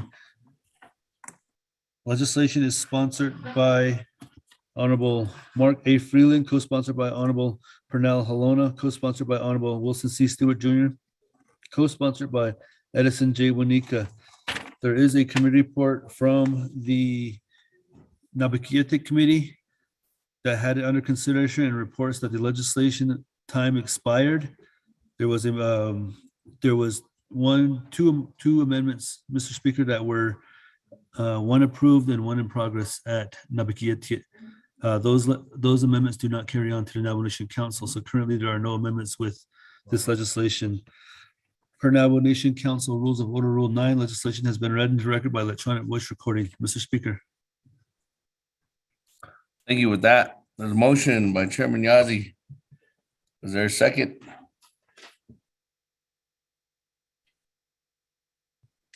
Delegate Stewart. Second by Honorable Stewart. That, comments, questions? Yep. Honorable Freeland, you have 20 minutes on the board. Speaker Damon, adult colleagues, Tenigi, Navajo Nation Council, adult staff, today we present to you legislation 0086-22. It's a proposed legislation to utilize the remaining ARPA funds, $1,070,298,867. And it's broken down into several segments as being proposed. The first area involves chapter projects, 81.9 million. And then there's a part that's specifically related to COVID relief services, public safety and rural addressing at 35 million, cybersecurity at 5 million.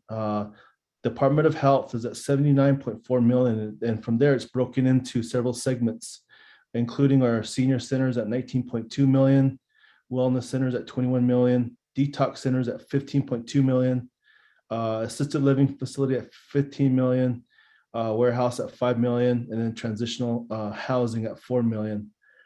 There's also an economic development component. This includes the following at 45.4 million.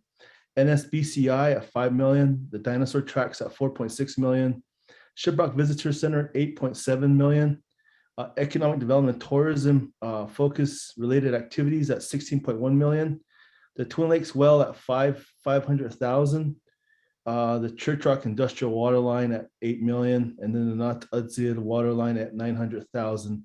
And lastly, we have one more, the Black Mesa Cal Springs sale cleanup at 1.6 million. So the total subtotal impacts of COVID related services are $164,949,898.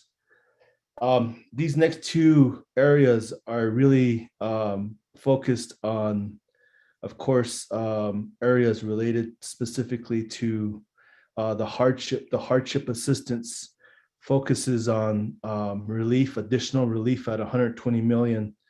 And we budgeted initially at 557 million. Our numbers, enrollment has gone up, and we do need to put some more money into the hardship component.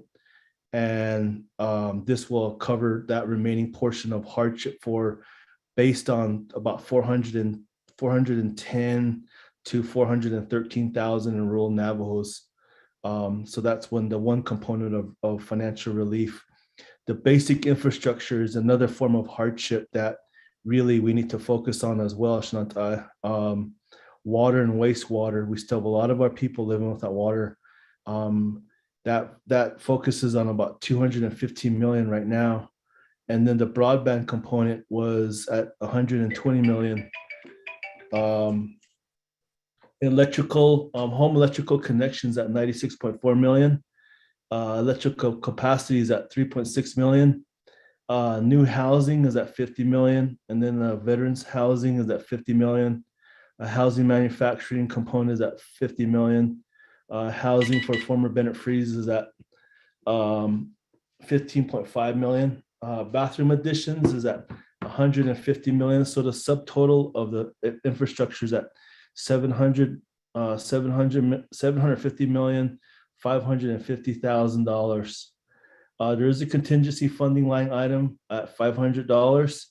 We also have the reduced FRF administrative costs as well built in. One area focuses on executive branch replenishing 42.1 million, and there's an ask from from legislative branch at 5 million.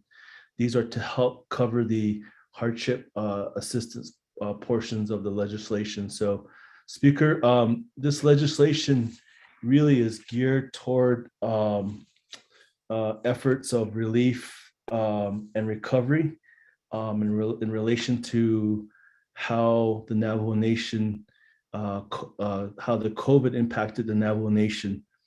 And as I stated last evening, as a delegate of 8 chapters and helping our people along with our officials and our staff out there, just seeing the severity of the need, it was a real eye opener. And for myself as a delegate with 7 of 8 chapters being rural, remote, seeing water barrels outside, seeing multiple generators outside homes, living conditions, there's a real need to help our people out there. So this legislation is to provide that relief. It's also a response to some concerns that our colleagues had during the legislation that was presented previously, 0257, and it has been modified to reflect those concerns as well.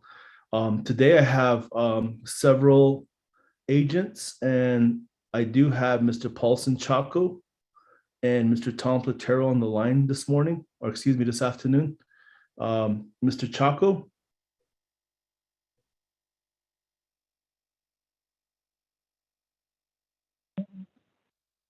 Thank you, Honorable Delegate Freeland, and also Speaker Damon, and honorable members of the 24th Navajo Nation Council. Appreciate the opportunity to present 008622 to the council. Had the opportunity to present, give a brief overview yesterday for the Navi committee, but I'll go ahead and just be brief, and those, some of my remarks, in addition to what Honorable Delegate Freeland covered, which is the dollar amounts for each one of these categories. As I indicated yesterday, honorable members of the 24th Navajo Nation Council, the construction season is upon us. This is the second construction season. We've lost one season already, so hopefully we can have this approved so that we can have our contractors and our contractors start moving forward with some of these construction projects this year. As you're all aware, that the cost of materials and supply chain for all these materials is going up. Right now, we're competing with other states and other entities in all of these material sources, in addition to the inflation of everything going up, such as fuel. So we need to get ahead of that and try to get the projects moving quickly as fast as we can. As you're aware, some of these areas in 025721 we did not include some of these other areas that we were proposing in our current bill 0086. We had to reduce funding for infrastructure. We reduced rural addressing, cybersecurity, water, wastewater, broadband, home electric connection in order to make funds available for the hardship program and also chapter projects. Chapter funding is at 82 million. 025721 did not include specific funding for chapter projects, but in this legislation it includes funding for chapters. Again, as I indicated, hardship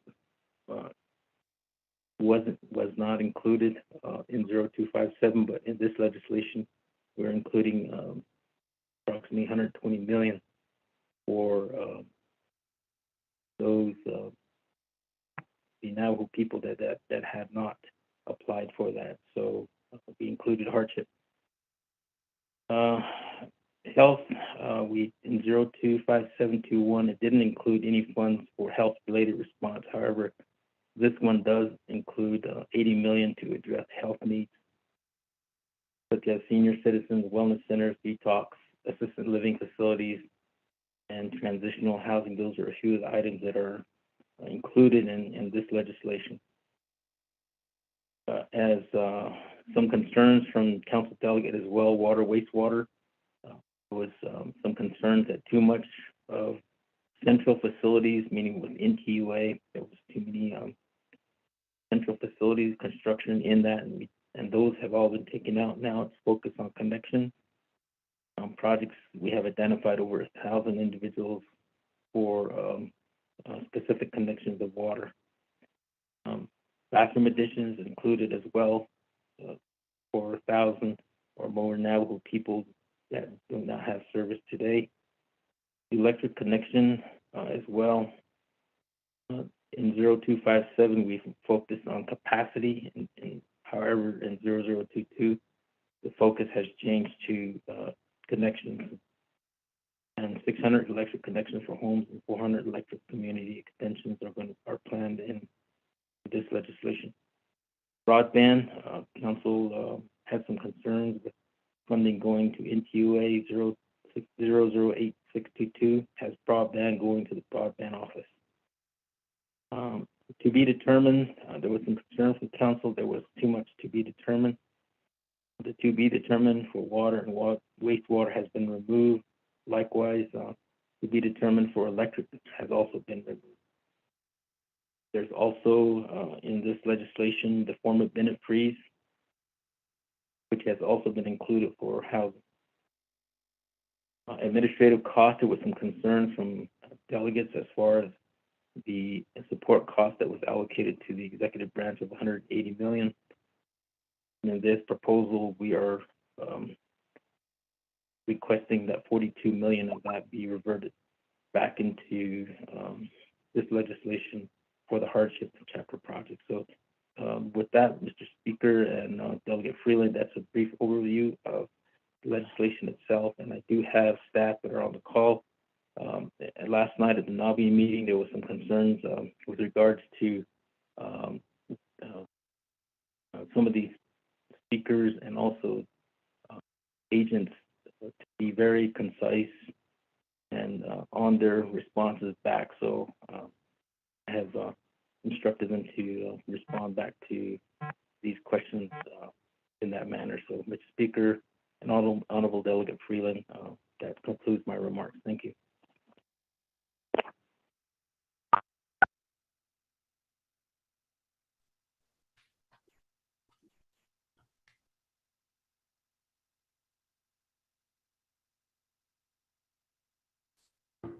Speaker.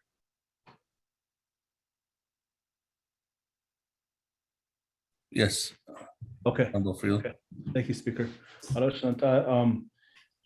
As a result of running out of time, we didn't get to finish our discussion and deliberation, and of course the amendments last evening. So we can have that discussion today, of course. And colleagues, I respectfully request your support, and I respectfully request for your overall support for this legislation that does address the overall needs on the entire Navajo Nation. And our people are waiting and looking for some assistance at this time, and looking for us to help appropriate some of these dollars to get out to the local level. And I really appreciate any consideration at this time, Shanata. So thank you, colleagues and staff, and just wanted to get this out as a response to the COVID and the COVID mitigation, relief, and healing and process that we are going through at this time. And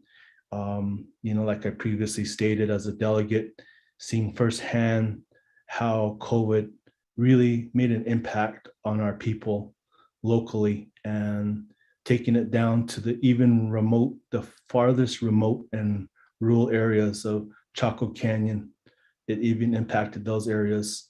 So everyone was impacted in some way, in some form or fashion. So this legislation is to help provide that relief and provide some segment and segue to recovery. So I just wanted to provide that and say thank you again, Speaker. That concludes our presentation. Thank you very much, Honorable Freeland, on that presentation. With that, colleagues, And a privilege. we are on moving forward, so I can go to the floor. Point of privilege, Madam Chair Crotty. Yes, thank you, Speaker. I'm requesting the project specific breakdown of 0086-22.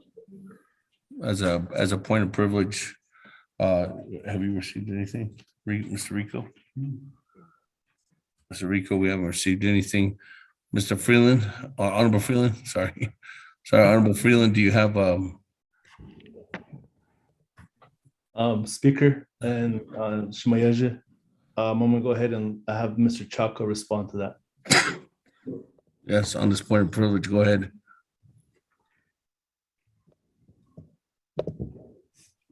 Thank you, Mr. Speaker, and Honorable Delegate Freeland, and also Honorable Delegate Amber Crotty.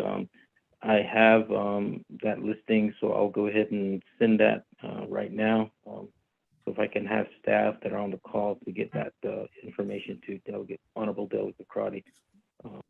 Thank you, Mr. Speaker. We'll send it to Mr. Rico. Thank you. Thank you. As soon as you get that, it seems like you'll send it over to Mr. Rico. Madam Chair, I can forward that over to you. Or Mr. Rico will forward that over to you. That, colleagues, when we go to the floor, this is who we have in the queue. I have on legislation 0086-22, Madam Chair Crotty, then Honorable Otto, then Honorable Madam Chair Charles Newton, then Honorable Slater, then Chairman Hino. That, Madam Chair Crotty. Thank you, Speaker, colleagues. Appreciate the prayer this morning. Vice Chair Smith and Delegate Freeland and your co-sponsors of this legislation. Speaker, at this point, I'd like to go to Rule 15 with the substitute motion. I'd like to make the motion to for our staff to read that into the record and to substitute this legislation with 0087-22. Thank you, Speaker. No reserve my time.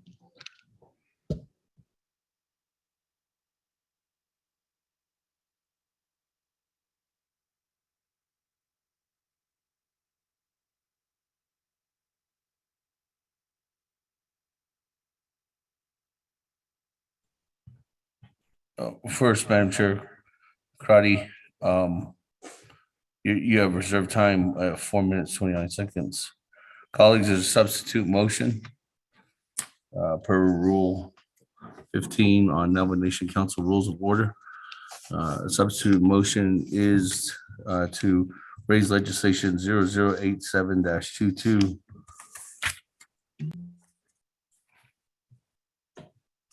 which is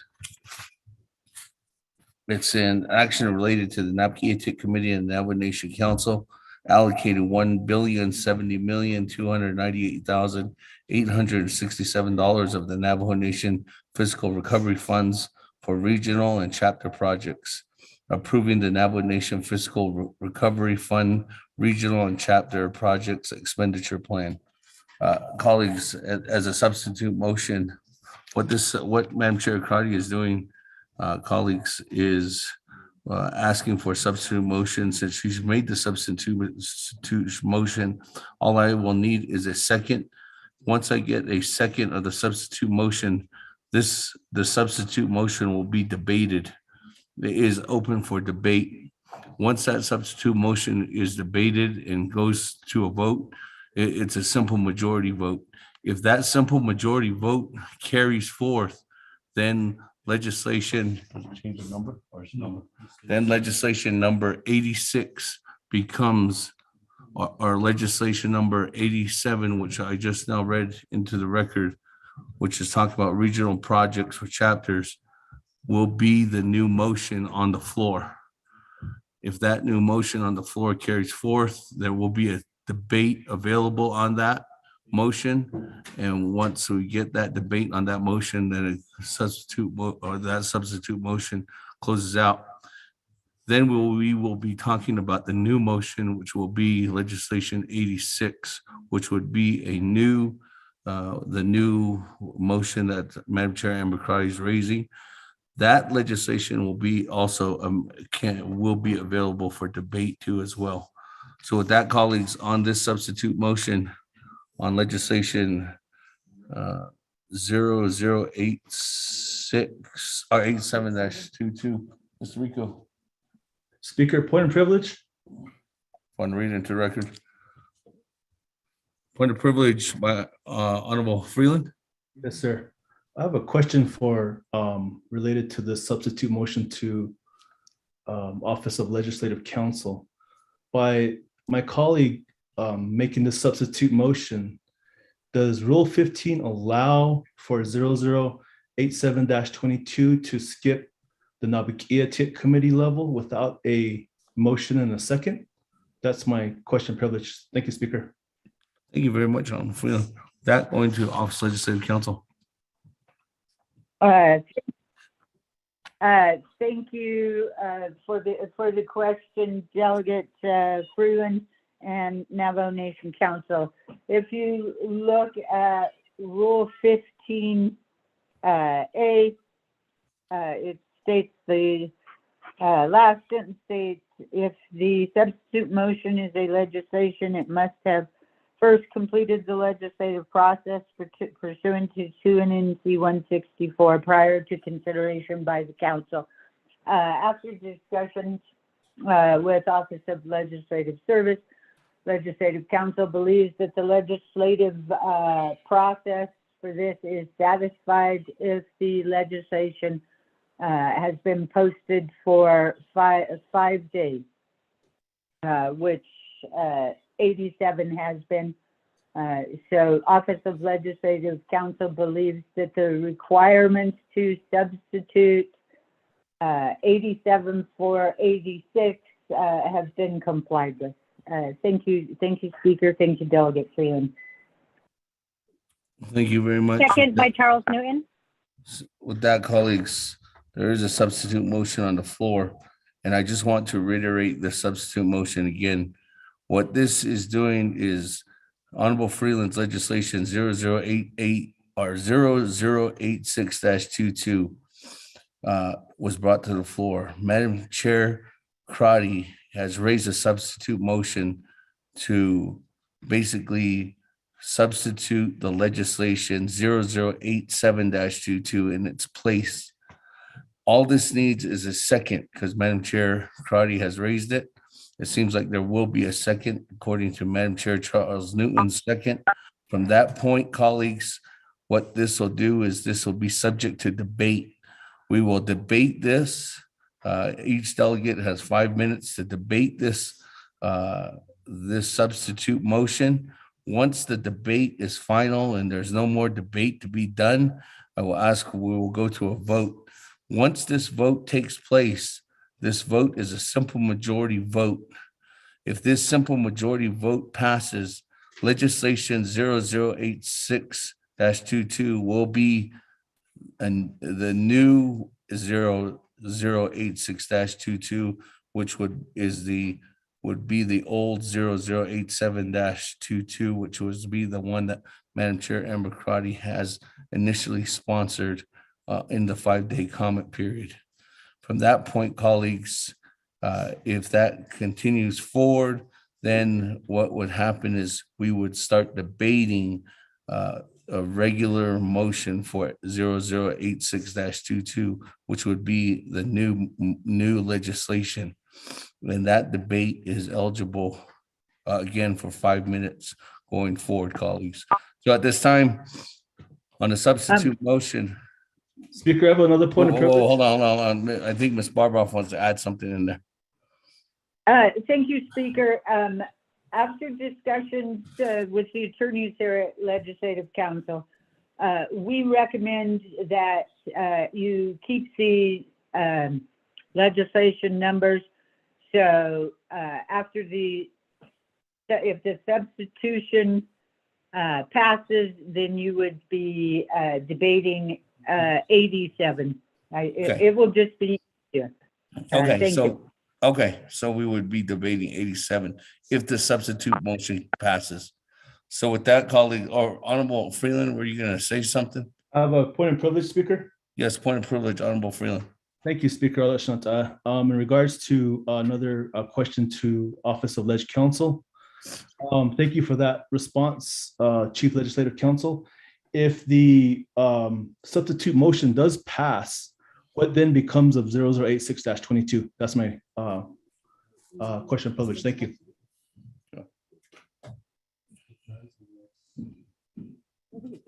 Thank you. Thank you. If the substitute motion passes, then 0086 it goes away. I was looking for the actual.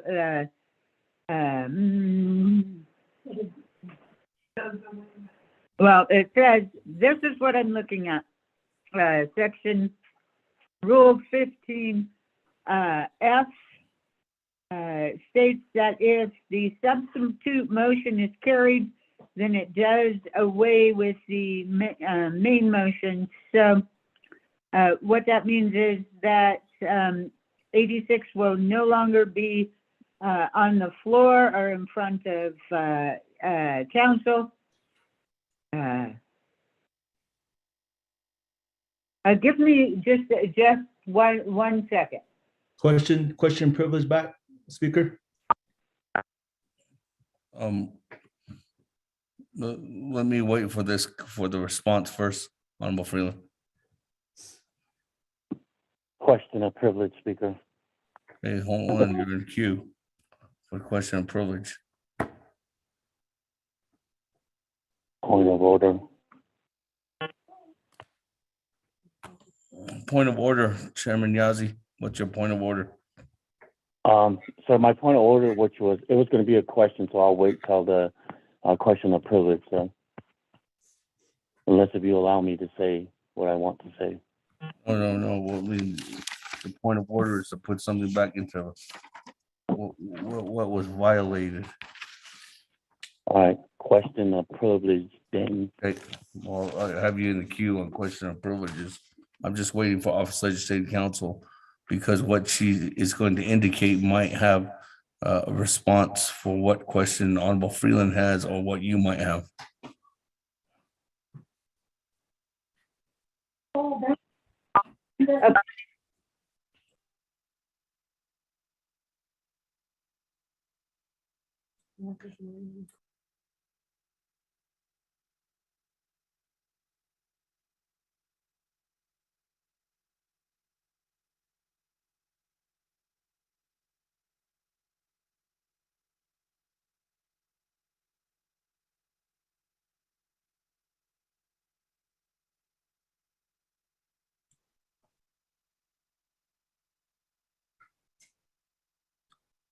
Ms. Barbara?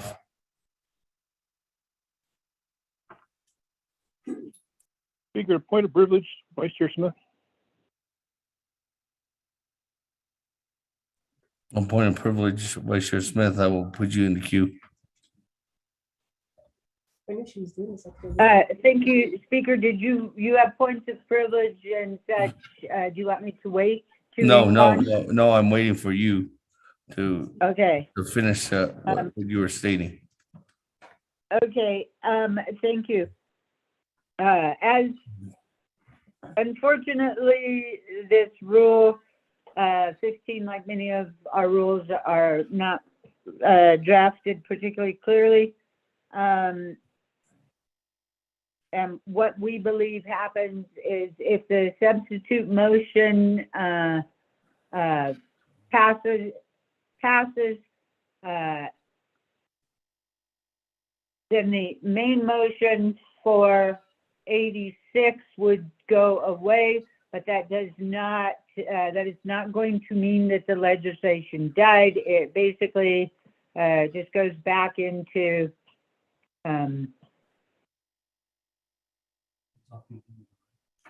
But it's off the agenda. right, correct. I'm, Yes. I'm sorry. It's off the agenda. Okay. Thank you, Speaker. Now, once an item's off the agenda, it can't be put back on the agenda during the same session. With that, let me go back to Honorable Freeland.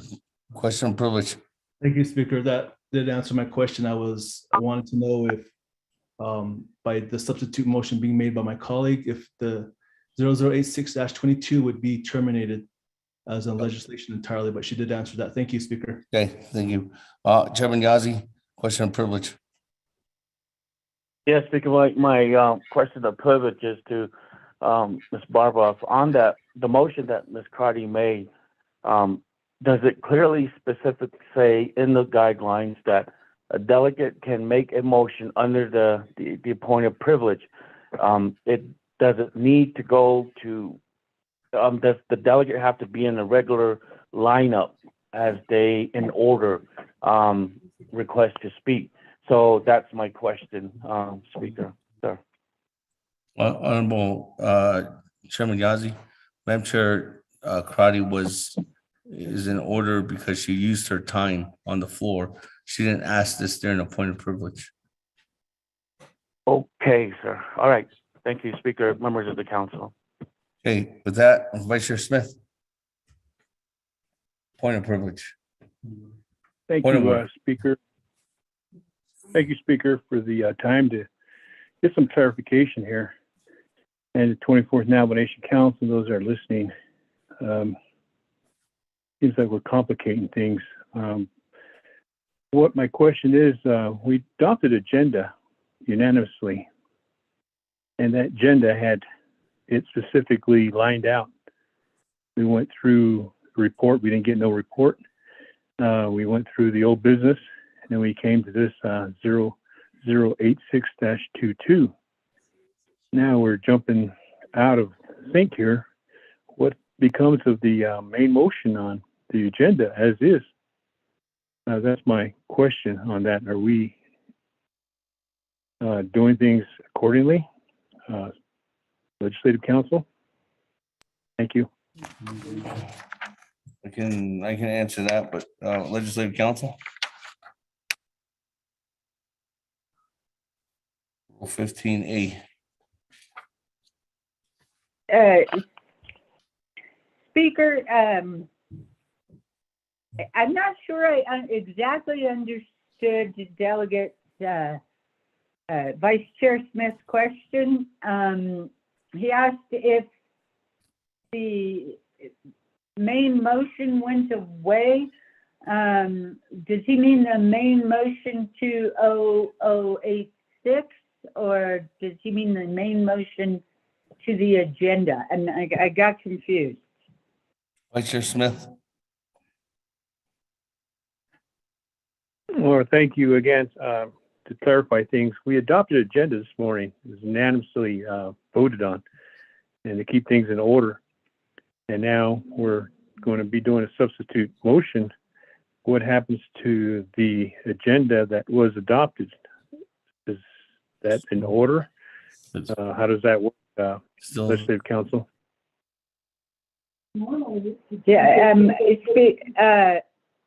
Ms. Barbara. Thank you.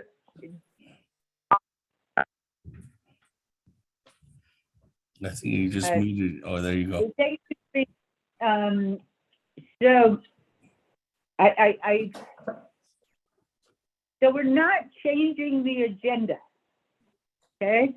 You're not changing the agenda. What you are doing completely within your rules would be a substitute motion.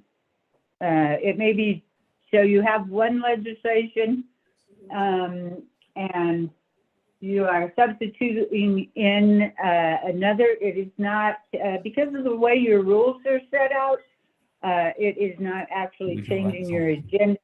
I think that what I could say as perhaps an analogy maybe, or a different way to look at this, you could generally accomplish the same thing as a substitute motion is doing, is if you did an amendment to take everything out, to delete everything from 86, and so that would be your deletion, and your insertion would be everything from 87.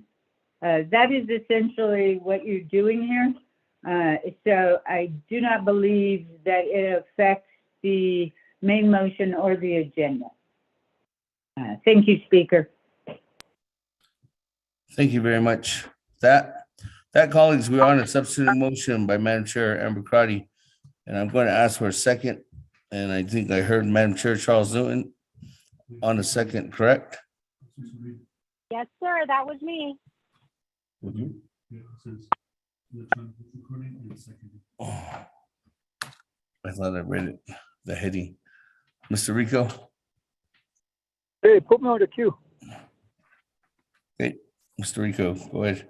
Thank you, Speaker. Members of 24th Navajo Nation Council, tracking number 0087-22, in action relating to the Navigated Committee and the Navajo Nation Council allocating $1,070,298,867 of Navajo Nation fiscal recovery funds for regional and chapter projects, approving the Navajo Nation Fiscal Recovery Fund Regional and Chapter Project Expenditure Plan. Legislation is sponsored by Madam Chair Amber Canespa-Crotty, co-sponsored by Madam Chair Eugenia Charles Newton, and co-sponsored by Vice Chairman Carl R. Slater. This legislation was read into the per Navajo Nation Council Rules of Order Rule 9. Legislation has been read into the record by electronic voice recording. Mr. Speaker. Thank you. And there's a second by Madam Chair Charles Newton. With that, Madam Chair Crotty, there's a question by Honorable Eugene So you have 20 minutes on the board on this new substitute motion.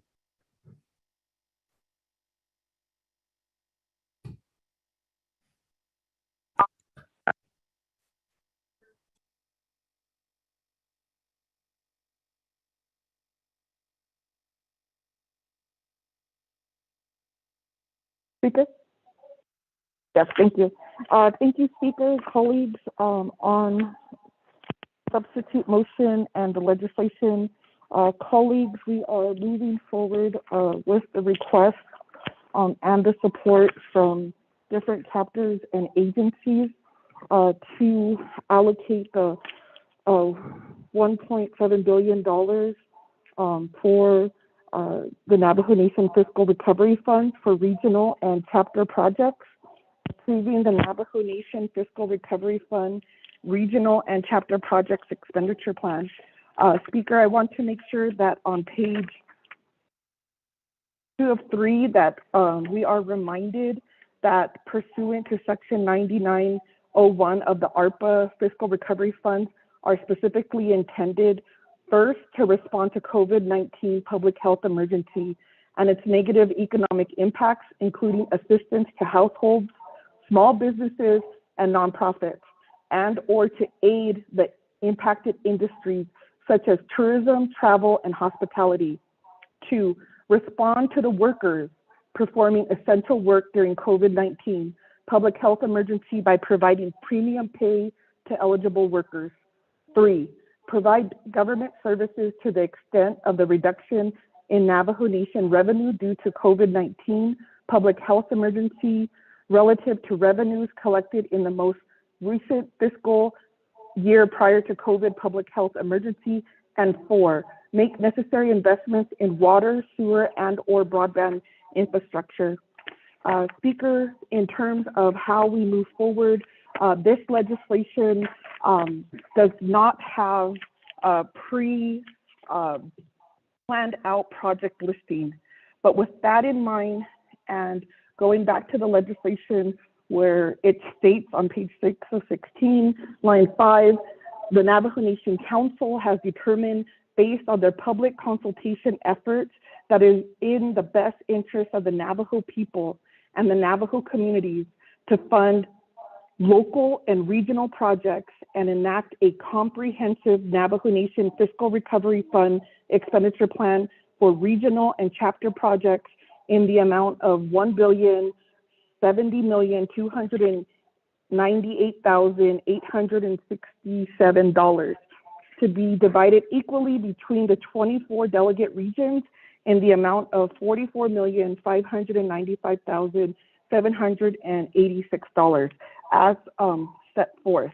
And so, Speaker, in terms of the process, the regional, page 7 of 16, line 4, the regional and chapter project expenditure plans and delegate regional project plan funding will be allocated to the Navajo Nation central government, specifically the Division of Community Development or other appropriate Navajo Nation divisions or departments to implement the projects rather than directly to the chapters. The Navajo Nation central government, specifically the Division of Community Development and or other appropriate Navajo Nation divisions or departments, shall manage and administer funds and delegate region project plans on behalf of the non-LGA certified chapters. The Navajo Nation central government may award funding to LGA certified chapters through sub-recipient agreements to implement and manage specific projects, but shall maintain administrative oversight, such funding and delegate region projects. On page 7 of 16, line 22, each Navajo Nation Council delegate shall select fiscal recovery funds eligible projects within their delegate region to be funded by the Navajo Nation Fiscal Recovery Regional and Chapter Projects Expenditure Plan through a delegate regional project plan. On page 7 of 16, line 30, this will need to be approved by the Navajo Nation Council resolution and signed into law by the President of the Navajo Nation pursuant to Title II, Section 164, A17, and Title II, Section 1005, C, 10, 11, and 12. Delegates may select projects for their delegate region project plan from the list of projects on Exhibit D. And those are projects that are attached to the legislation as a reference that have gone through the DOJ vetting process, have gone through the DOJ eligibility review. Delegates may also select projects that have not previously been submitted to Navajo Nation Department of Justice for an initial eligibility determination including proposed fiscal recovery fund chapter projects submitted to the Division of Community Development. Although such projects will have to have a Navajo Nation Department of Justice eligibility determination before they can be approved by the Navajo Nation Council.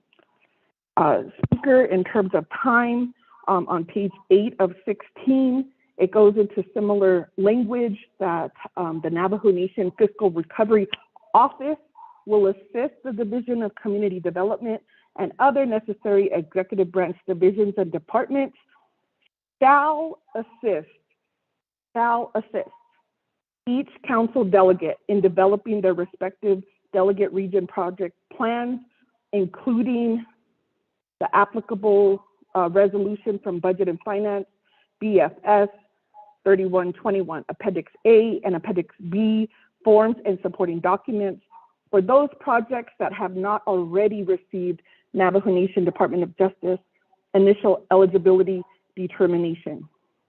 The Navajo Nation Fiscal Recovery Fund Office shall, notwithstanding the Budget and Finance Resolution BFS 3121, act and sign in the place of the respective administrative oversight division and submit each project included in the respective delegate region project plans to the Navajo Nation Department of Justice for an initial eligibility determination as required under Navajo Nation Resolution CJY 4121. Navajo Nation Department of Justice shall be allowed 5 workdays in addition to the Budget and Finance Resolution of 5 days to complete required initial eligibility determination for delegate regional support. Line 22.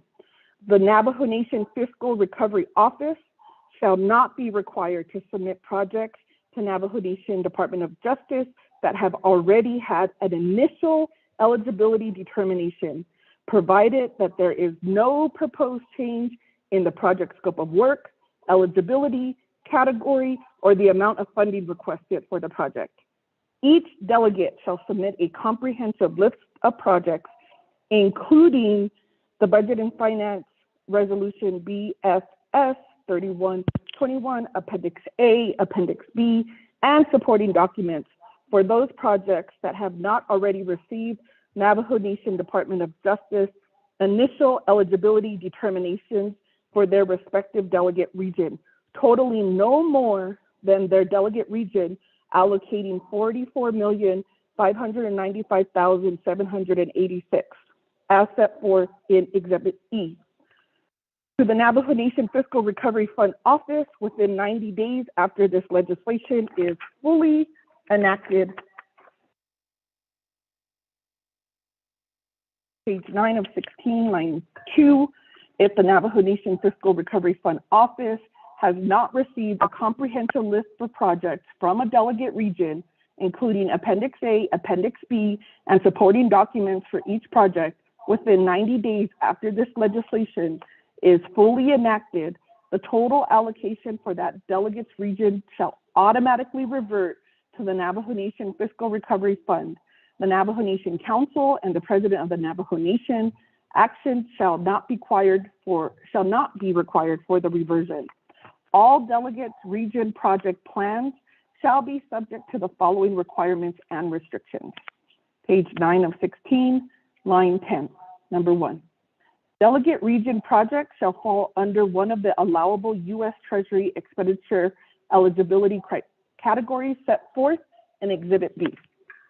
Number 2, delegate region project plans may include Navajo Nation Fiscal Recovery Fund eligible projects for programs to provide government services to chapter members, to provide basic PPE to chapter members, to provide food, fuel, firewood assistance to chapter members negatively impacted by COVID-19, to construct projects such as COVID mitigation, renovations to chapter houses, housing renovations, and house wiring, to plan and design projects, to hire consultants to assist with Navajo Nation Fiscal Recovery Fund eligible programs and projects, to hire PEP workers, student workers, and other temporary employees or regular status employees to assist the chapter government in carrying out Navajo Nation Fiscal Recovery Fund eligible programs and projects.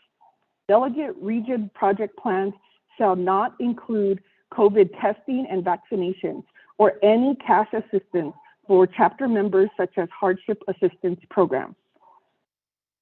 Number 3, all pre-construction related projects included in a delegate region project plan shall be project ready, meaning the project planning and design work is able to begin once funding is received, and the expedited timeframe in which projects can be completed. Line 27A, the council delegate, with the assistance of the Navajo Nation Fiscal Recovery Fund Office, shall complete a separate Division of Community Development project evaluation form and supporting documents for each of the proposed pre-construction related projects, which shall include project site readiness, valid land withdrawal and permitting approvals, as well as the anticipated timeframe during which the project will be completed. B, the Navajo Nation Fiscal Recovery Fund Office shall submit the fully completed form through the DCD portal, Department of Community or Division of Community Development. If the Division of Community Development is not the administrative oversight over the proposed project, the Navajo Nation Fiscal Recovery Fund Office shall also submit the project evaluation form and all supporting documents to the entity that will have administrative oversight over the proposed projects. 4, construction projects shall be construction ready, meaning that a project's planning and design work has been completed and construction is available to begin once funding is received, and the expedited timeframe in which the project can be completed. The council delegate, with the assistance of the Navajo Nation Fiscal Recovery Fund Office, shall complete a separate Division of Community Development project evaluation form for each proposed construction project, which shall include project site readiness, valid land withdrawal, and permitting approvals, as well as the anticipated timeframe during which the project will be completed. The Navajo Nation Fiscal Recovery Fund Office shall submit the fully completed form and all supporting documents through the Division of Community Development portal. If the Division of Community Development is not the administrative oversight over the proposed project, the Navajo Nation Fiscal Recovery Fund Office shall also submit the project evaluation form and all supporting documents to the entity that will have administrative oversight over the proposed project. Number 5, page 10 of 16, line 23. All proposed delegate region projects shall be sufficiently developed such that funding for the projects can be obligated and encumbered in the nation's Financial Management Information System, the infamous FMIS, by 5 p.m. on September 30th, 2024, and fully expended by 5 p.m. on September 30th, 2026, or such earlier dates as to be determined by resolution of the Navajo Nation Council.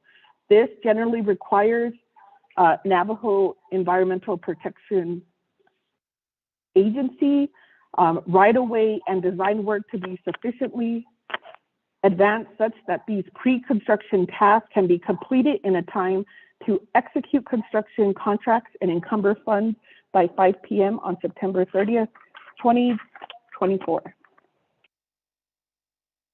Number 6, the administrative oversight entity for each project shall be responsible for making the determination whether the proposed delegate region project is project ready or construction ready. If a proposed project is not deemed project ready or construction ready, the project shall not be eligible for inclusion in a delegate region project plan. Each delegate region project shall be subject to Navajo Nation Council or Navajo Nation Law CJY 4121, Navajo Nation Department of Justice Initial Eligibility Determination. Each delegate region shall identify its administrative oversight entity and its oversight committee. Each delegate region shall be limited to a total of 9,150,000 $1,000 of revenue replacement projects. Expenditure eligibility criteria 6.1, provisions of the government services, and 6.2, non-federal match for other federal programs. The Office of the Controller may issue guidance that increase this amount in the next fiscal year. Number 10, delegate region projects shall not include sanitation deficiency system services, SDS, included in the Indian Health Service 2021 SDS list attached as Exhibit E, or on any prior year Indian Health Service SDS listing. Number 11, the Navajo Nation Council urges delegate region project expenditure plans to be included and prioritize veteran housing and other projects that will benefit Navajo veterans. Thank you, Delegate Kialan Begay, for that language. And M, the requirements in Navajo Nation Law, CJY 4121, Section 3F, to establish a contingency reserve for the Navajo Nation Fiscal Recovery Fund. Regional and chapter projects, construction projects shall be implemented on a case-by-case basis through resolutions approved by the Navajo Nation Council and enacted pursuant to Title II, Section 164A, 17, and Title II, subsection 1005, C, 10, 11, and 12. Speaker, and so that is really some of the guiding principles. I do want to identify that the Office of the Controller on page 12 of 16, line 14, shall release Navajo Nation Fiscal Recovery Fund expenditure plans funds to the funding recipient that is external to the Navajo Nation central government, including local government act certified chapters, Navajo Nation owned entities, and other external entities pursuant to the fund distribution schedule recommended by the Navajo Nation government entity with administrative oversight and approved by the Office of the Controller and included in a fully executed grant, subrecipient, or similar agreement deemed legally sufficient by the Navajo Nation Department of Justice. And Speaker, as I end with 2 minutes left, what I want to make sure that we cover the part in terms of colleagues in the original legislation, there was a provision that the Office of the President, Vice President, and other entities would hire Navajo Nation businesses. That is still the intent of this legislation, and we look forward to having the opportunity with this language to be able to consult with our Navajo Nation business owners, have opportunity to create communication with our regional small business owners, Navajo Nation entrepreneurs who need the support from their government, and also in terms of our elders and our children who have unique needs. And all of our projects, Speaker, are on the Navajo Nation Division of Community Development website.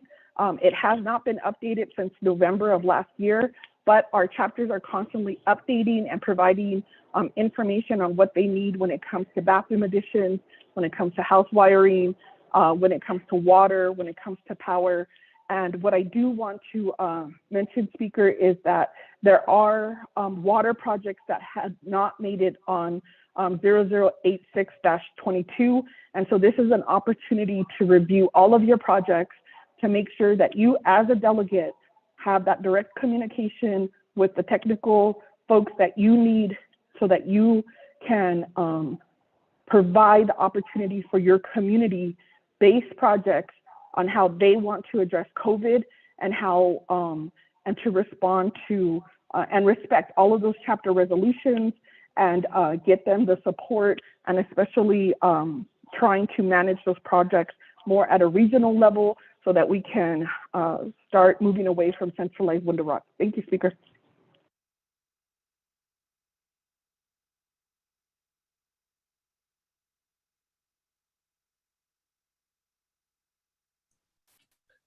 Thank you very much. I'm sure with that, colleagues, we are on substitute motion.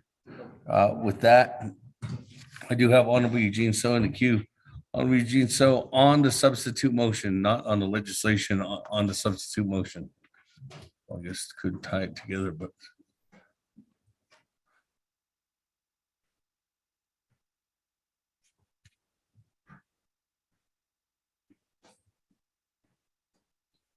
Honorable Eugene So.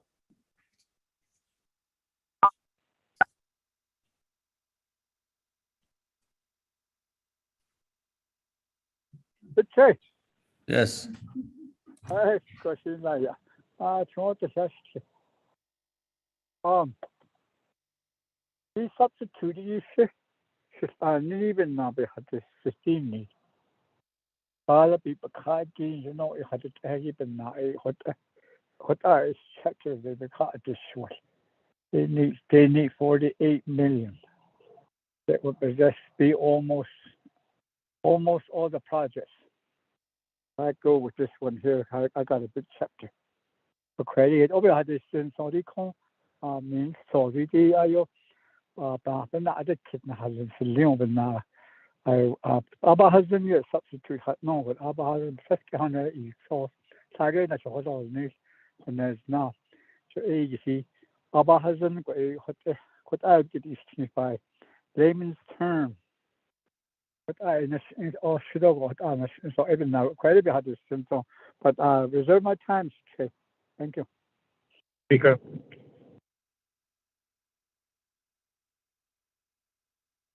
That Honorable Eugene So 4 minutes. Someone speak. Speaker. Yes. I didn't want to speak, sir. Who? What?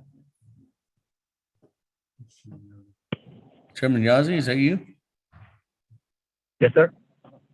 Want to put you in the queue?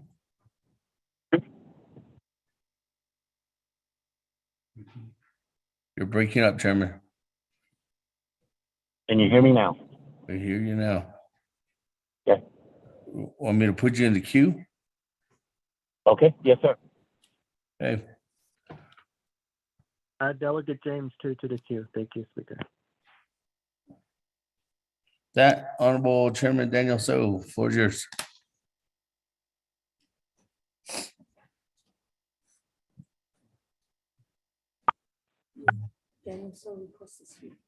Right here. Chairman Daniel So.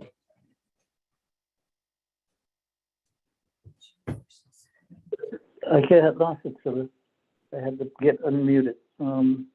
Colleagues of the 24th Naval Nation Council.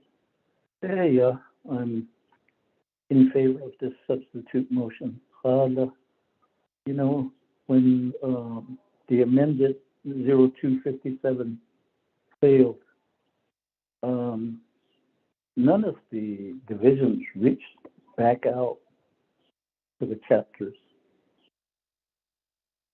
Over in the 8 chapters I represent, we have 2 different ASCs.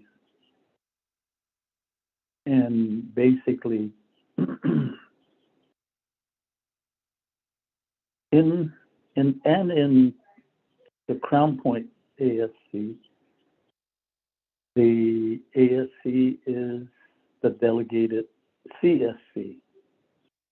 And he never reached back out to the chapters to say, hey, we've got time to get your requests back in. And the other one, certified chapter, submitted 12. And they never got an answer on why those 12 projects were denied in the first place. And certainly they could have worked to correct those, just much like what Jamie Haniel stated last night. However, ASC, acting CSC, never reached out to the chapters. And so in that aspect, it's like, all right, the ones that were favored got a chance. And the original 257 didn't have a cleanup of a trading post. Now 087, 86, excuse me, has a cleanup of a trading post. Hey, wait a minute. Isn't that an EPA responsibility? So, and there is a very differentiated working relationship with the divisions that are going to be funded. And again, on the waterline projects, the process was, okay, go apply at the district office of NTUA.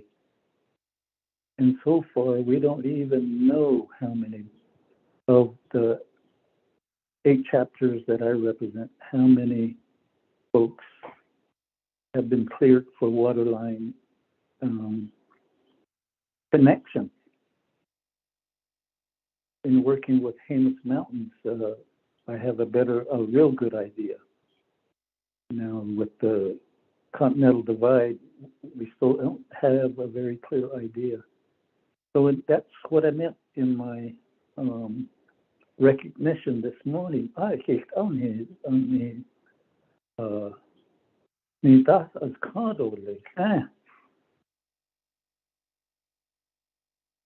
From 257 to this day, we know that certain chapters have been included to get a green vote.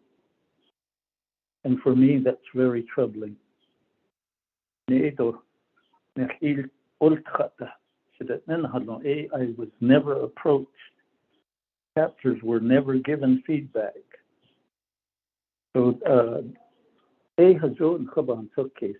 those of you that are gung-ho and proceeding, at the workshop, at the work session in Twin Arrows, I asked Chief of Staff, once any legislation is passed, how many days is it going to take for you to get these projects rolling? And it took him a while. And he said 30 days. So this talk about we need to do it now, then still going to take 30 days. So what's another day or longer to really flush out 86? And right now we have a chance. For me, the clause that says the chapters can regroup to put projects back forward, that's what I favor. Why in the original 257 there's only 3 projects for the 8 chapters? Yes, the waterline extensions in Baca and Casimiro Lake, those are IHS SDS projects. And so those are some things that for me, I really, the need is greater than 3 veterans homes in an 8 chapter area. The need is greater than the burnouts. There's more than 15 burnouts in the 8 chapter area. And certainly the monies for housing that's currently going to be allocated on a per chapter basis is not sufficient. Chairman Daniel, so you're timed up. So I'm in favor of the substitute motion, Speaker. Thank you. Thank you. That, moving on down.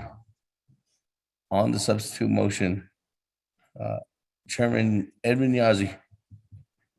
Yes, Speaker, members of the council, everyone that's listening online, staff, Ms. Carty, on your amendment, the motion, substitute motion.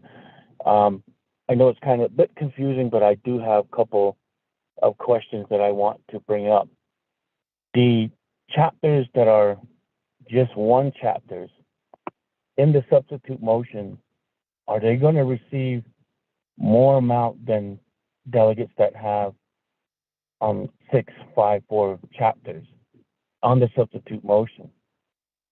And then also, there is no law that specifically where the nation is divided up into 3: judicial, legislative, executive. On the motion, if this passes, then delegates are going to be calling the shots, and which I think might be not right. If there's something that it is just not right at all. I mean, for us to tell the chapters where we could spend that money. But that's my question on the substitute motion. I just only wish we could just vote on this legislation, the one that Freeland had, and get this funding to go out. But then again, I don't want to sound confused from what Ms. Crotty indicated. We have projects that are pending and for years, and this what was stated on the substitute motion kind of in a small way makes sense. But I'm still going to be committed to support Freeland's legislation, and my colleagues, please just vote on the main legislation and get the money out to the. So, Speaker, that's all we'd have to say. There's no need for a point of order, sir. Well, let her know then. Make it official. Say you too.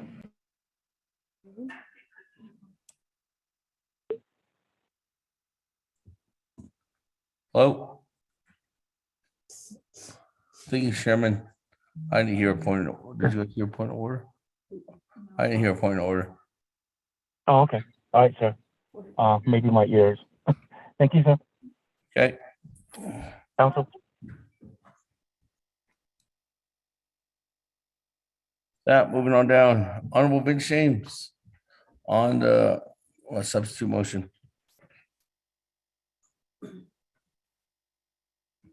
Here, and then members of the council. So audience, so kodo shamasane ye disnagi di kodo naltos.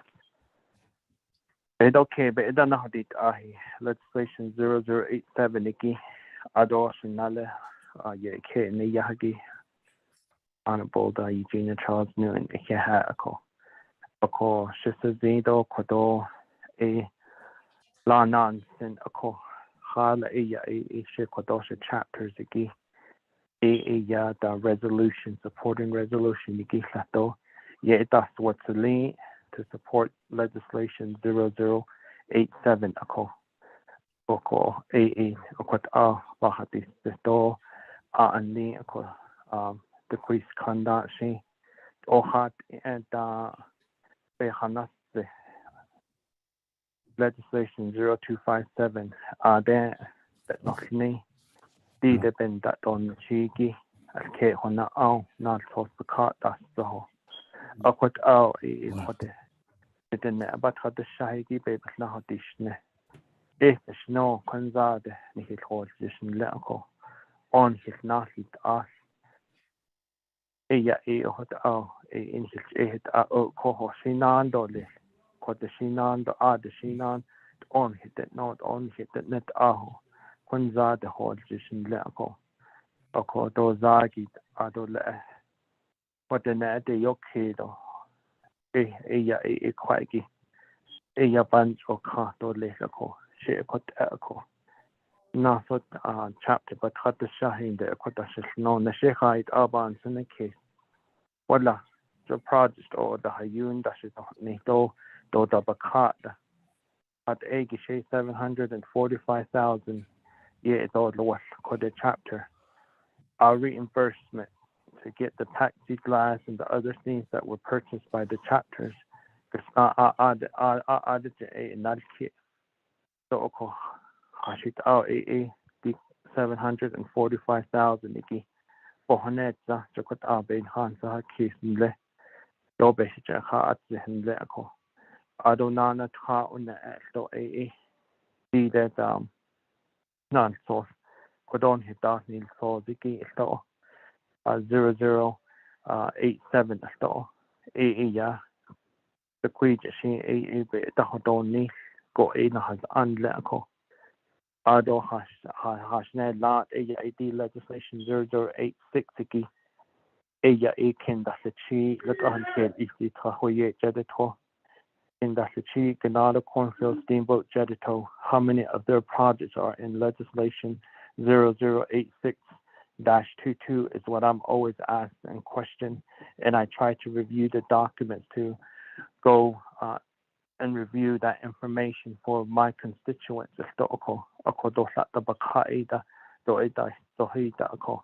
Then if you break it down by agencies, our agency based on Sanaha case,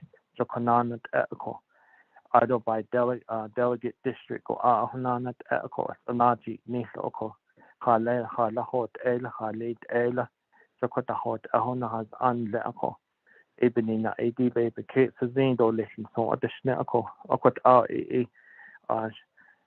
not Arno Senigi, Kodon, Hisanas, Kani, Banan, Hoshkako, Okoko had Agida chapter resolutions, did know the base, they hanate this Lekon, Hinhiki, Ohot Anha.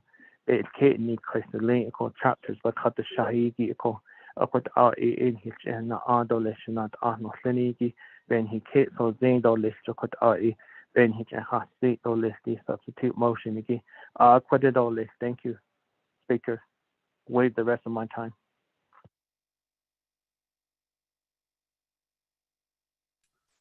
Thank you very much, Honorable Vince James. That moving on down, Chairman Nez on the substitute motion. Thank you, Honorable Speaker Damon. Aro response answer Arno Senigi and also Kodo substitute motion in Lagish Mayaja. Honorable Crowdy.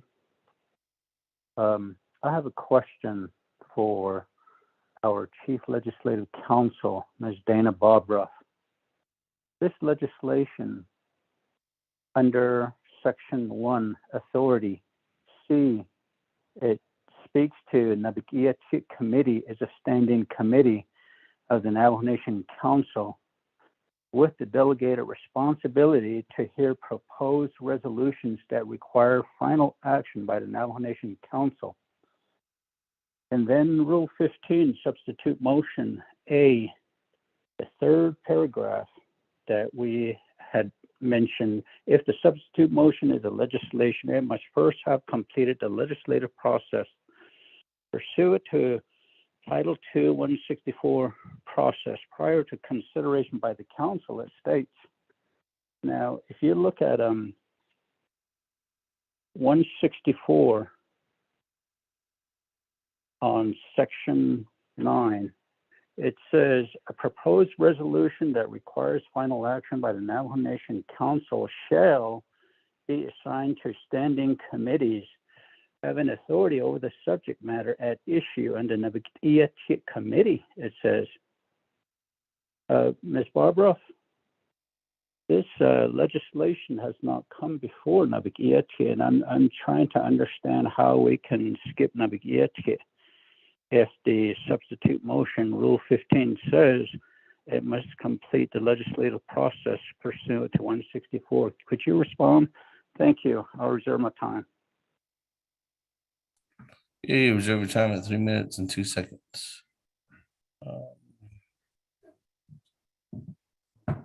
Go to Ms. Barbara. Sorry about that, Speaker. I had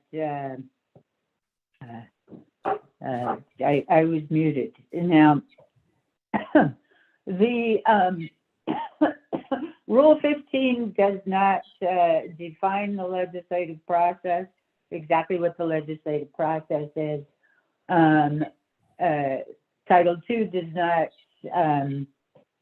define exactly what the extent of the legislative process is. However, if you look through, for example, legislative process is mentioned in 164A1. It's mentioned again in A164A5, and it's talking about introducing into the legislative process and the legislative process, and combining all of those elements throughout 164A instead of just looking at 164A9. We believe that, at least I, as Chief Legislative Counsel, believe that the legislative process, introducing something into the legislative process, entails a legislation being posted on the Navajo Nation website and being posted there for 5 days. After that, we interpret it to mean that that is the legislative process necessary for it to be eligible for inclusion or use as a substitute motion. Thank you, Speaker. Thank you, Chair Nez. I really appreciate, Chair Nez, how far you thought that through. Thank you. Thank you very much. That, moving on down. Honorable Stewart, good afternoon. Floor is yours on the substitute motion.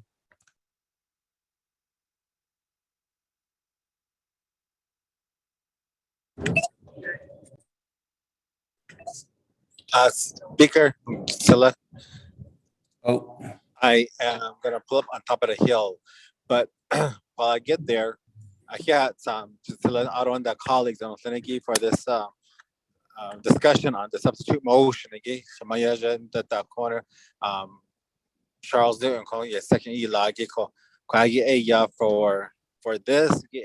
I do have a concern. Ashiani, we are representing the Navajo Nation when we come into council, and then as well as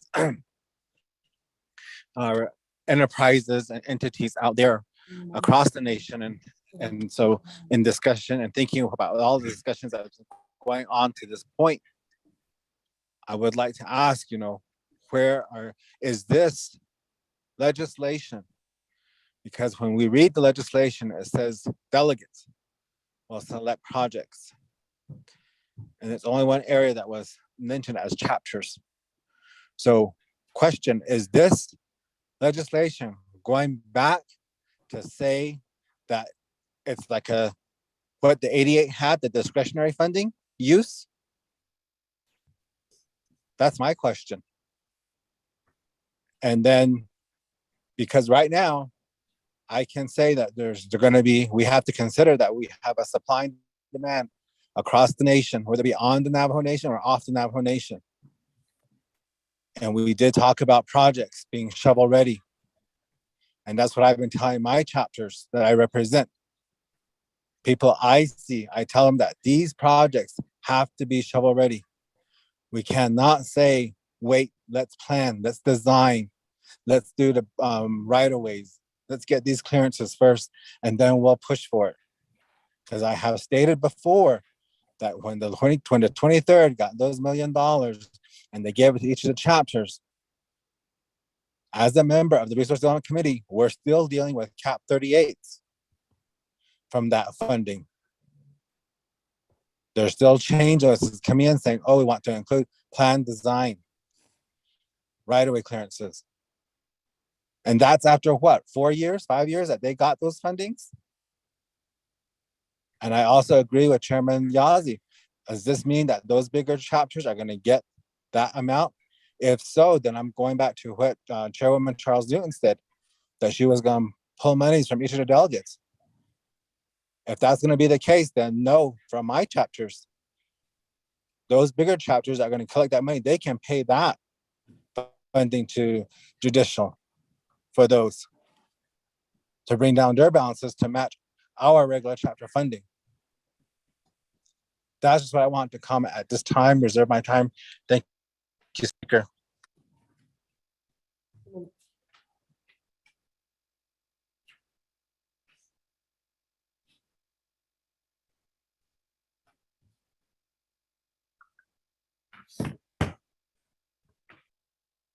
Thank you very much, Honorable Stewart. With that, colleagues, let me go ahead and go back to the sponsor of the substitute motion for clarity for comments or in response. Madam Chair Crotty, floor is yours. Yes, thank you, Speaker Ahia. Thank you, Shiaj. Delegate Eugene So, and asking to clarify. Yes, let's keep this as simple as possible. Shiaj, look at Exhibit C of the legislation. It's closer to the end of the legislation. There you see the allocation by delegate region. It says our name, but it also can say the district number. Like, for example, I'm District 12. And thank you for all our chapters for doing great work and putting your projects in the ARPA Division of Community Development portal. And the next column you'll see is your allocation for regional or chapter community-based projects. 44,595,786. What I read off, Shiaz, was referring to Navajo Nation law in what are the guidelines and the requirements so that projects are reviewed for eligibility requirements through Navajo Nation Department of Justice. Let me make sure I get that stated, because really it's just a review, and it's they are not denying or approving. They're simply identifying sections in the U.S. Treasury guidelines and moving forward and providing that document for each project. The other area is you may, with the projects that have already been submitted, so far we've collected projects that have been submitted. A majority of them are within this legislation in Exhibit D as of March 25th, 2022. And so you can review and see what projects in your area or regional projects are considered eligible. And if you want to, working with your community and your people, hold this together. So with that being said, I hope that breaks it down to the simplest terms. And this legislation also requires the Navajo Nation Fiscal Recovery Office to provide additional support. And so you will have someone to provide that technical support so that you can, working with your constituents, develop that plan. Now, this is a very different approach in terms of how this council and possibly previous councils have developed projects, but it's very in line with how a delegate would submit a project to be funded through CEJASIN or UUFB. So for example, Chairman Yazzie, I'm not sure the process, Rehoboth School, how they approached you and your office to sponsor that UUFB legislation, but that's the similar approach where you as a delegate agreed to sponsor that legislation. It met the criteria of Navajo Nation law. It went through the review process, and then you submitted that for funding. So that is very similar in terms of the opportunity that you will have to support your chapter and regional projects up to $44,595,786. We also hope that there's enough information on projects that have already been vetted or are construction or project ready in our districts, and that we simply need to add them onto our list, like the projects that are water, broadband, different infrastructure projects, housing, and those areas.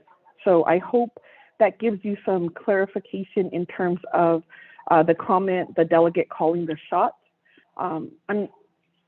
my leadership style is not in that category. So I'm trying to be, I'm trying to think of an example here on the council where there's not an accountability from the people that we represent, and I'm not finding that example.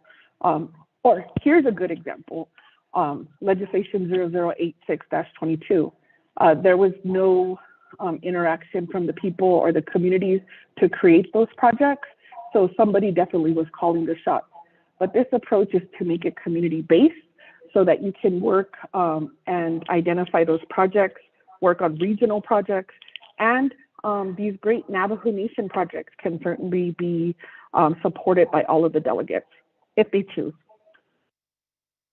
And Delegate Chairman Yazzie, I know that our LBAs received some training, but if I could send you the link to the Division of Community Development website, and I just need to take a minute because I'm going to pull that up. What they do have is an ARPA breakdown of projects that have been submitted. As I mentioned in the last time I reviewed this website early this morning at 2 o'clock,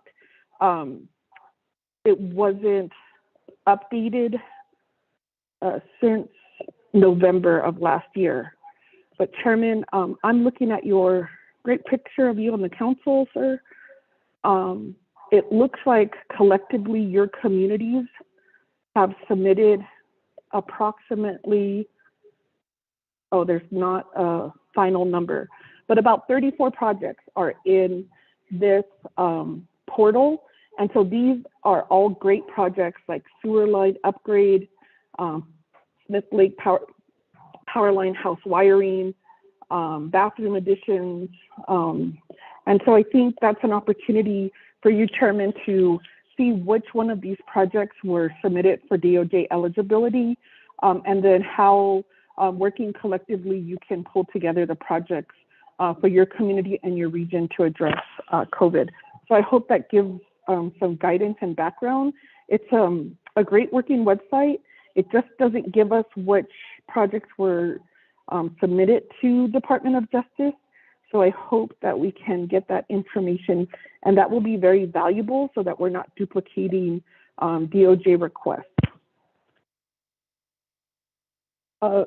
Delegate Vince James, thank you for your comments. I think I do have some concerns when we try to break it down by agency. We are working with our veterans who are having challenges when distribution is broken down by agency. And so I definitely do not want to replicate that process because the information we received from the Fiscal Recovery Office yesterday, that percentages almost mimics the Navajo Nation Veterans Administration breakdown.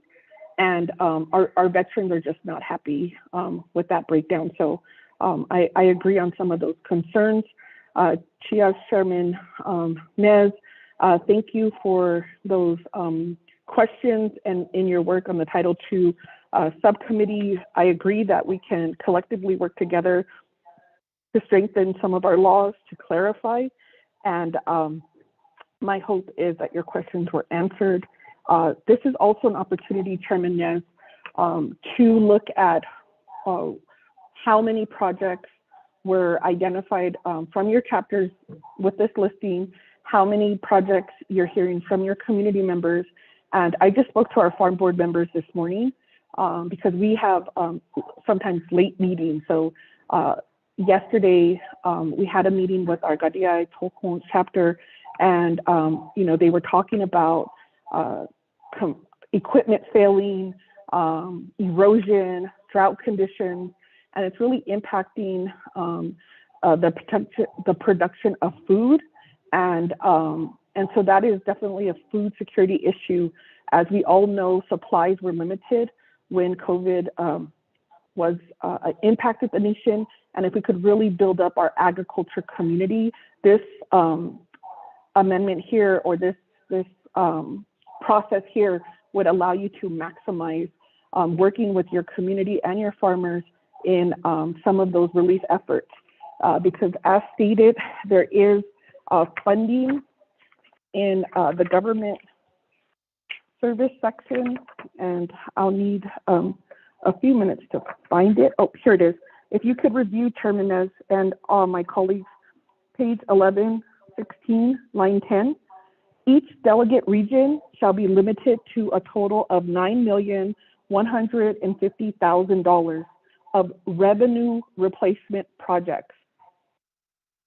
Expenditure eligibility criteria 6.1, provisions of government services, and 6.2, non-federal match for other federal programs. The Office of the Controller may issue guidance that increase this amount for next year.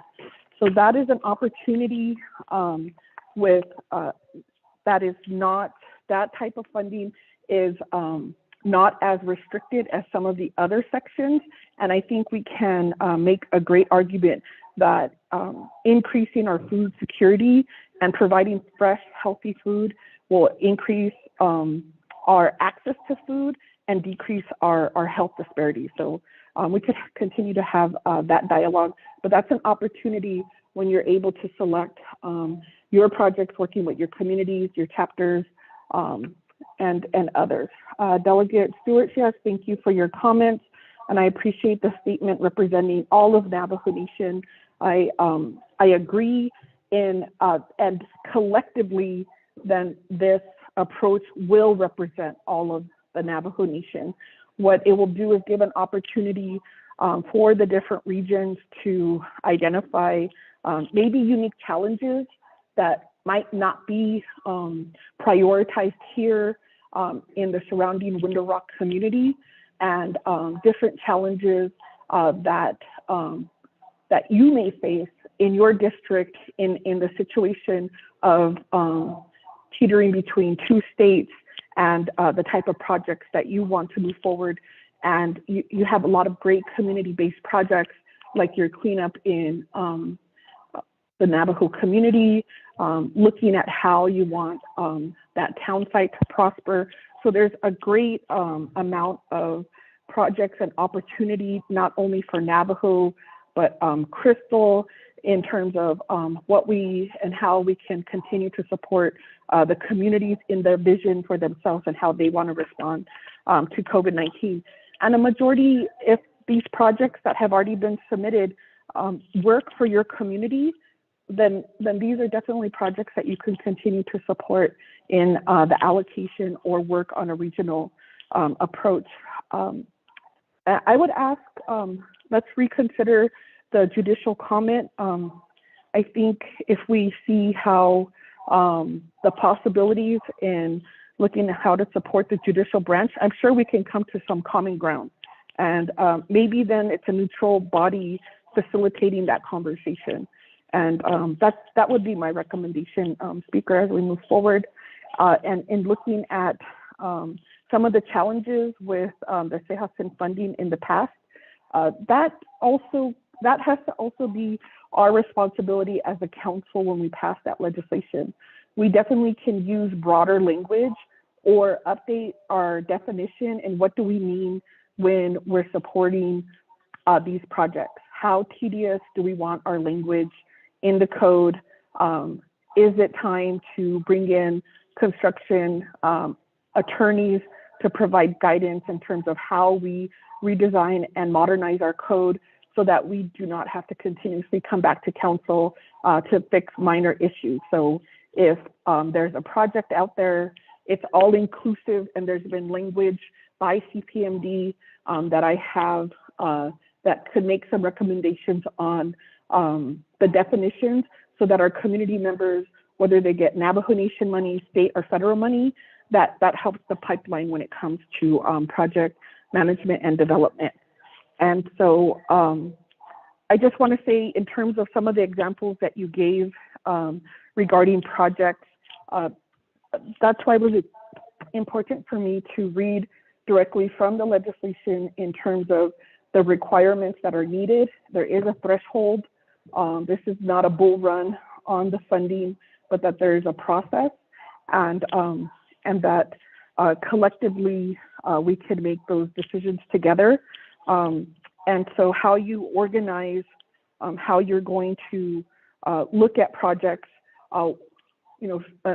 sometimes looking at how the project specific breakdown, that's going to be very valuable in these former legislations that were considered, because then we could see what projects you liked and supporting in that legislation.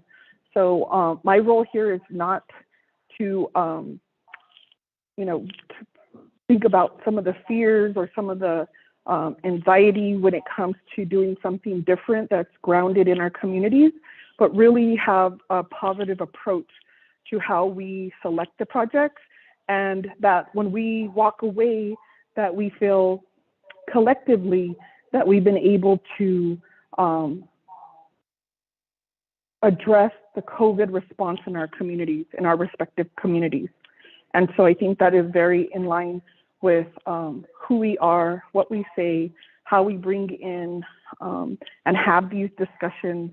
And my hope was that we visually can see it so that you can make sure that the projects that you support continue to have to be funded. So I'm looking for our last breakdown.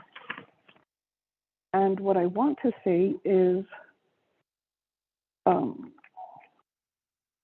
there is a lot of opportunity without getting all of the information from 0086 to provide additional resources to all of our communities, it looks like. And so, Speaker, I will yield back the floor, and my hope is that I answered the questions. And this is an opportunity also for a more regional approach when it comes to project management, and to pull out those decision makings and truly take it back to the people, to the home level, at the chapters, because things originate from the home level, communities, families, what they want to see, what their dreams are, and it just goes up to the process. And as delegates, we then help facilitate those conversations, provide the technical support and assistance, and then fund it, and then hopefully provide relief to our executive partners who are going to implement, and they've received the funding to do that, Speaker. So I'll yield back the time. Thank you. Thank you very much, Madam Chair. That, colleagues, we are on a substitute motion. Speaking to the substitute motion, Vice Chair Smith, floor is yours on the substitute motion. Remember, if this motion passes, then we can debate the legislation, but this is just on the substitute motion.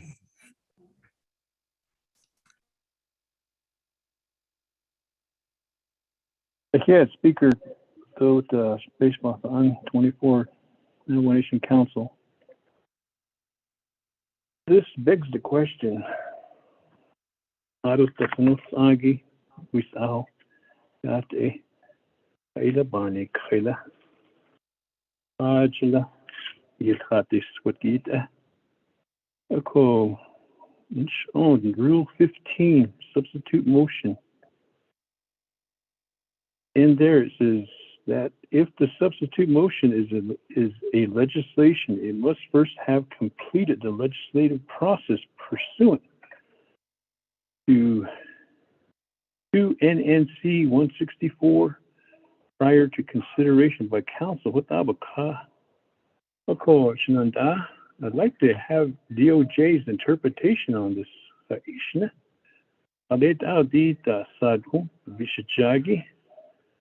Ada zahut John data Nabikia TA Sabdatolsos.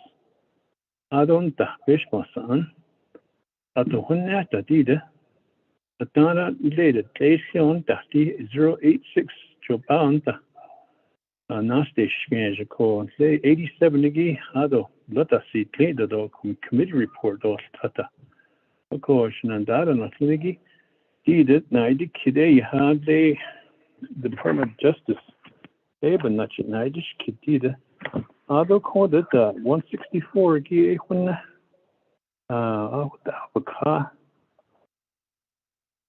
Navajo Nation Council and Committee Legislative Process. Ko United Kitibis na. Ado kada question kiskanda git petition khatelia. Saya ha ado bishkada yitla. Ko kadin da hashi jdes na lo. Di ko ta ti lista no.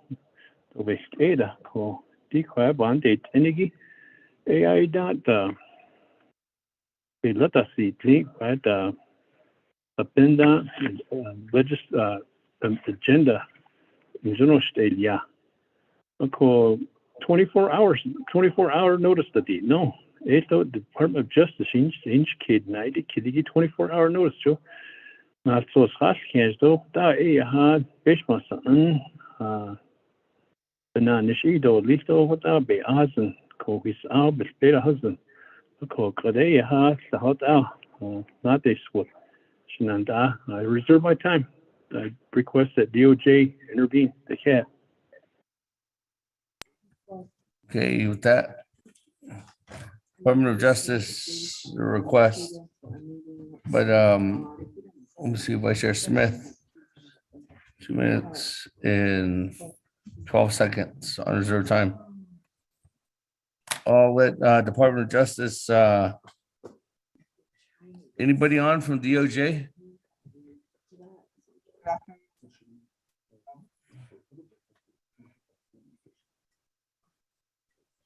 Mr. Speaker,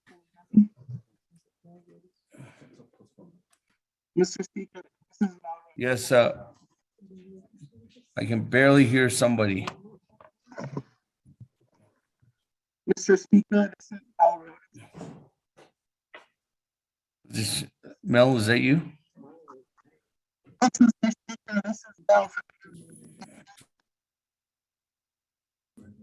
I cannot hear you. You're breaking up. Mr. Speaker, I'm my phone.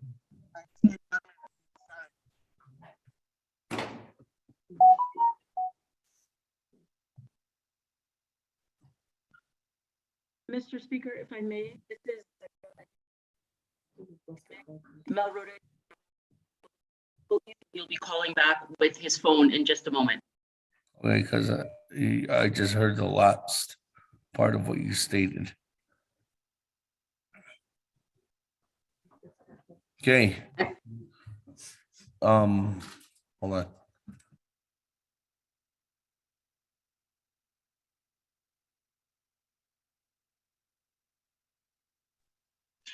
Mr. Speaker, this is Mel. Can you hear me?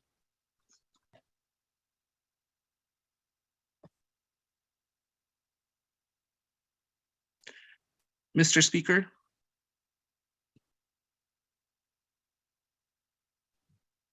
Give us a moment, Mr. Otis.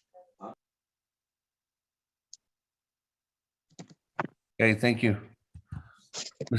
Mr. Rodas, I can hear you now.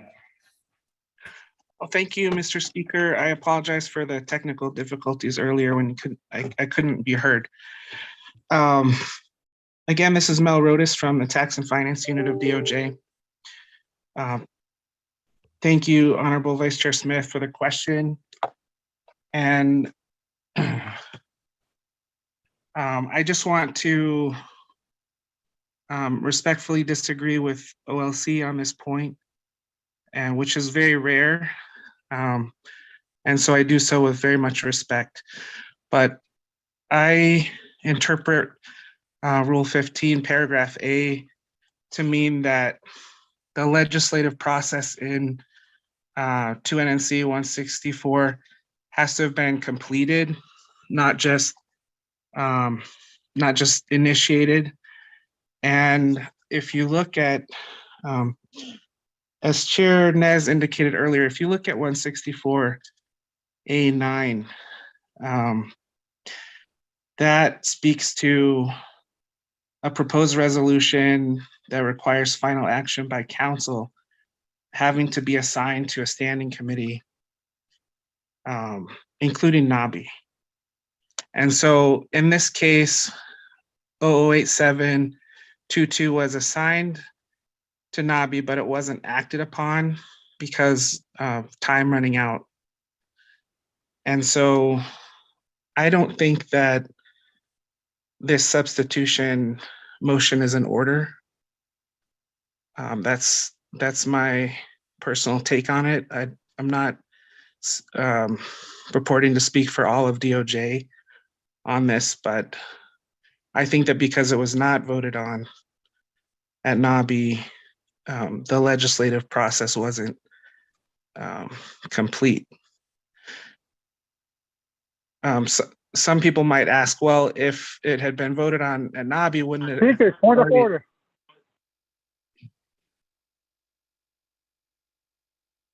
Thank you. Hold on, Mr. Rodas. Hold on, there's a point of order by Honorable Eugene So. Speaker, my point of order is Honorable Smith's request for DOJ, not a person that says personal. So that's out of order. He needs a different. Thank you. There's a,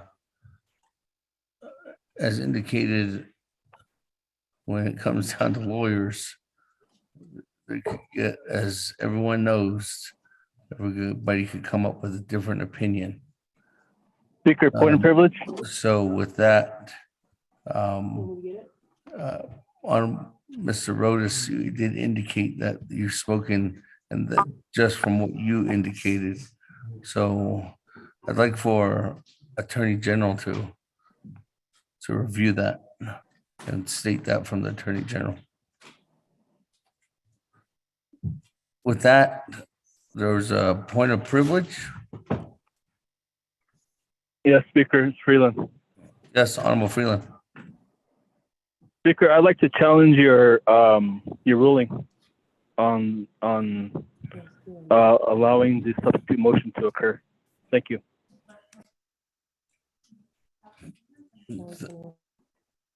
Honorable Freeland, I only can accept a challenge on a point of order, not a point of privilege. Okay, point of order then. I'd like to challenge your ruling on the substitute motion to be allowed. Thank you. Okay, hold on. Before I recognize your point of order.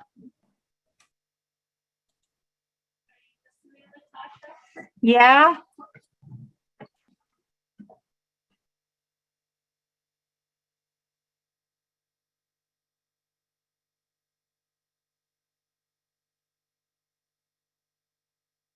Speaker, this is Delegate Charles Norton. Can you add me to the queue, please? Yes, we can add you to the queue. Colleagues, there's a point of order made, and in this point of order is made that I made the decision to allow this legislation 0087-22 to be recognized as a substitute motion. And in doing that and raising that under Rule 15, as indicated, and now it's stated that there's a challenge, and I think what Honorable Freeland is challenging is my position on allowing this as a substitute motion. Is that correct? Point of order, Delegate Crotty. Yes, it is, Speaker. Hey, and in doing that, this is my decision on that. Well, there's a Point of order, Delegate Crotty. Point of order, Madam Chair Crotty.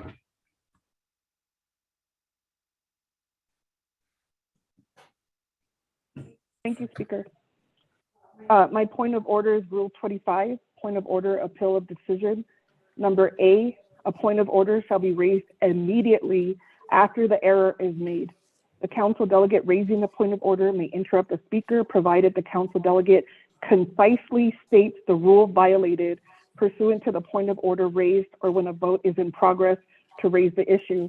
Speaker, we have been, numerous delegates have already spoken on this issue, and this was not raised immediately after the presumed error that the delegate is trying to raise. Thank you, Speaker. Madam Chair, If you could give me a little more time, I was going to state that Honorable Freeland, in order to raise a challenge, you would have to have raised it immediately after I made the decision to accept this as a substitute motion, and that was not done, Honorable Freeland. Okay, So even with though that- there was, Speaker, so with that- do I still have my point of order as well? Huh? Do I still have my point of order? Yeah, you can, no. So what I'm saying right now is I'm telling you that in order to have done a challenge, you should have, it needed to be immediately done at that Never mind time. then. Thank you.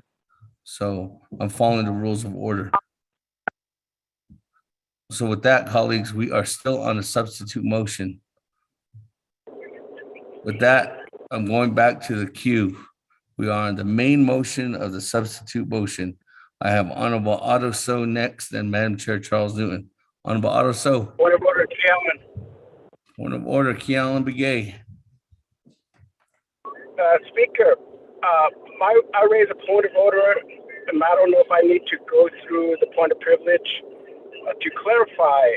At our Navajo Nation Department of Justice, making a statement to say that these are my personal opinions, and I see that's the reaction by some of my colleagues to do some of these challenges. So, what is the official purpose of a DOJ?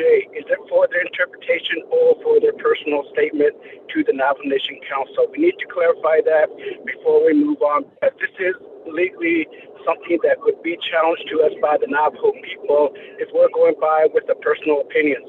Speaker. Thank you, Honorable Kealan Begay. As any decision that's made on the Navajo Nation Council floor, whether it's a decision that you think that's interpreted on your own personal opinion, or that has been given guidance by Office of Legislative Counsel, or even by the Department of Justice, any motion, any action item can always be challenged.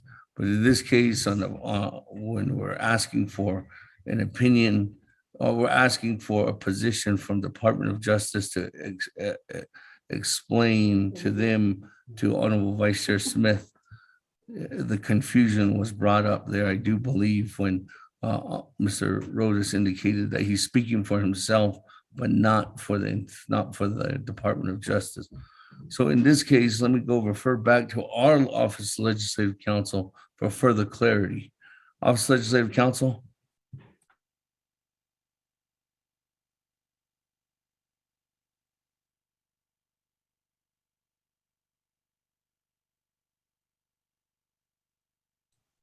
Ms. Barbara.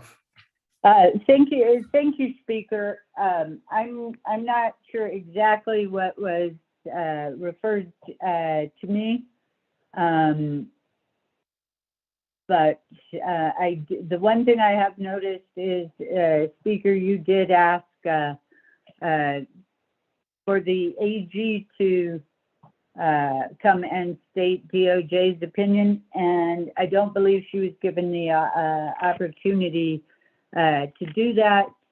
Most certainly, your attorneys, both Office of Legislative Counsel and the Department of Justice, they provide guidance, they provide their legal interpretations, but ultimately it is advice, and the council makes a determination as to how to proceed under that advice.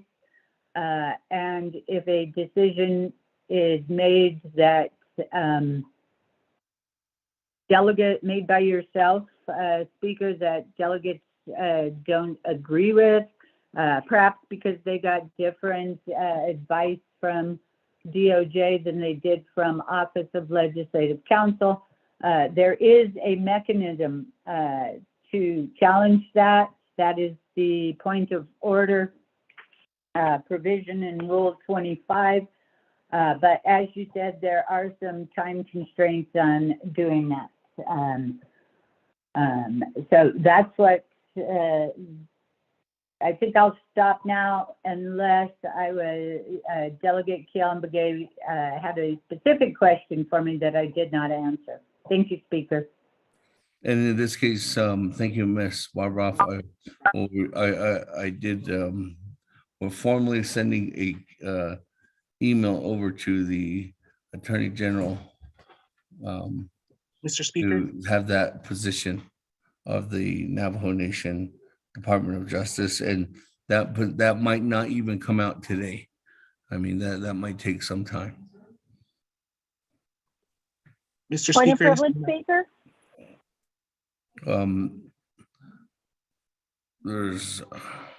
Is that you, Mel? No, yes, it's sir, me, Mr. Delegate Speaker. Charles Newton. No. I heard Madam Chair. Mel, is that you? Can you hold on real quick? There's a point of privilege.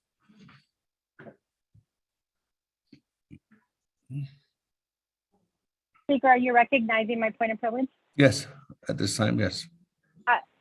Thank you, Speaker. I'm so glad that that this was brought up, and I raised a point of privilege, Speaker, under Rule 16 of the Navajo Nation Council Rules of Order pertaining to the questions that relate to rights and privileges of the Navajo Nation Council under Rule 16A. However, I also call this point of privilege under Rule 16B in terms of maintaining the dignity and integrity of the proceedings. Speaker, I just want to say that I think that the point that was made by Delegate Key Allen Begay is really an important point that needs to be, it does need to be cleared up. But I also raise this point of privilege, Speaker, because my understanding of being chairwoman of Law and Order Committee is that we were informed that as the action is taken when a legislation is put on the agenda, and if the committee does not have final authority, whether there's a motion or whether there's a second, that hasn't been established, or a rule the legislation has not been voted on, it still proceeds forward. So the comment that Mr. Melrodas made that that there was not a vote at Nabikiaske, we did not vote on 0086, Speaker. There was a motion and a second established. So if Mr. Melrodas wants to say that because there was not a vote on the legislation that it shouldn't be moved forward, Speaker, then technically we are out of order, and 0086-22 should not have been on the agenda for today. Because both legislations did not receive a vote at Nabikiaske. So I think in terms of, we need to get that clarification established, Speaker, whether a legislation being put on the agenda is action that is being taken on a legislation. And because Nabikiaske is not the final authority and council is, it did proceed forward. I further want to state, Speaker, that on the petition that was signed by council, there was, Speaker?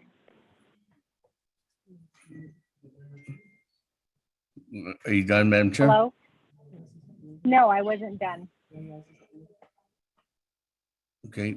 I understand where you're going, Madam Chair. Speaker? No, I didn't say Okay. anything.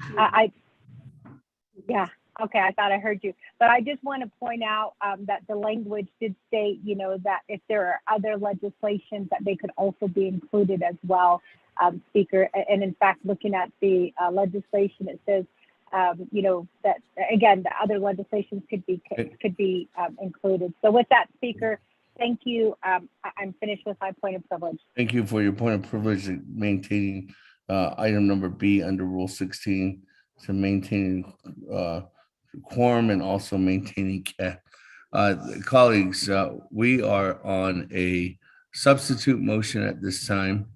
That substitute motion was recognized by myself.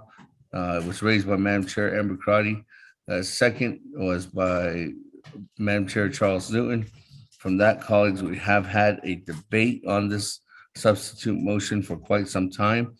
And now we're continuing on to have a debate. Colleagues, this is just on the substitute motion. Remember, if we're going to debate the legislation, if this substitute motion continues and it does pass, we would automatically go ahead and debate legislation 87-22. We're on the substitute motion at this time. I do have Honorable Otto So and then Honorable Madam Chair Charles Lewin on the main motion of the substitute motion.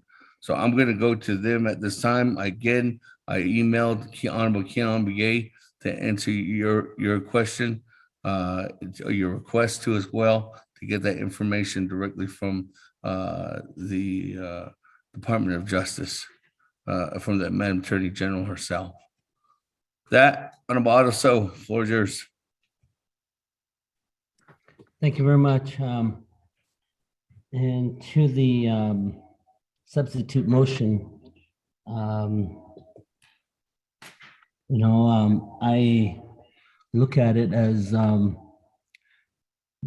it's an uncomfortable position for all the delegates, and they're like, wow, what happened? And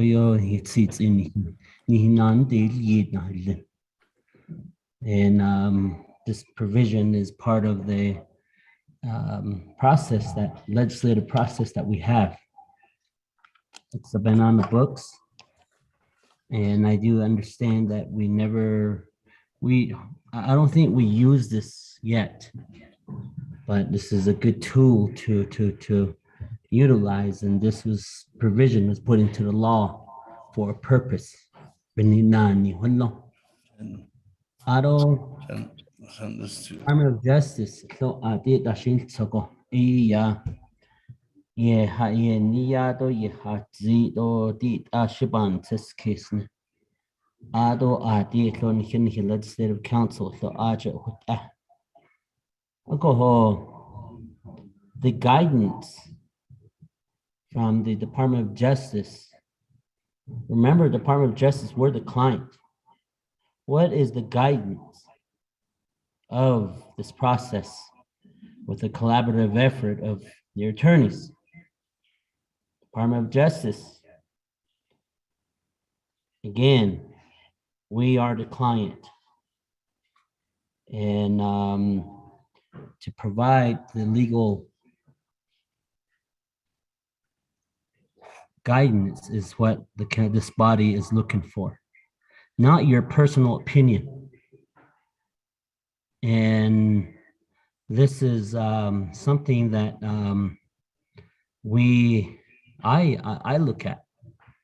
What is the guidance to get from point A to point B? Because right now, from Mel, you're saying no. No is the answer. But there has been precedent set at standing committee levels pertaining to legislations that move forth. There is a particular legislation that was added on to a committee and no action was made, but it went to the next oversight committee. The Department of Justice.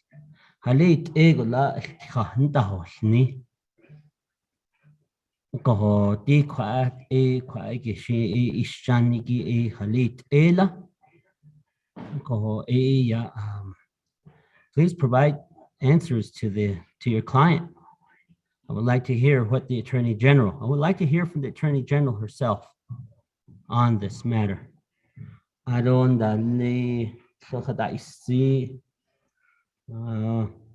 One chapter is no. Remember, delegates, we represent a region based off of population. My population margin will equal to Honorable Crotty, Honorable Mark Freeland, and Honorable Wilson. The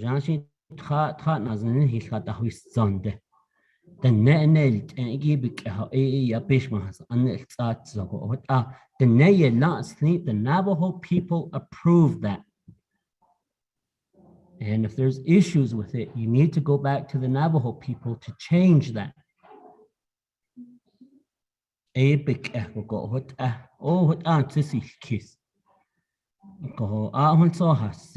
Reserve my time. Thank you.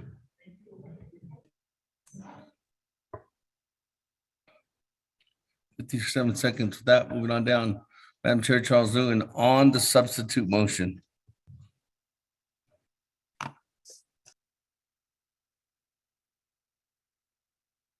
Speaker, Delegate Otto so said exactly what I was going to say. I think he's reading my mind over here. I reserve my time. 4:56. That, colleagues, any other comments or questions at this time?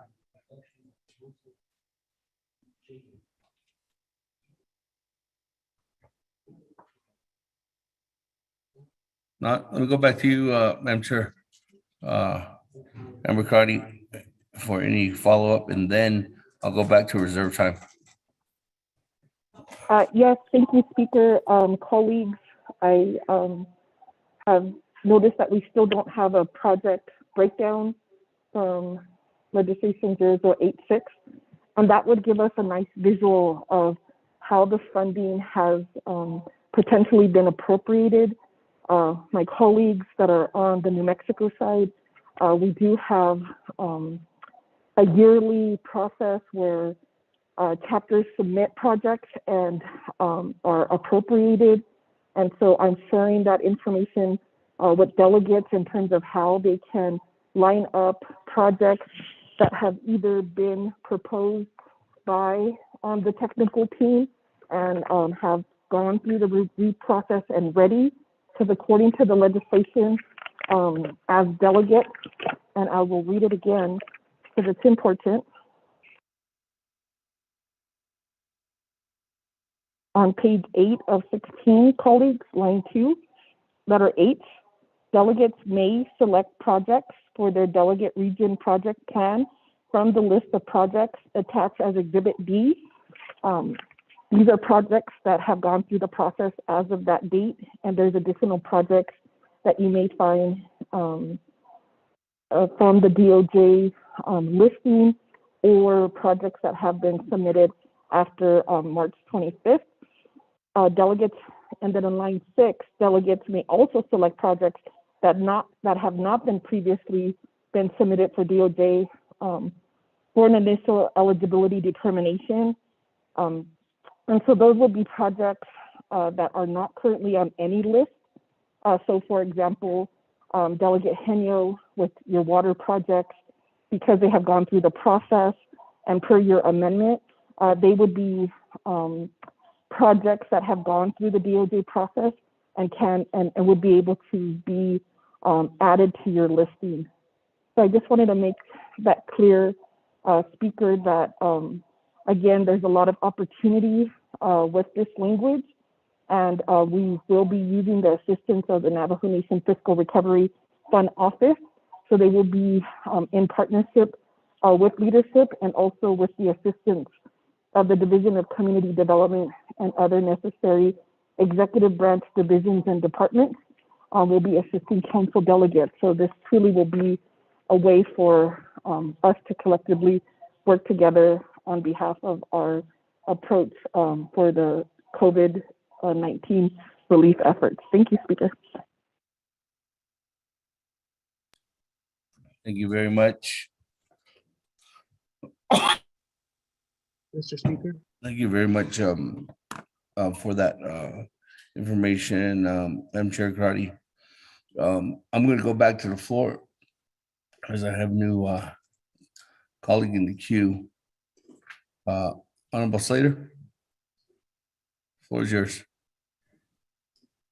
Thank you, Speaker. Thank you, colleagues. Thank you, Shima W. Crotty, and thank you to the colleagues that have raised issue with this substitute motion. I want to speak to what Mr. Rodas said. And if you look at Rule 15, it says if the substitute motion is a legislation, it must first have completed the legislative process pursuant to 2 NNC subsection 164 prior to consideration by the council. When you review 164, there isn't a clear definition of what legislative process is, but I think it is easy to infer that if it means the completion of the entire legislative process, that means reaching the committee of final authority and having a vote there, then it could never be considered as a substitute motion. So the intent of the substitute motion is to permit things that have completed those preliminary activities, like the Office of Legislative Counsel confirming exhibits, the the Office of Legislative Services confirming exhibits, the Office of Legislative Counsel confirming that it's a legally sufficient legislation, the opportunity for public comment. All of those things are what constitute the definition of the legislative process. And I think that that's clearly what the point of Rule 15 is. It's to permit legislation or other motions to replace or substitute a motion on the floor. And this is doing that. The legislation 8722 has checked all of the boxes to be considered. Otherwise, it would not have been placed on the Nabakeetik Committee agenda yesterday. And we have all of the review by OLS and OLC to demonstrate that it has completed this legislative process. So that's the legislative process that I think it's clearly referring to. Because if you mean the entire legislative process as stated in 2 NNC 164, then that means going to the committee of final authority, which doesn't make any sense at all. That means that it would have been voted upon by the council. So why would you be introducing as a substitute motion a legislation that has already completed that process at the committee of final authority? Speaker, I'll reserve my time. Thank you. Okay, with that, 2 minutes and 43 seconds, almost later. Colleagues, I don't have any other comments in the queue. So let me go back to reserve time.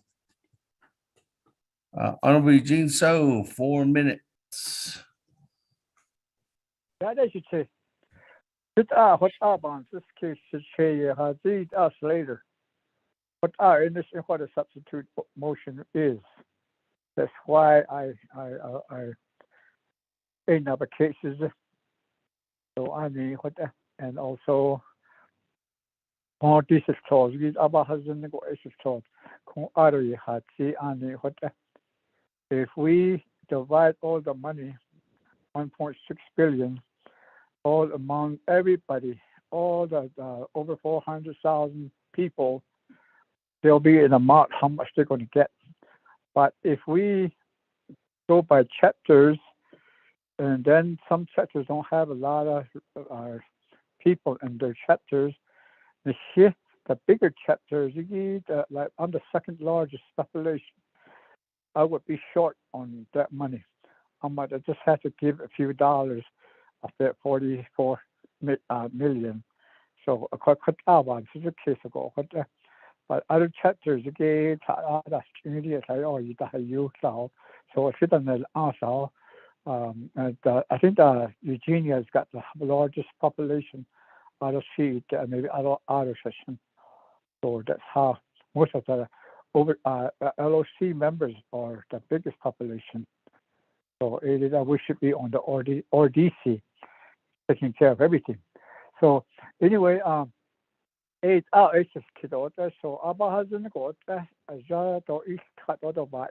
and I know what a substitute motion is. I should say sustainment. So I said the reserve my time. Thank you. 2 minutes and 11 seconds. Reserve time. That moving on down on the substitute motion. Chairman Nez, 3 minutes and 2 seconds. Thank you very much, Honorable Speaker Damon. I'm just concerned, Shananta. Nagebe has ani Title 1 de Yayastiki Enego subsection 204. Begin the nebet on that has ani not the customary law. I don't see gonna. It is the right and freedom of the people that the sacred and the language be taught and preserved. Nela. Nehizadiki benatni tendo basi teaching.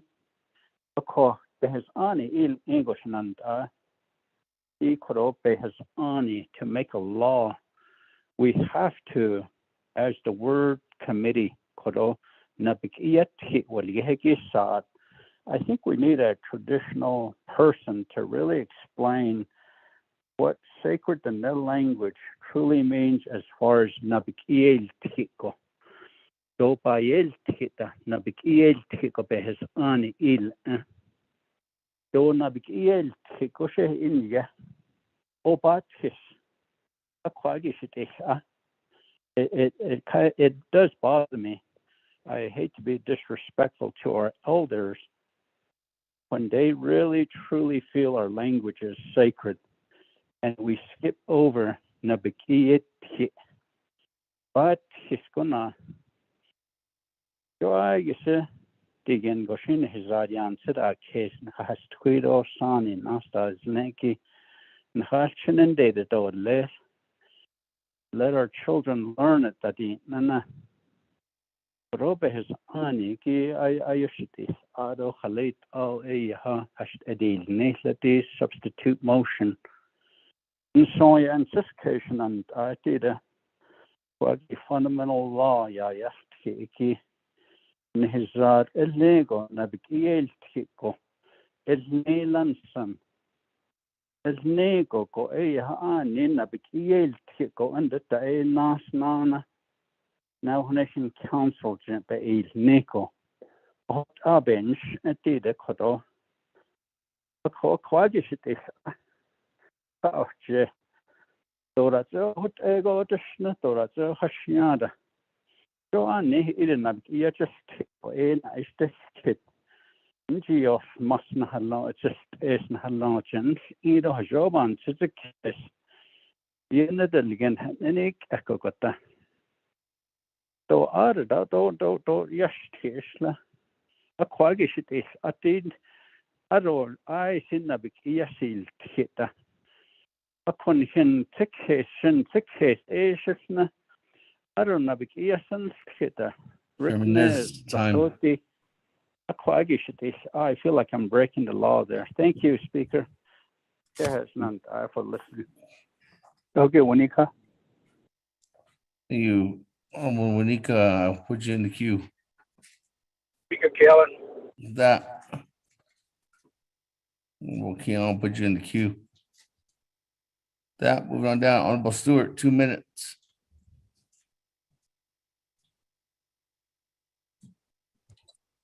Chair, Speaker, I request my time to be forwarded to Shania Chairman Nez. Thank you.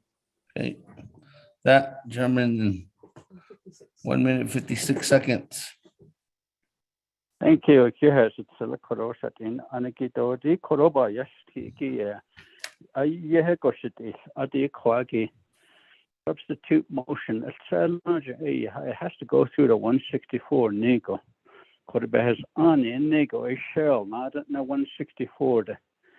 At on nego on the ebike a hot ita. That's it on nita. It's not saying will or maybe or anything. It says shall. I don't know. Yes, he'll get that. That only place nego. Or kit. What ended the coro? Nahas squeeze in his down nil or sani. In his Riki sacred and language, the nego, I don't know, yes, or hit that. Man hit it on nil here. Ilabana, Kanan hit it, neither or quaggy has lanashta. I feel cornered in this area. Please help me. I need to be free from this language, this sacred language. The word nabikia here. It has ani it ego. If it's a law, for me, I feel like I'm breaking the law if we don't talk about it, discuss it, debate it. A quaggy should is and I hear that not I see nabikia go and that. When we ask questions, we debate, we want to know, we want answers, we need assistance from our Legislative Council, Department of Justice, the experts.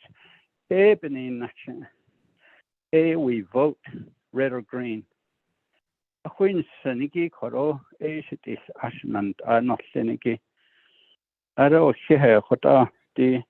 This is the first time that we have brought substitute motion. Thank you, Speaker, and thank you, colleagues.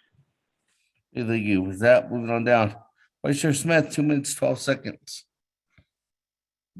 Here, the speaker, though, the Bishmas Anna, so Tanigi, Jope has Ani with that, Elado, Benina, Ikeko, Adai Tlaco, be Azan, Hala Eha, because Ani, Iketa is Edo. Everina, Naidi Kibisla, go. Shinanda, speaker, London doesn't dagias, what AG, Eha, the interpret Edo little, Halate Eha, Dida, or Nastish, as a call 164. Without a issue, I did keep a call. The rest of my time I'll reserve. Shnanda, Kayla.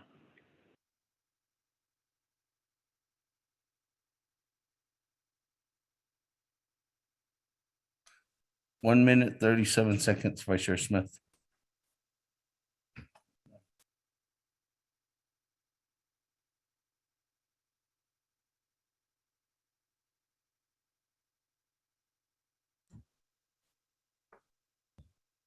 That moving on down. Honorable Otto So, 57 seconds.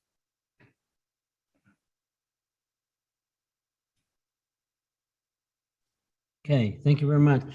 Yeah, Dodi, Ashin to Kunza just by Yil Ashin Kodo Nigadid Ahit so Hashin so go Adin Hitchazil sheep or Netza. So Ibik Hoshin Adi ya be Behad Nechi. So Ani Yegon Zik Kisto and Shade Atleda I Anna so I see Shoma na Ikhaja. I don't, it sounds like there was no vote taken on this legislation, and why is it here then? If no vote was taken. But again, they're both in the same boat, both legislations. And we might as well just adjourn. Oh, thank you. Wait my time. I'm exhausted your time, Honorable Otto So. Moving on down, Honorable Madam Chair. Charles Newton, 4 minutes, 56 seconds.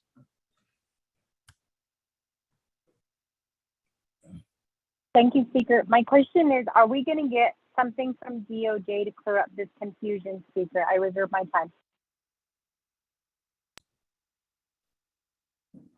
4 minutes, 50 seconds. Is the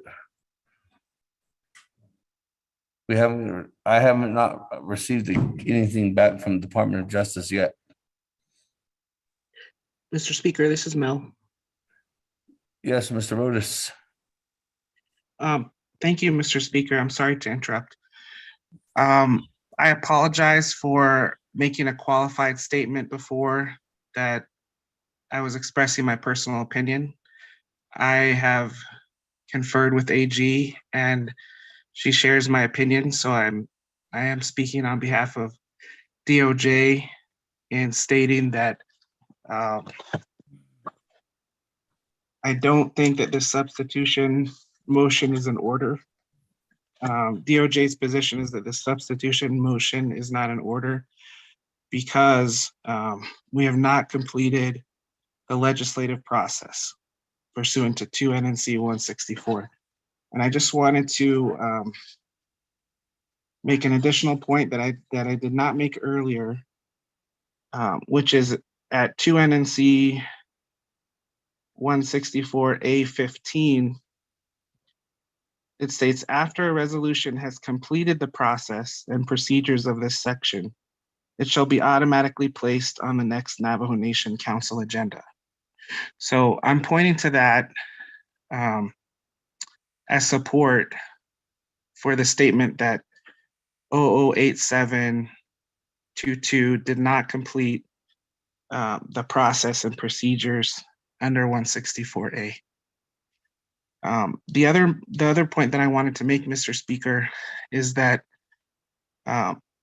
Rule 15 is part of the Council Rules of Order, which are rules, but rules have to be interpreted consistently with the law and with Title II, and can't be used in a way that would be inconsistent with Title II or that would make Title II not have meaning. And so I think that's consistent with what Honorable Nez was stating in terms of NABI. And so in Title II, 164A, it's clear that legislations that are bound for council have to go to NABI first. And so I think that the point with that is that we can't use the substitute motion rule to circumvent legislation having to go to NABI. Thank you, Mr. Speaker. Thank you, Mr. Otis. That, moving on down. Honorable Slater, 2 minutes, 43 seconds on reserve time.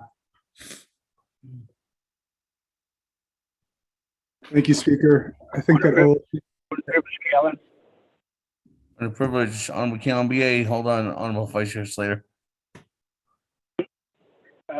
Speaker, could I request a point of privilege from the Department of Justice, the intent purpose of a consent agenda legislations where we don't even talk about it at NABI session, and then we forward them to the council session. I mean, what technicality is that these legislation are in that same situation that they weren't discussed at NABI session? Speaker, that's my point of privilege to Department of Justice. Thank you. Mr. Rodas, point of privilege. Do you need some time to respond to that? Thank you, Mr. Speaker. It might seem like a technical difference, but when there's a consent agenda within NABI, what's happening is that the legislations are just being consolidated into one vote, but NABI is acting upon them. NABI votes and is acting upon those legislations. And so in this instance, even though 0087-22 was on the NABI agenda, it wasn't acted upon because time ran out. Thank you, Speaker. I think he's also Point of privilege, Delegate Crotty. referring to about the discussion. Keelan BA is referring to discussion. Hold on. Point of privilege, Madam Chair, Amber Crotty. Yes, thank you, Speaker. I appreciate it. Thank you, Mr. Rodas and Department of Justice for identifying areas in our code. So I would ask Mr. Rodas, then what if 0086 did not receive any action at Nabakiatia? How is that interpreted when reading Section 2 or Title 2, Section 164 of the code? Point of privilege, Mr. Rodas.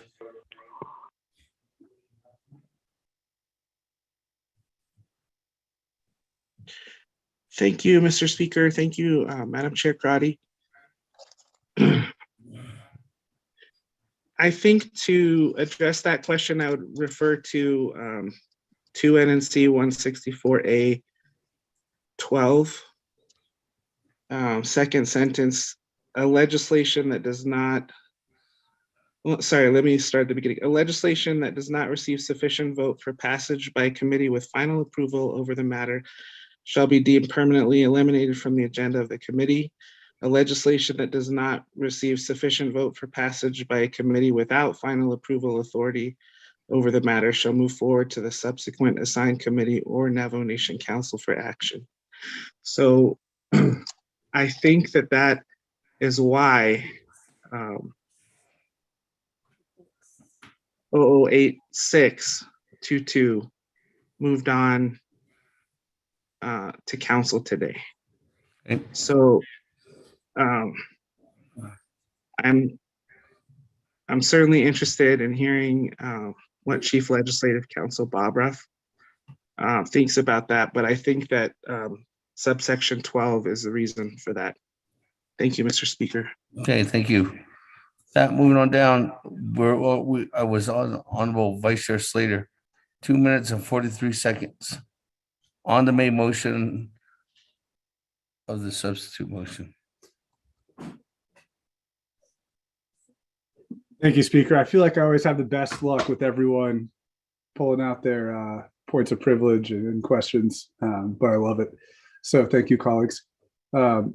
Rodas mentioned that I think it's Rule 15 or paragraph 15 after resolution has completed the process and procedures of the section, it shall automatically be placed on the next Navigation Council agenda. If you go up to paragraph 9, it says a proposed resolution that requires final action by the Navigation Council shall be assigned to standing committees having authority over the subject matter at issue in the Nabakeatia Committee.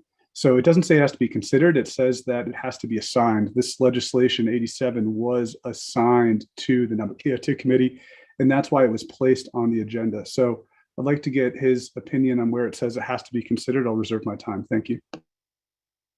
Reserve your time at 1 minute and 55 seconds. Mr. Rodas. Thank you, Mr. Speaker, and thank you, Vice Chair Slater. I agree with you. It doesn't say it has to be acted upon. It says that it has to be assigned. But I think that we have to interpret that in the most, I mean, it's not well written, but we have to interpret it in the most logical way, which is, in my mind, it's not sufficient just to put a legislation on the agenda, but not act upon it and let it move forward with no action. And that's what is being proposed here. So I think that even though it doesn't specifically say in subsection 9,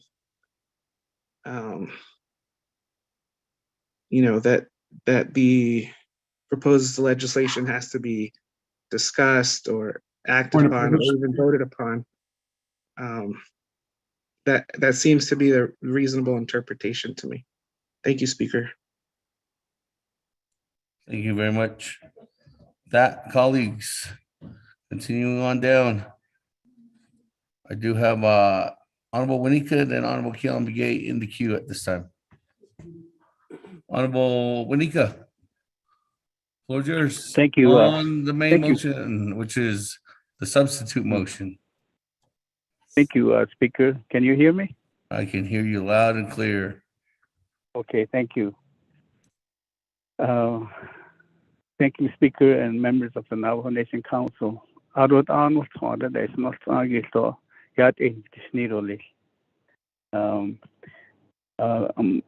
Speaker, you're asking me to address the main motion and the substitute motion. That's exactly what I was going to do. But both legislation seems like it's becoming a question. And I agree that the clarification had to be made. So instead of talking about the substitute motion, my main question was going to be to Dr. Yellowman. As far as the projects.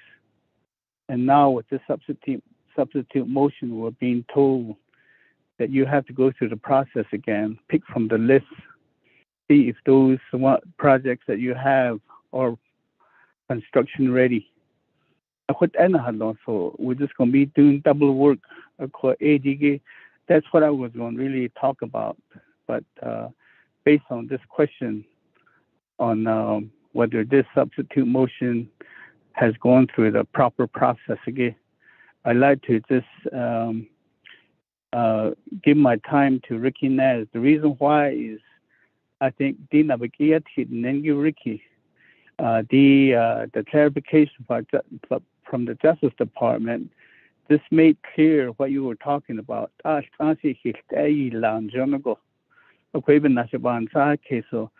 that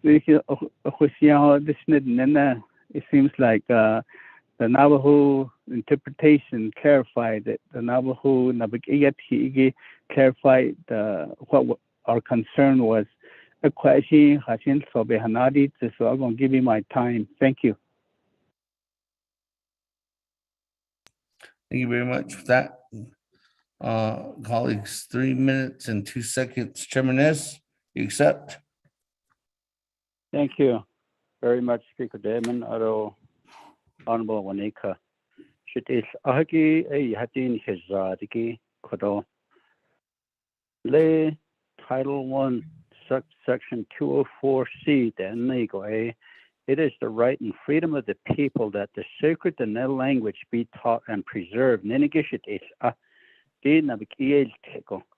Ado subsection 205, the D, then that then they have the sacred obligation and duty to respect, preserve, and protect all that was provided for. We were designated as the steward for these relatives through our use of the sacred gifts of language. Sacred gifts of language and thinking. You go back to subsections 206A and the written laws of the Navajo Nation must be developed and interpreted in harmony with the common law. So all these sections, sacred gifts of language, sacred and net language, it must be interpreted because it's a law in harmony with the common law. It is Yego nabik iasil tiko nabik iel tiki na etil kitko. Nhespehodos ni zengo endetta ekodo banach etit asnya. Adon nabik iasil tiko kosh behas anik enit. Akoti kodoshit is ahge etin hastquido sani dan dengi sa dots it ego yada hashketo hot ahen ze hot atne. When you know the Navajo language, and if it's your first language, you get chastised for misusing Navajo language.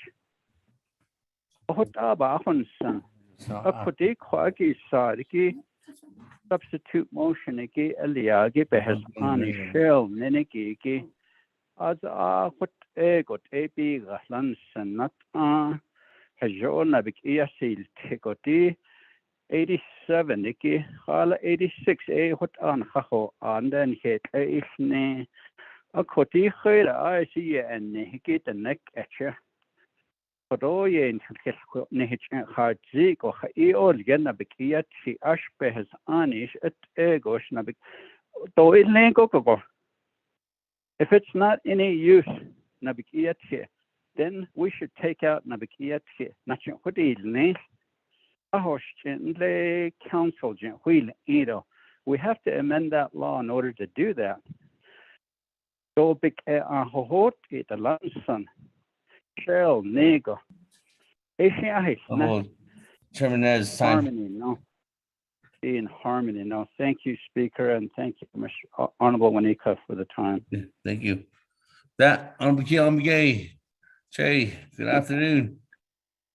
Floor is yours. On the substitute motion.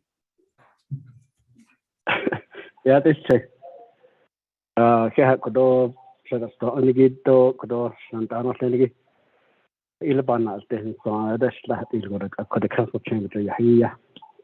Santana Senigi it's a very interesting conversation. Kodo Shana it should be now no Diego.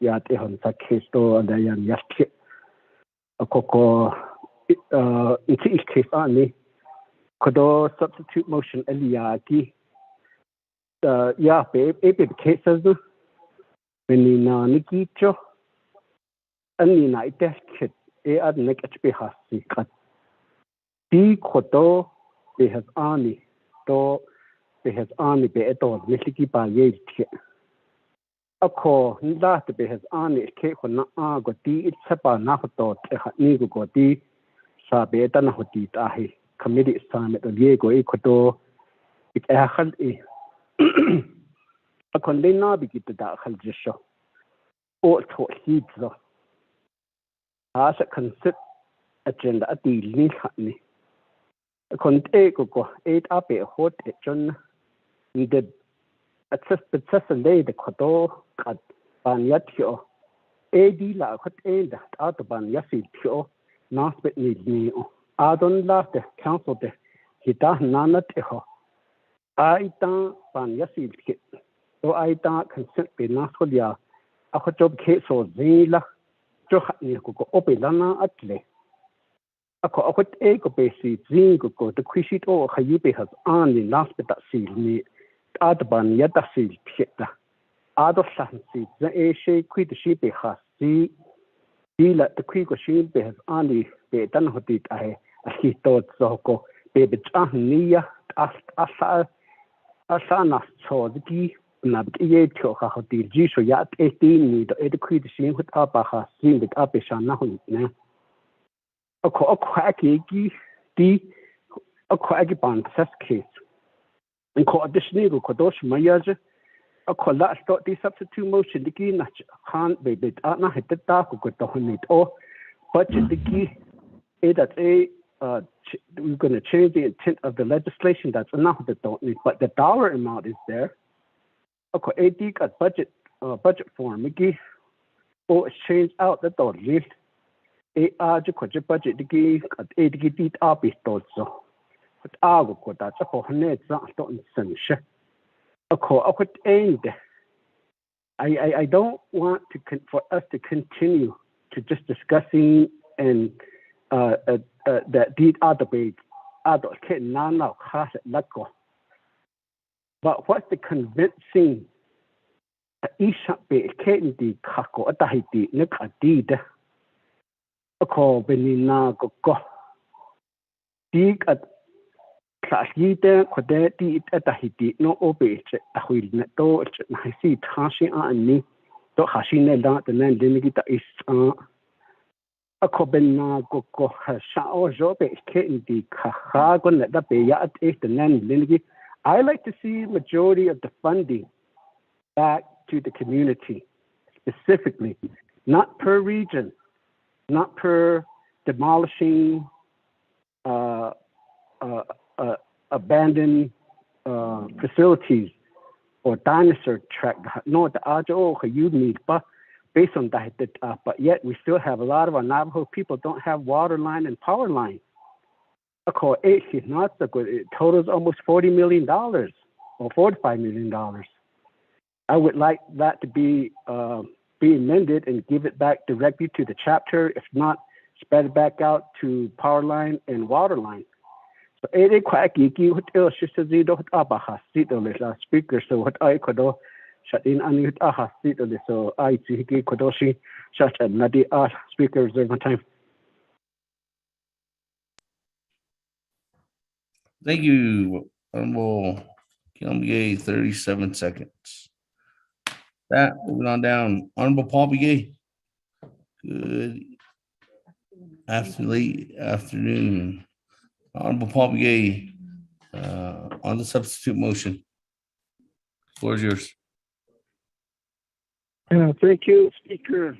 Yeah, members of the 24th Navajo Nation Council. Although it's not foggy, still here. Very, very tough issue so far, the way I look at it. The substitute motion, I like its content, yes, but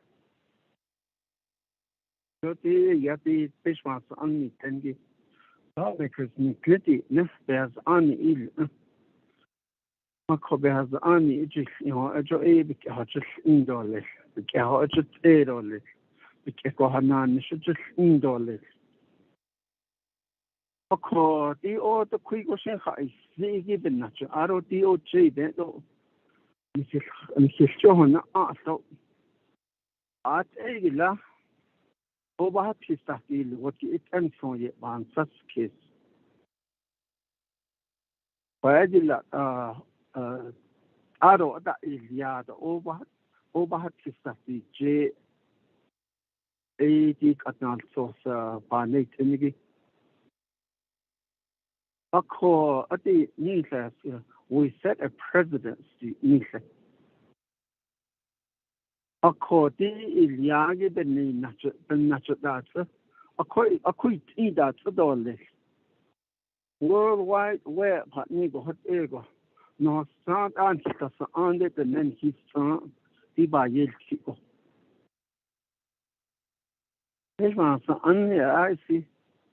There's only the yilan on the kahot as either la. That's an his known so so. What almost England. They set a president's kadeya. Ashin Savedana did I said nana so koi. What is another beach on the radio? Sacodelian. That be neither to do Lisa. And so the man for kids. I had other. Hazodo. There's only in the big echo. What ego on the Iliada. That is also. What can we do? Because to me, it appears that we jumped over a part that we did not do. Part of the process that we missed, according to DOJ. And that's what bothers me. We as lawmakers, we say we abide by the law. And we say we set precedents. Are we setting precedents now by doing this again?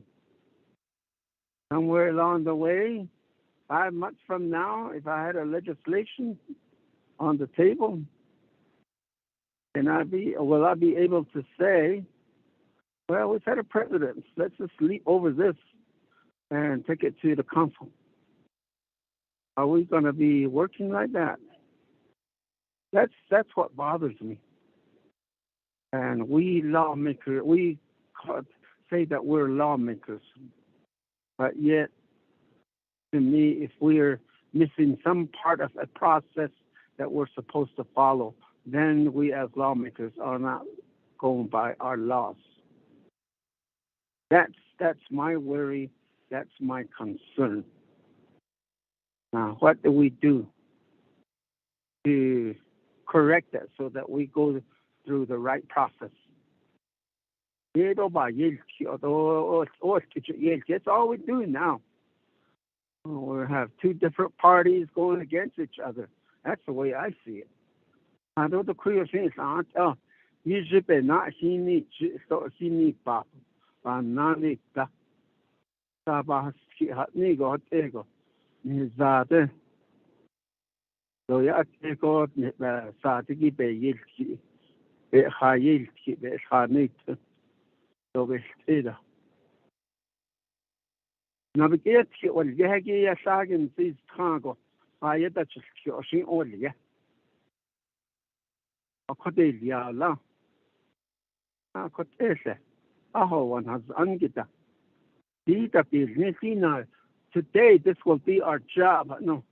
Cote ne ti lisado ti ne ya kojot out cat below. Had no job by a upsy. I don't even know in Time. We don't seem to do that anymore. Those are just my thoughts, Speaker. Yeah. Thank you. With that, we'll go back to sponsor. Madam Chair, Karate. Thank you, Speaker. Colleagues, I appreciate the discussion. And Department of Justice, Mr. Rodas, again referring to Title II and the different sections. I think in terms of where we're at lawmakers, I'm going to refer back to the late Nelson Begay, who would always say, our lawyers give us legal advice, and as the client, we have a choice in terms of how we interpret that advice. And so what we see here, Speaker, is Title II, Section 164, 9 that in reading it, this language of 007-22 has met the requirement. A proposed resolution as stated by Vice Chair Slater, a proposed resolution that requires final action by the Navajo Nation Council shall be assigned to a standing committee or committees having authority over the subject matter at issue and the Nabakiatiat Committee.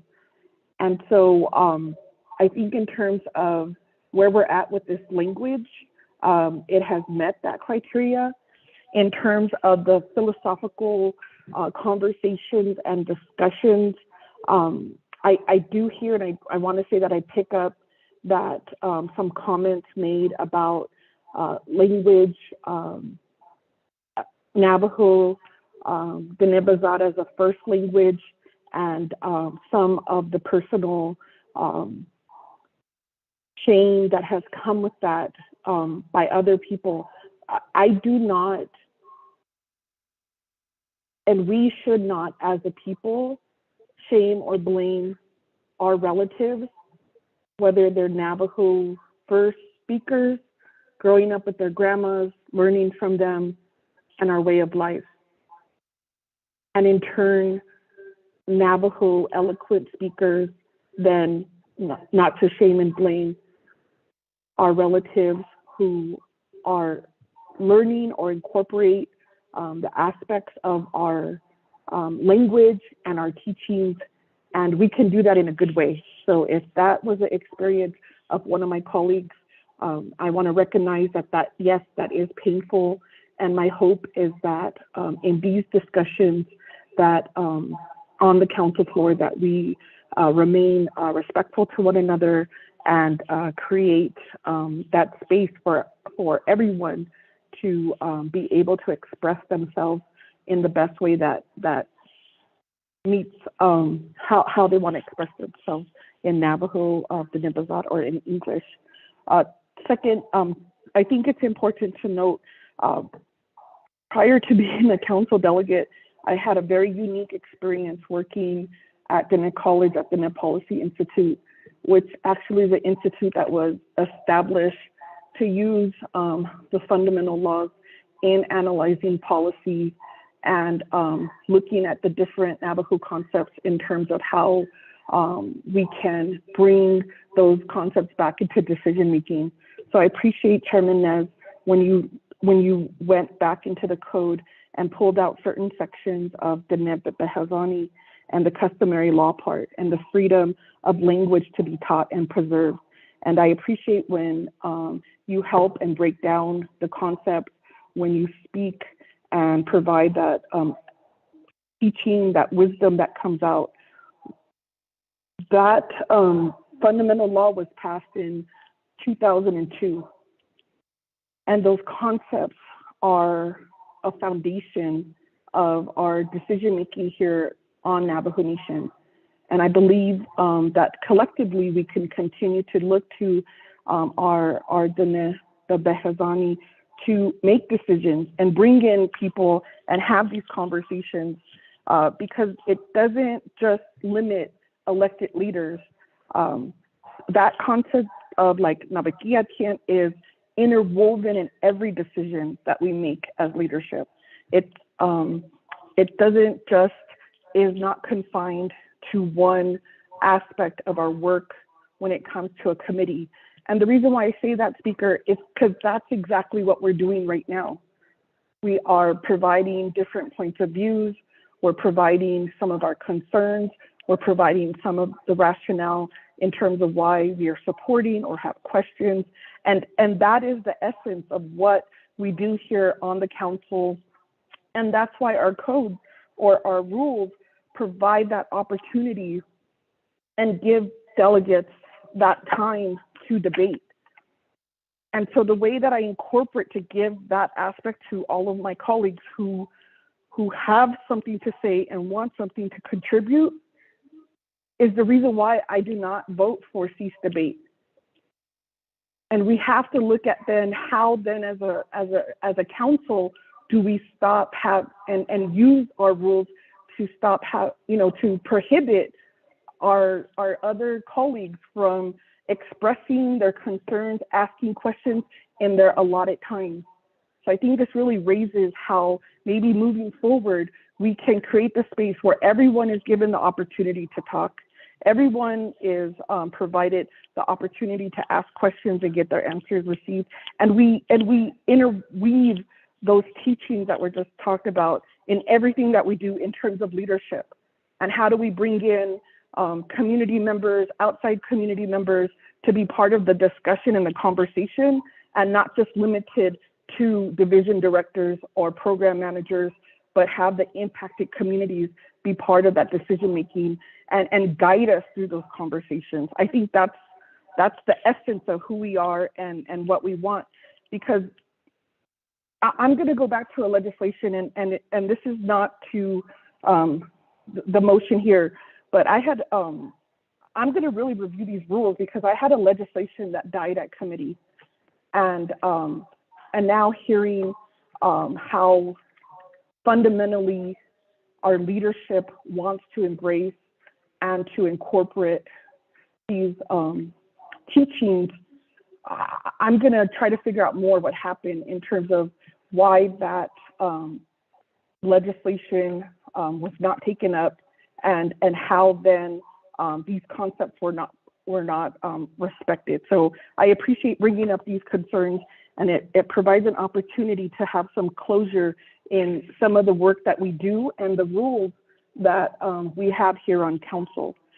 I would also then say, Speaker, that again, in a very unique situation, and I know we have staff, when the council reduced from 88 to 24, in 2010, the 24 delegates, and there's some delegates who are back here with this council, and as staff, we were down at Quality Inn talking about how we were going to structure the committees, and the discussion of what was the former IGA, intergovernmental, was it IGA? No. IGR, Intergovernmental Relations, right, Committee, and the former Ethics and Rules, because they had law codified in Title II, and Title II had to be changed. And I know we have the Title II subcommittee, and it would be, in a perfect world, we would continue to update these, and maybe this is going to spark that interest where we look back to Title II. But when we looked at IGR and Ethics and Rules and modifying, that allowed delegates to sit on then all of the delegates to sit on two committees, because before it used to be the chairs of the committees and then Ethics and Rules, and I believe Delegate Daniels was on that committee, if I could remember correctly, because I thought he would bring up a lot of good points in that committee. And the discussion was not so much in terms of these philosophical concepts and how it would be integrated. We had to bring in, and that's why you have a definition of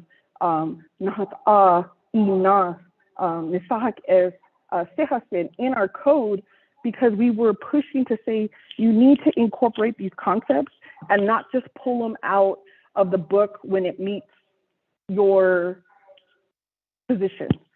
And so instead of calling this committee the Committee of the Whole, I know I'm getting into history, but I'll just end here by saying, instead of calling us CAL, we thought better issues in terms of what we wanted to provide for this committee, so that it wouldn't just be a discussion with delegates, but that this committee could bring in community members, that this committee could bring in others to testify before it, so that it can guide us in the decision making. So I think we're in a really great part of discussion. And for those who were participated in that, that is my interpretation.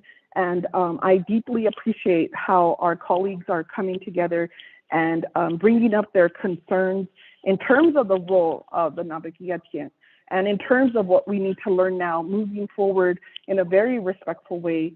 And so, Speaker, I think when in hearing this, I wanted to make sure that I addressed those issues, And I think in terms of what we see in legislation 0087-22, those words of the legislation are valid.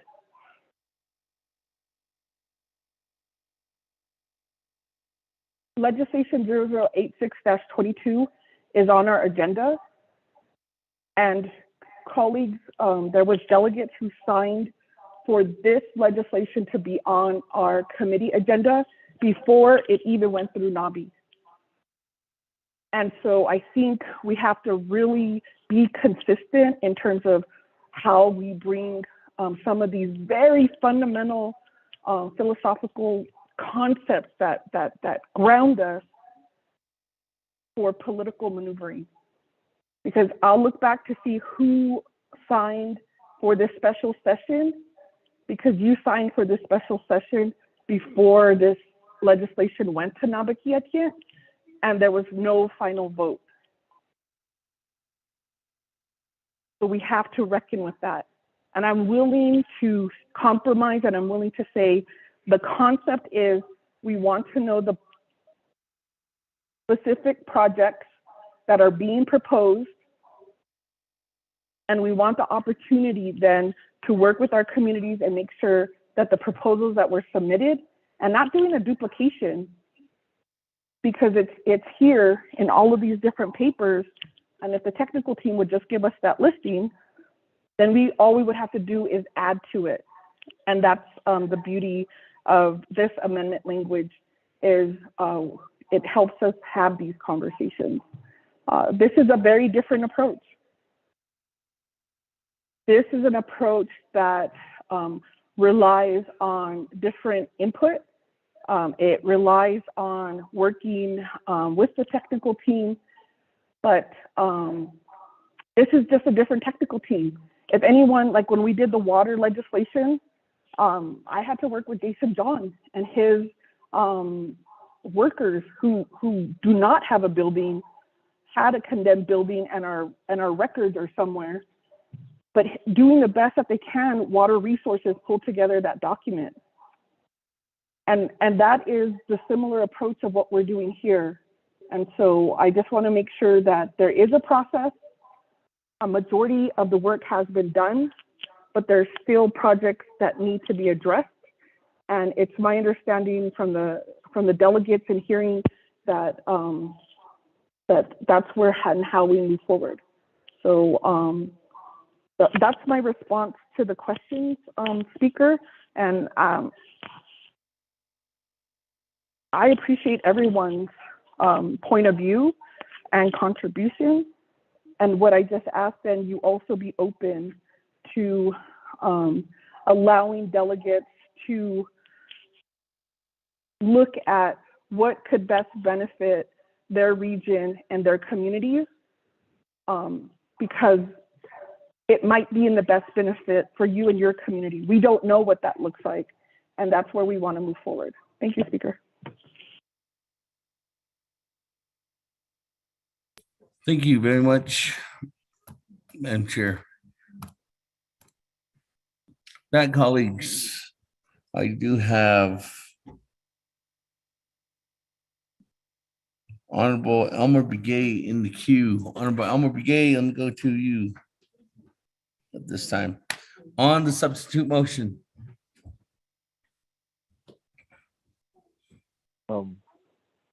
Guys, can you hear me? Yes. Okay, so other members of the Naval Nation Council, delegates, response on listening. Good afternoon, and people that are all on the line though.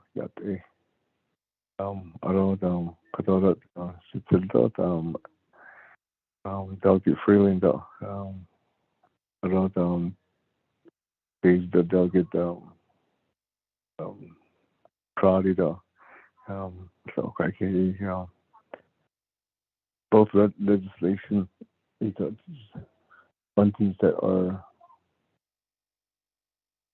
an allocation that is put into this legislation on behalf of all people, and in the form of recovery called we're trying to how that will best our people meet today and how can they be recovery and maybe a way to where they can live peacefully again in harmony.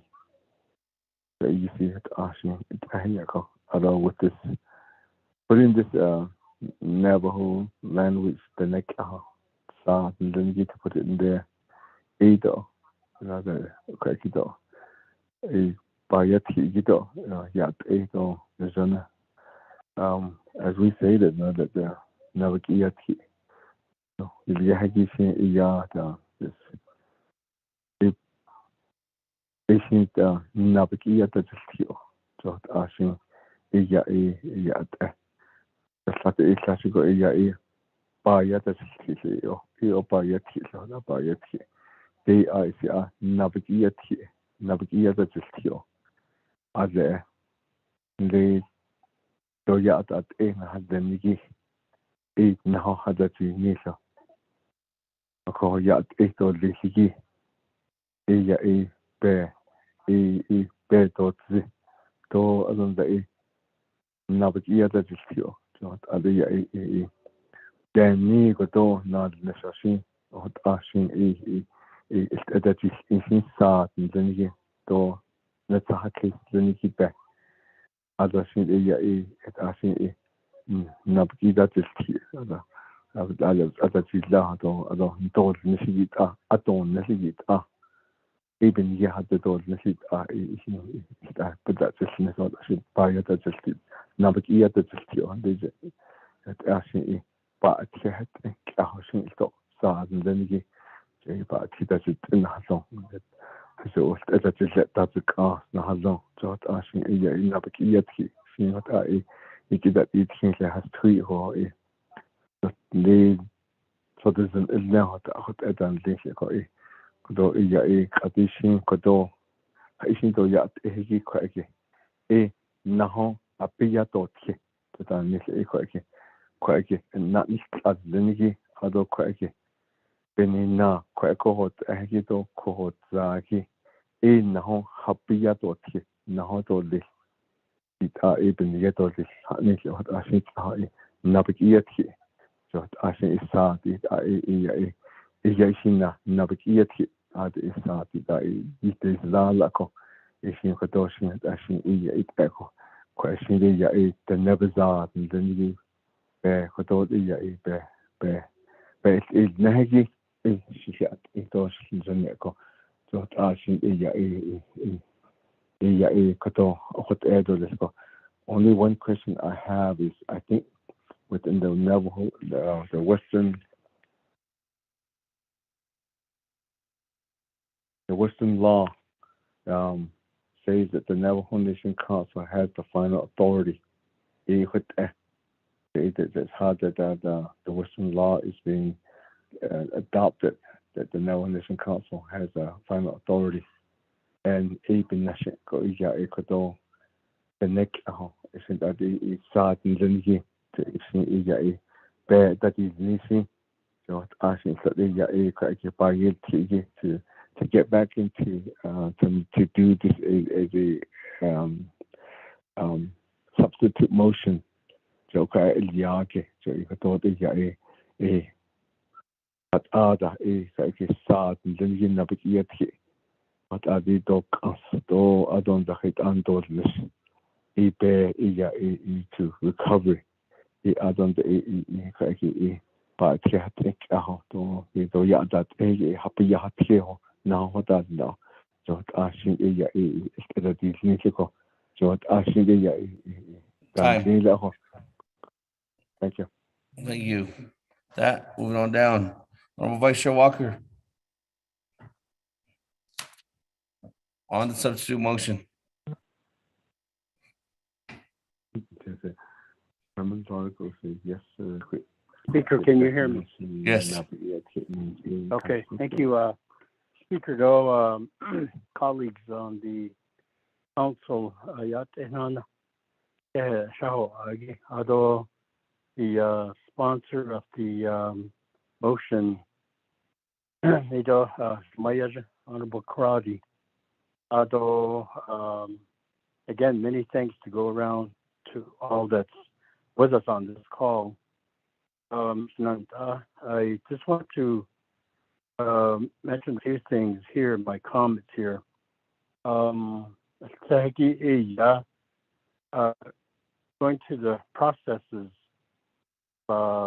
legislations, they have to go through Nabigiyati committee. But that itself is a process, the Nabigiyati process. We have, as leaders, using that process, that procedure, we have to, I guess, look at that also this afternoon. Legislation 0086, as I recall, and as we all know, and it's on the record, we did not complete the discussion as far as that legislation is concerned because it timed out. It's like we're left hanging there. I know there were other people that had time, requested time, and other delegates that were proposing amendments. Now we don't have that. All of that went away. So we're back to square one.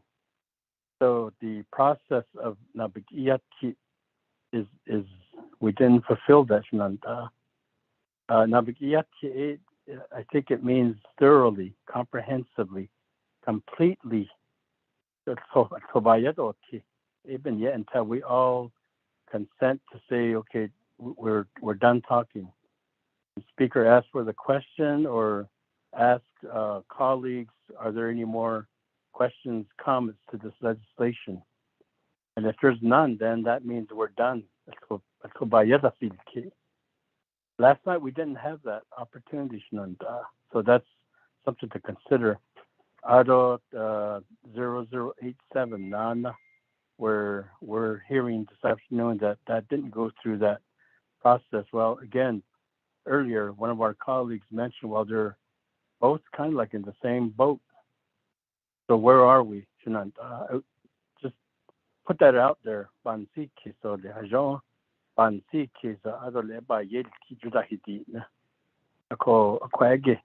Again, back to completeness of a discussion thoroughly until we're all satisfied. Even if that takes just a few minutes or a couple hours, nonetheless, speaker calling for that question, are we done? Are there any more questions or comments?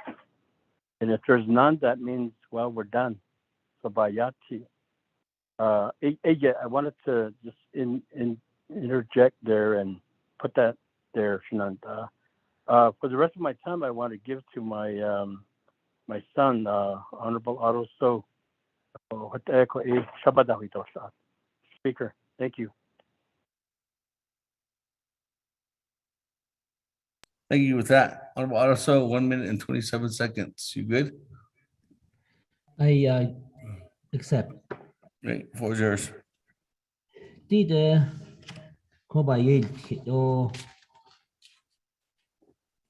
fundamental law brought up and open got me thinking the lead dot Nahagabi bana alteho leader ni chohan he cheye nasty kai. Hatal bana alteho. When they come to a time where time is running out, sin ketnasja. Hado she betista hadil jish. Ape best on lady. Akoko epe koko ape ope tipe khanash nilo ahota ohnetza nigi ati gi beni iltei apo hnetza aroit ni kodo bike hunil di zeno yati de kade otredi kha akoi ti gi nabikiyat ki jo nado alo Sopaniana that the Tishit Asha. Akoi at the tribal council members will be in consensus. Akoi bikaha Asha Bayat Hitoli. It is what Abba has said or Shaja. Thank you. During this time. Thank you. That, let me go ahead and go. I don't have anybody else in the queue, colleagues. So let me go back to reserve time. Honorable Eugene So on the substitute motion, 2 minutes, 11 seconds. Okay. Model reasons, Title 1 interpretation, you say it the medicine man out of his hours in the chambers. Although we don't have international law because we're a treaty tribe. I don't the sovereignty any better on the Australians don't need that. We're going by the ARS of New Mexico and Utah. I don't I reckon we have debating that debating that all the corners by this substitute motion is like a conflict with what another. I don't so it shouldn't be in our rules. And Haslam cut out by this. I don't the parliamentary procedure, rubber rules of order to RJA, substitutory motion. It ranks higher than the main motion. I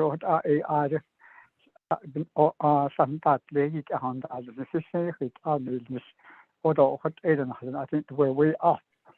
So that to wait for that, I feel that the whole government needs to be revisit. So what I actually was not over to the case. That's how I see it. So a lot of rules conflict with this and that within our own government. So it I could all up there feel this situation. Very much time. 43 seconds. That moving on down.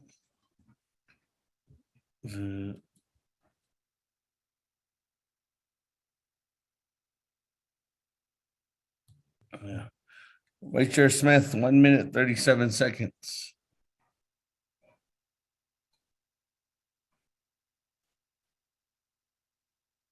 Again, Speaker of the Bishmasan, Dean, also Tony, don't Sanosa, Usao. He had Naidi Kidiki, Attorney General, Ish Natan, he would not get. Yes, John Ush, Ish Naidi Kid, Justin Taigi, Speaker Damon, reserve rest of my time.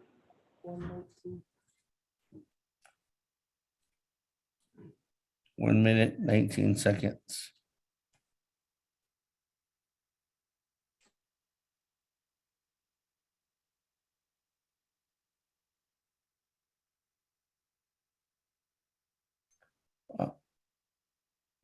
Honorable Vice Chair Smith,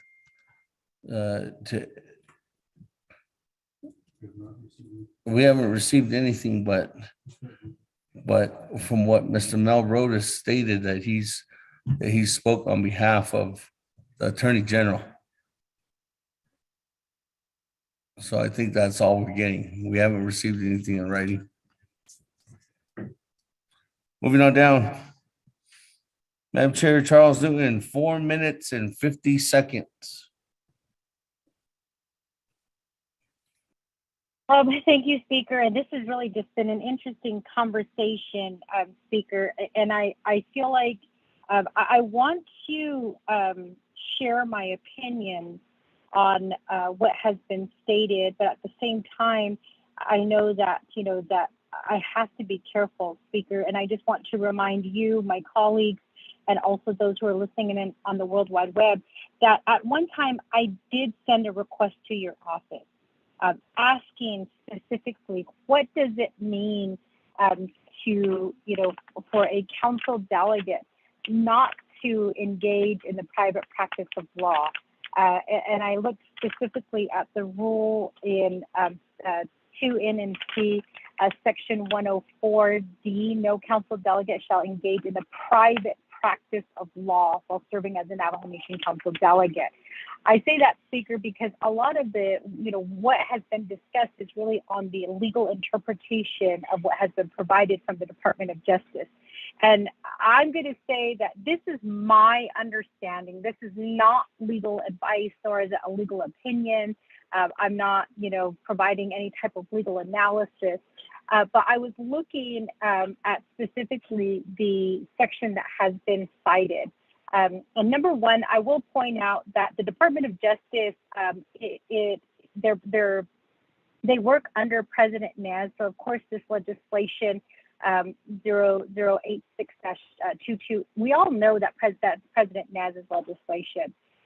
So in my opinion, and this is not legal advice, just making it very clear, Speaker, I feel like Department of Justice, is jumping on board, the Naz administration bandwagon. And so, it's really just a shame that we were in this situation. In my opinion, and again, this is not legal advice or any type of legal analysis, but I feel like, Delegate Crotty found a loophole in the law. And that's smart. That is so smart. And that's what, as we are the ones who made the law. And I do recall that many of you delegates, many of us actually voted against amending Title II when we talked about, the rules, the council rules of order, and then the standing committee rules of order, and that was voted down. And so we had the opportunity to fix the law, but, I recall delegates saying, well, that's not our responsibility to do that. We need to take it back to the people. We need to do this. These are rules within council that we abide by. And that's why whenever I bring up, points of privilege, I always talk about maintaining the dignity and the integrity of the proceedings. I feel like that, again, this is just my opinion. It's not legal advice. But I think that, the decision was made in 2019, the way that we have been functioning as a council. I find it really strange that all of a sudden DOJ is coming forward saying that they have a problem with it. And I think that, again, this is just my opinion. And I think it's because their job is to get the president, whatever he wants through. And we've seen that, we've heard that. I know that we don't get any communication from the Department of Justice. It just is really a shame. And there was a letter that was written by the Attorney General, regarding an incident where I was attacked by the First Lady, and she took it upon herself to issue an opinion to you, Speaker Damon, not to me, not to the Law and Order Committee, but to you, Speaker Damon, saying that she doesn't want to work with us anymore because of the potential, the protection order that I was looking into against the First Lady. So that should prove to you that their job is to protect the President and the First Lady. And so I do have a problem with the personal opinion that later turned into DOJ's opinion. I think that, again, this is not legal advice. So DOJ, before you guys jump to judicial branch to file any type of ethics against me, I'm not reading the law. I'm just saying that, that really, we have been doing this since 2019, that precedent was set already. I just find it very interesting that suddenly now a legislation that, President Naz is pushing through, that, DOJ suddenly comes out with an issue on the way that the Office of Legislative Counsel has always advised us, that has, they have always told us that this is the way things are done. But I do want to point out that, again, Mr. Rhodes stated that the legislation, the substitute motion that is being made wasn't voted on at Nabikietke. I just want to remind DOJ 0086 was not voted on at Nabikietke. We ran out of time. So technically, if you're going to eliminate, and again, this is not legal opinion, I need to make it clear. The way that I see it, the way that I understand it, is if you're going to eliminate this substitute motion, then technically we should also be eliminating 0086-22, which I think it sounds like we all are in agreement that we need to come back to the table. We don't need to ramrod this legislation through the process. We need to be able to talk things out. And yesterday at Nabikietke, we ran out of time when we started talking about this legislation. And that's where it's supposed to happen. And all of a sudden now we're looking at it at special counsel. So, Speaker, I just think that this legislation, both legislations are out of Sure. order, Speaker. Thank you. Okay. Thank you, Madam Chair. Yeah, moving on down. Honorable Vice Chair Slater, 1 minute and 55 seconds.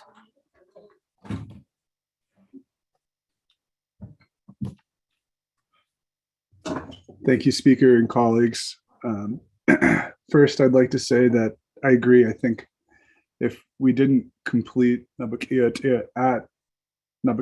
yesterday with 8621, then according to the scrutiny and the standard that Mr. Rodas is applying to 87, then we should apply that to 86 as well.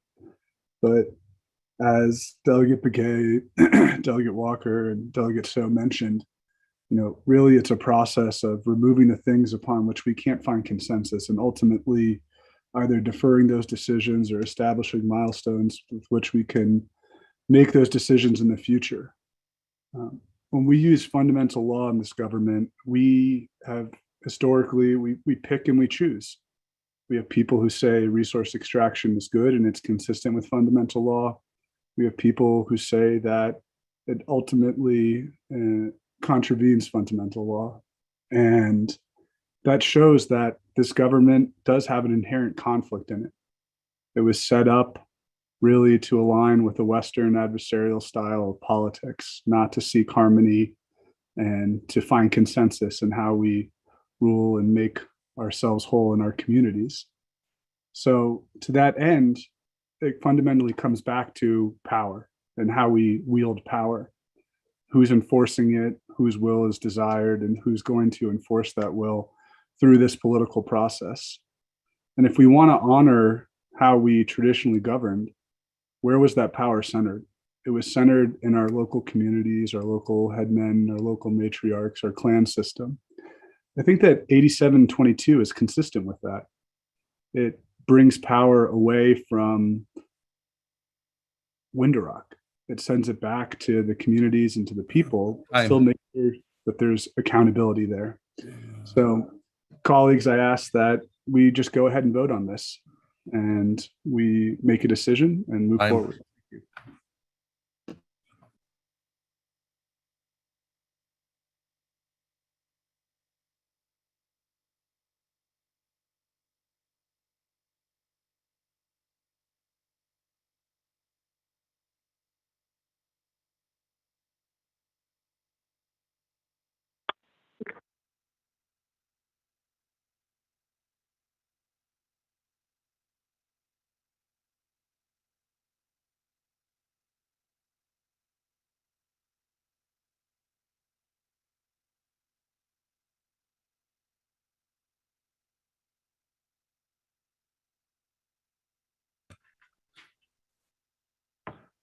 What?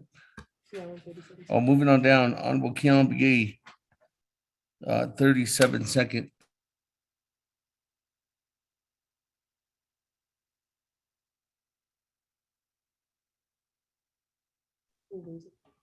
You waive it? What was the time? Moving on down. Honorable Chairman Hino, you are in the queue.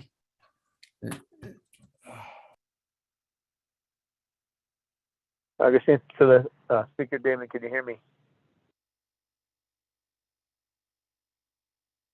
Yes. Hello? Okay. Speaker Damon, 24. Naval Nation Council, the base kidney Tashigi on a substitute motion and listening to all the debate surrounding the proper protocol as far as what should happen and where it should go. And especially the discussion around Nabakia and how both legislations should have completed Nabakia before actually going to the Naval Nation Council. And so with that, and then looking at further down the road. So even that if that's the wishes of council here, that both legislations should be fully heard at Nabikia, then that's what I believe we need to do here. This morning, Vice Chair Smith, that we need to all work together and move things forward. And so, on fact, so I think we need to go back. It's a Friday evening, I thought. It's almost 5:30. Our staff are probably tired from last night. They were stay with us till midnight last night. Although with the way things are moving, on the table, they need to be get an early start for the weekend to be home with their families. So because we're always appreciative of our staff and doing recognition at the praising our staff for all their hard work. But at the same time, we also need to make sure that they are taken care of.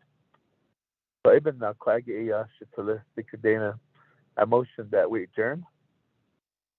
And regroup ourselves, then schedule another Nabikia committee meeting for both legislations, and then we can move forward with that. That's my motion, Cecilia. Second to I that motion. second that, Hello now. Speaker. Second the motion.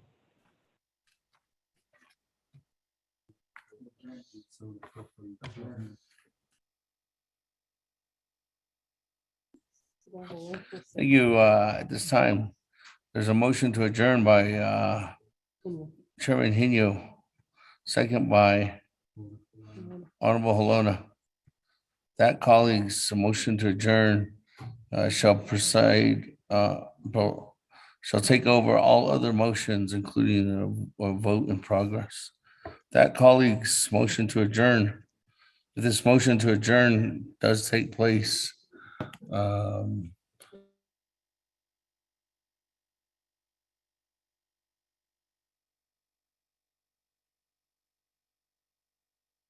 if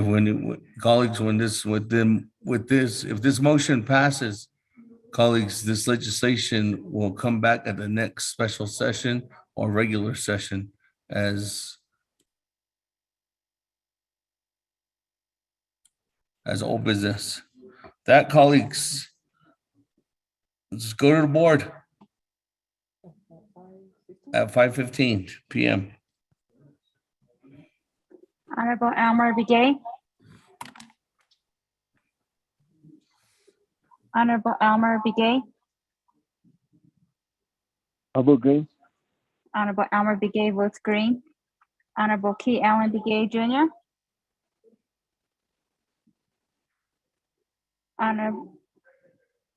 Honorable Key Allen Begay Jr. votes red. Honorable Paul Begay. Honorable Paul Begay. Honorable Paul Begay did not vote. Honorable Nathaniel Brown.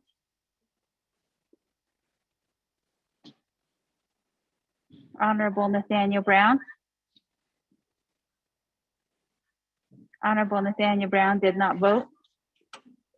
Honorable Eugenia Charles Newton. I vote green.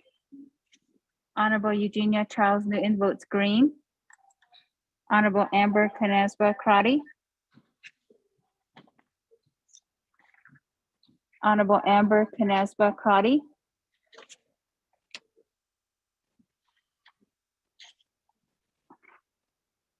Honorable Amber Canesba Crotty did not vote. Honorable Herman M. Daniels Jr. Vote green. Honorable Herman M. Daniels Jr. votes green. Honorable Mark Freeland. I vote green. Honorable Mark Freeland votes green. Honorable Pernell Halona. Votes green. Honorable Pernell Halona votes green.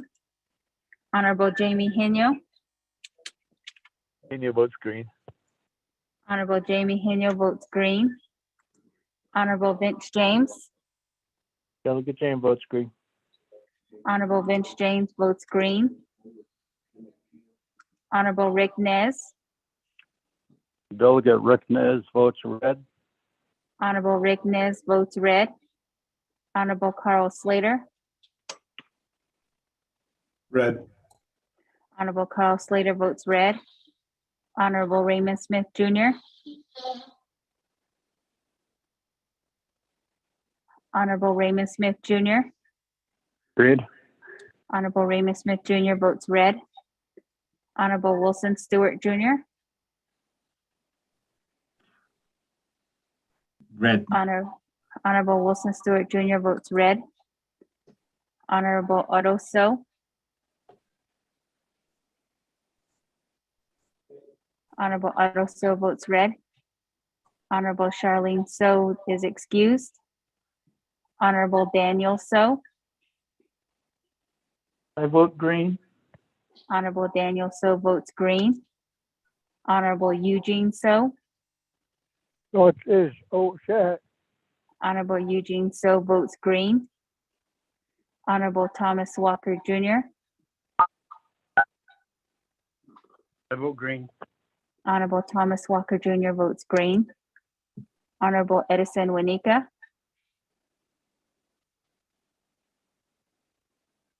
Honorable Edison Wanika. Honorable Edison Wanika did not vote. Honorable Edmund Yazzie.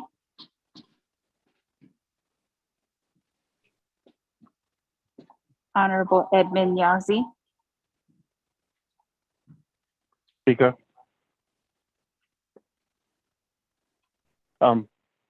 This is Edmund. I got busy just real quick and I just hear we were voting. What are we voting on?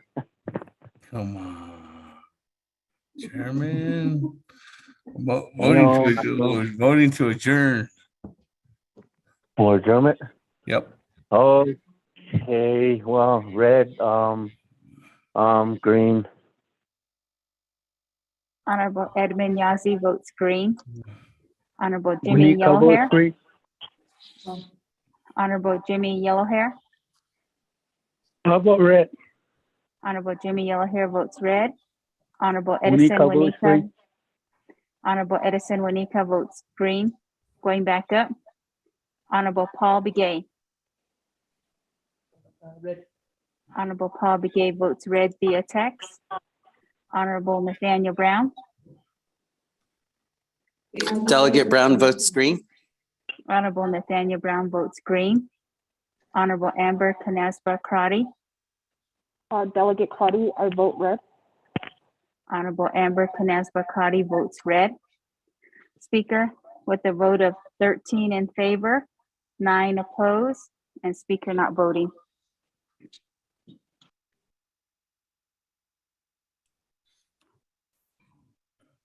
Thank you very much. That colleagues, 13 in favor, 9 opposed, and Speaker not voting, motion carries. We're officially adjourned at 5:15 p.m., colleagues, for the record. Yeah, 5:15.